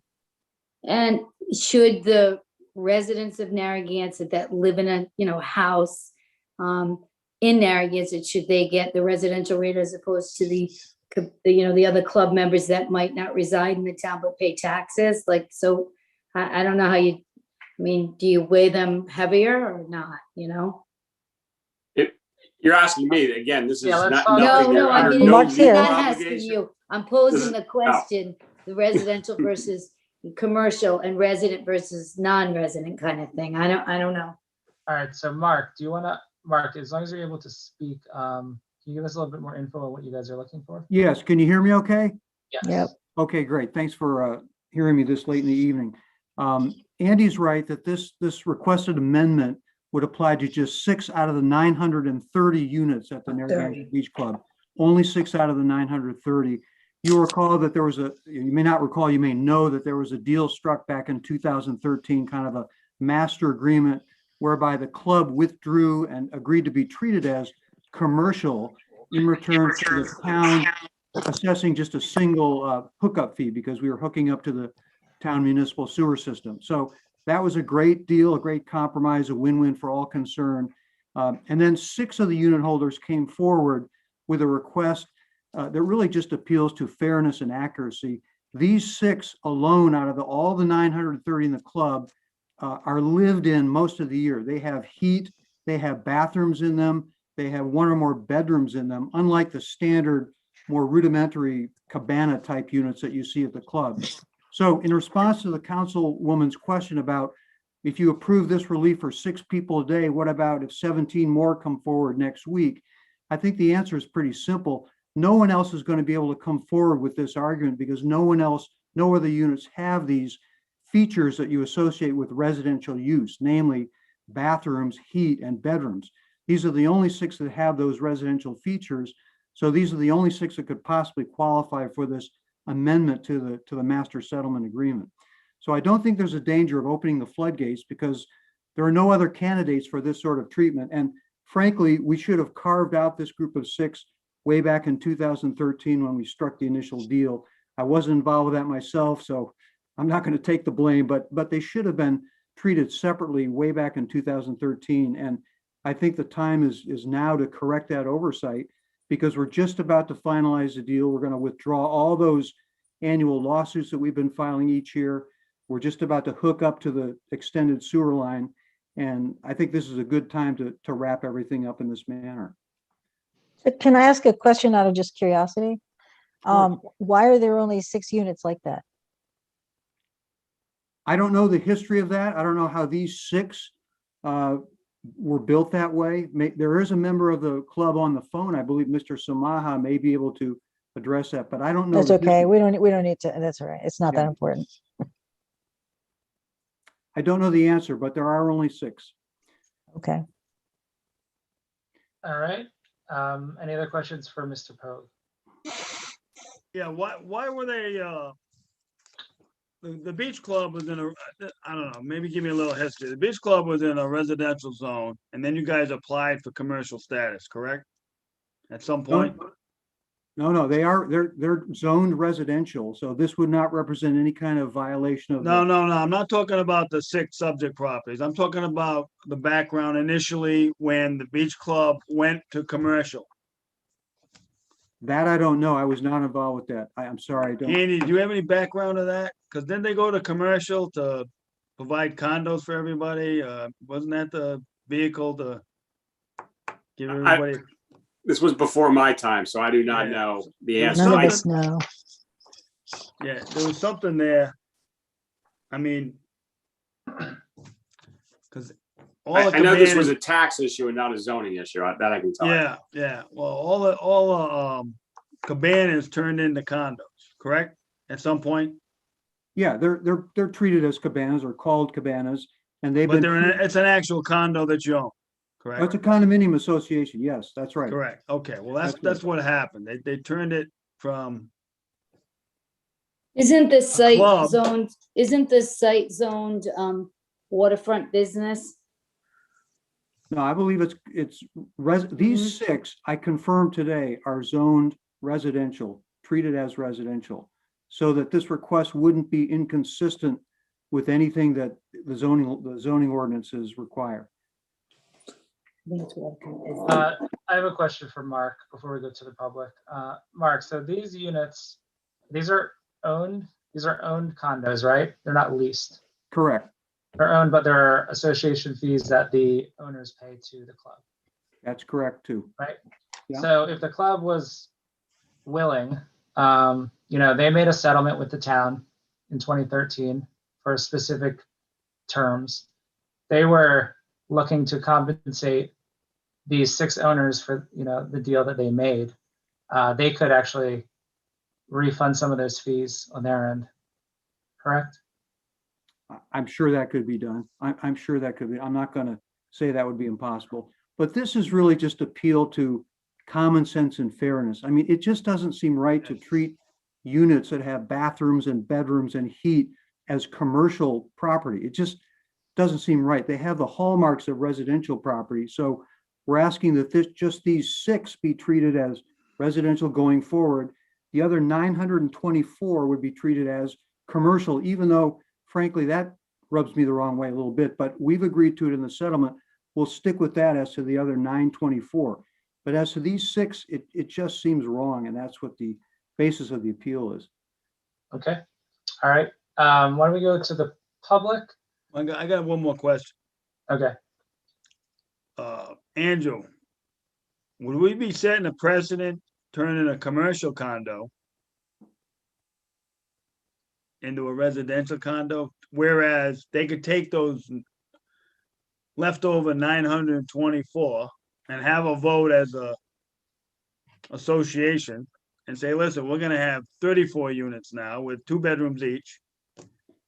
And we have a precedent and we're gonna make them all residential condos. Is that what the future could hold here if we take these? You know, it's hard to say. I mean, the beach club's a pretty unique situation, the way it's laid Right. out with the cabanas being actual condos. And, you know, I don't know, you know, when someone makes a stretch and asks for something, they can always look back and say, well, you did this exactly. for them, That- why not me? So that's my you know, I'm biggest not gonna fear. tell you. There's real, like, all I can tell you, there's no legal obligation here. Right, right. And I then, don't know what's the future holds. and then that low pressure 2-inch sewer line will have to be upgraded in some future time. So this is what I see. May or may not happen, but certainly I think we're opening a door to something like that. Can I Is, address Maybe that wrong. is comment? there a way to have an agreement that says this is it, there won't be any more? Yeah, Yeah. I was going to address Mr. Murray's comment. I think that's a valid point, a valid worry. And I think to guard against that, we could put language in the amendment, as Ms. Kopek was starting to say, that says there shall be no further amendments to this agreement based on the conversion to residential condominium status or anything else you could think of. We can address, you know, the potential parade of horribles you're thinking about in this agreement with appropriate wording. All right. Deb, do you have another question before we go to the public? I do not. All right, Dan, who do we have first? First is Anita Langer. Anita, please state your full name and address. Right now you're muted, so you might have to unmute.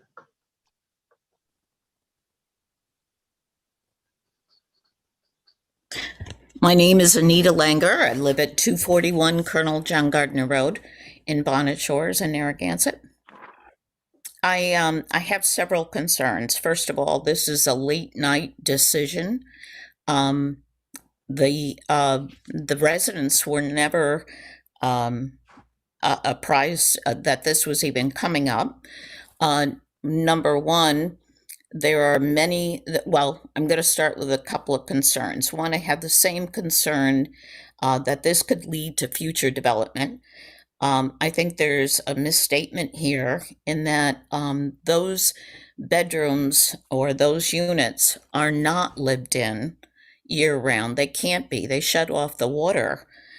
So there's no water and there's no sewer.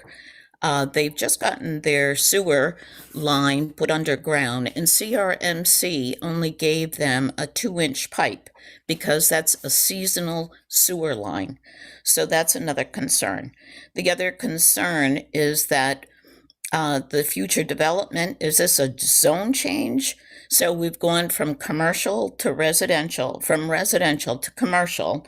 Now we're going to take parts of it to only 6 units out of this and then bring it back to residential. So is this spot zoning? I have many concerns. There's also a couple of lawsuits that the Bonnet Shores Beach Club has against the Bonnet Shores Fire District. And I'm not sure how this could affect the overall legal entanglements, but the town council may very well find themselves involved in that. They were given an easement for the sewer many years ago. Well, I should say 2016. And that particular easement by the fire district was for a 2-inch pipe and a seasonal sewer line. So again, you have a lot of inconsistencies here, and it's very strange that it's being brought up late early in the season, but not quite all the information is here. So I think you're really going to open up a can of worms, and you don't have all the information. Thank you. Thank you, Anita. Dan, who do we have next? Next is Vic. Vic, please state your full name and address. We need to Victor, re- can you hear me? Oh, sorry, Vic, 1 second. We're just going to extend this meeting one more time. Can we- Make a motion to extend the meeting for 15 minutes. Susan Cicilline Bonanno. Is there a second? Second. Seconded by Patrick. All in favor, starting with Susan. Susan Cicilline Bonanno, aye. Eva, Ever Jasinski, aye. Deb, Deb Kopeck, aye. Patrick. Aye. Trustee Pugh, aye. Motion approved 5-0. Vic, if you could state your full name and address. Victor Samaha, 175 Bonnet Point Road, Unit DL2, which is one of the living units that I own. I just want to speak to Mr. Murray's point. When we made the agreement to hook up to the sewers, we capped every single toilet. There will never be an expansion, and another toilet will never be added at the Bonnet Shores Beach Club, according to that agreement. So the showers, the bathrooms within the cabanas, it's never going to change. No one can sleep in a cabana or a bathhouse. That will never change. It has nothing to do with the beach club's decision on development. That's something that will never be able to be added. That's all by agreement. When we made the deal to put the sewer line in, that was all part of the agreement that was made with DEM and the engineers when the project started. Right. Well, I understand that, but the thing is, if you go from 924 units down to 34 units, you're gonna have plenty of toilets. In fact, you'll probably take some toilets out and turn them into bedrooms in some future agreement among the association. You know, I'm just spitballing here, but to me, I'm not an attorney. I'm just trying to, because I've seen encroachments like this, baby steps, and then all of a sudden, there's a new plan on with a new, Bonnet Shores Beach Club waterfront condos, back to residential, all, 1,200 square feet with 2 bedrooms, and now you have about 10 owners owning this condo, and they each take a week, or they, I don't know. It's just that I think there's an open door here that it might be setting a precedent. This is all legal stuff, and again, in the wee hours of the morning. Yep, I understand. And just to give you some background on commercial residential, it was always treated as residential until the towns got the right to have 2 rates. And because of the element of the restaurant and bar at the facility, the town is the one we wanted to be residential. Right. It was the town that Right. deemed us a commercial property. Right. However, those live-in units are zoned as seasonal. Okay, they only use during the summer. Some people come up from Florida and spend their summers at those units. Right. No, But they are seasonal residences. when was that condoized? 1985 thereabouts. Okay. Yeah, I remember it happened. I just don't. And I don't know if you folks have a sense. I just want to throw this out there. The tax liability for these units for my 1,140 odd square feet, after my appeal, my taxes were reduced from assessment was reduced from $750,000. I just said $750,000. I was able to win an appeal to reduce it to $559,000. It's a substantial amount of tax we pay for a very small unit that's only used 4 months out of the year. And at the commercial rate, it's pricing us out of our places. Right. Right. That's all I have to say. I have empathy for you folks. I sit on the board. Our meetings go late, so I'm going to let you go to it. I appreciate you hearing us out. Thank you, Vic. Thank you. All Thank right. you. Do we have any other thoughts before we vote on this? Yes. Or if we're not comfortable, you know. Yeah, I'm not really sure. You guys, I mean, do I mean, we he is feel? on the beach. Yeah, I mean, you know, yeah. you So I'm can't just get gonna more say- on the beach than that. I'll just say, you know, a settlement was made. The club made that settlement for the owners of those cabanas. And now they don't really want to take responsibility for that decision. And they're asking for the town to make a change, which is not required. Right. So, so that's just kind of straightforward to me. I'm ready to vote. If others are not, we can continue. I'll vote. But I'll vote. Let's vote till they come up with a better proposal and not so late at night. Okay, so If there are concerns about, future mischief that Mr. Murray's talking about, I'd be glad to submit a revised version of this amendment to guard against that. I guess you could deny what I've submitted right now tonight, and I could submit it later, or we could table this and let me have another crack at it to eliminate the loopholes he's concerned about. Your call, Council President. All right, I'm gonna make a motion to vote on this, and they can always come Okay. back with another proposal. So Okay, good. the motion is to approve the requested amendment. That's the motion. So all in favor, starting with Susan. Susan Cicilline Bonanno, nay.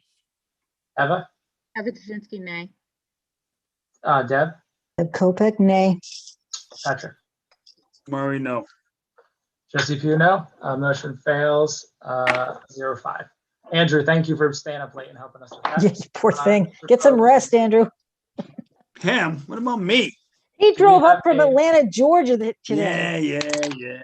Do we have a motion to adjourn? I'll make the motion to adjourn. Second. All in favor, starting with Susan. Susan Cicilline Bonanno, aye. Eva, Yeah, aye. Deb, Double I get to go hug my son who I haven't seen in 18 months, who's been here for 3 hours. Oh, that's because you've been on Zoom for 18 months. That's because you've been talking so much. Patrick, Yes, let's go. Jesse Aye. Pugh, motion approved 5-0. Thank you, Janet. Great job. All right. Good job, Janet. Thank you. Thank you. Thanks for staying Thank you. on, Dan. Be careful what you wish Dan. for. Thanks. Good night. Aye. Right.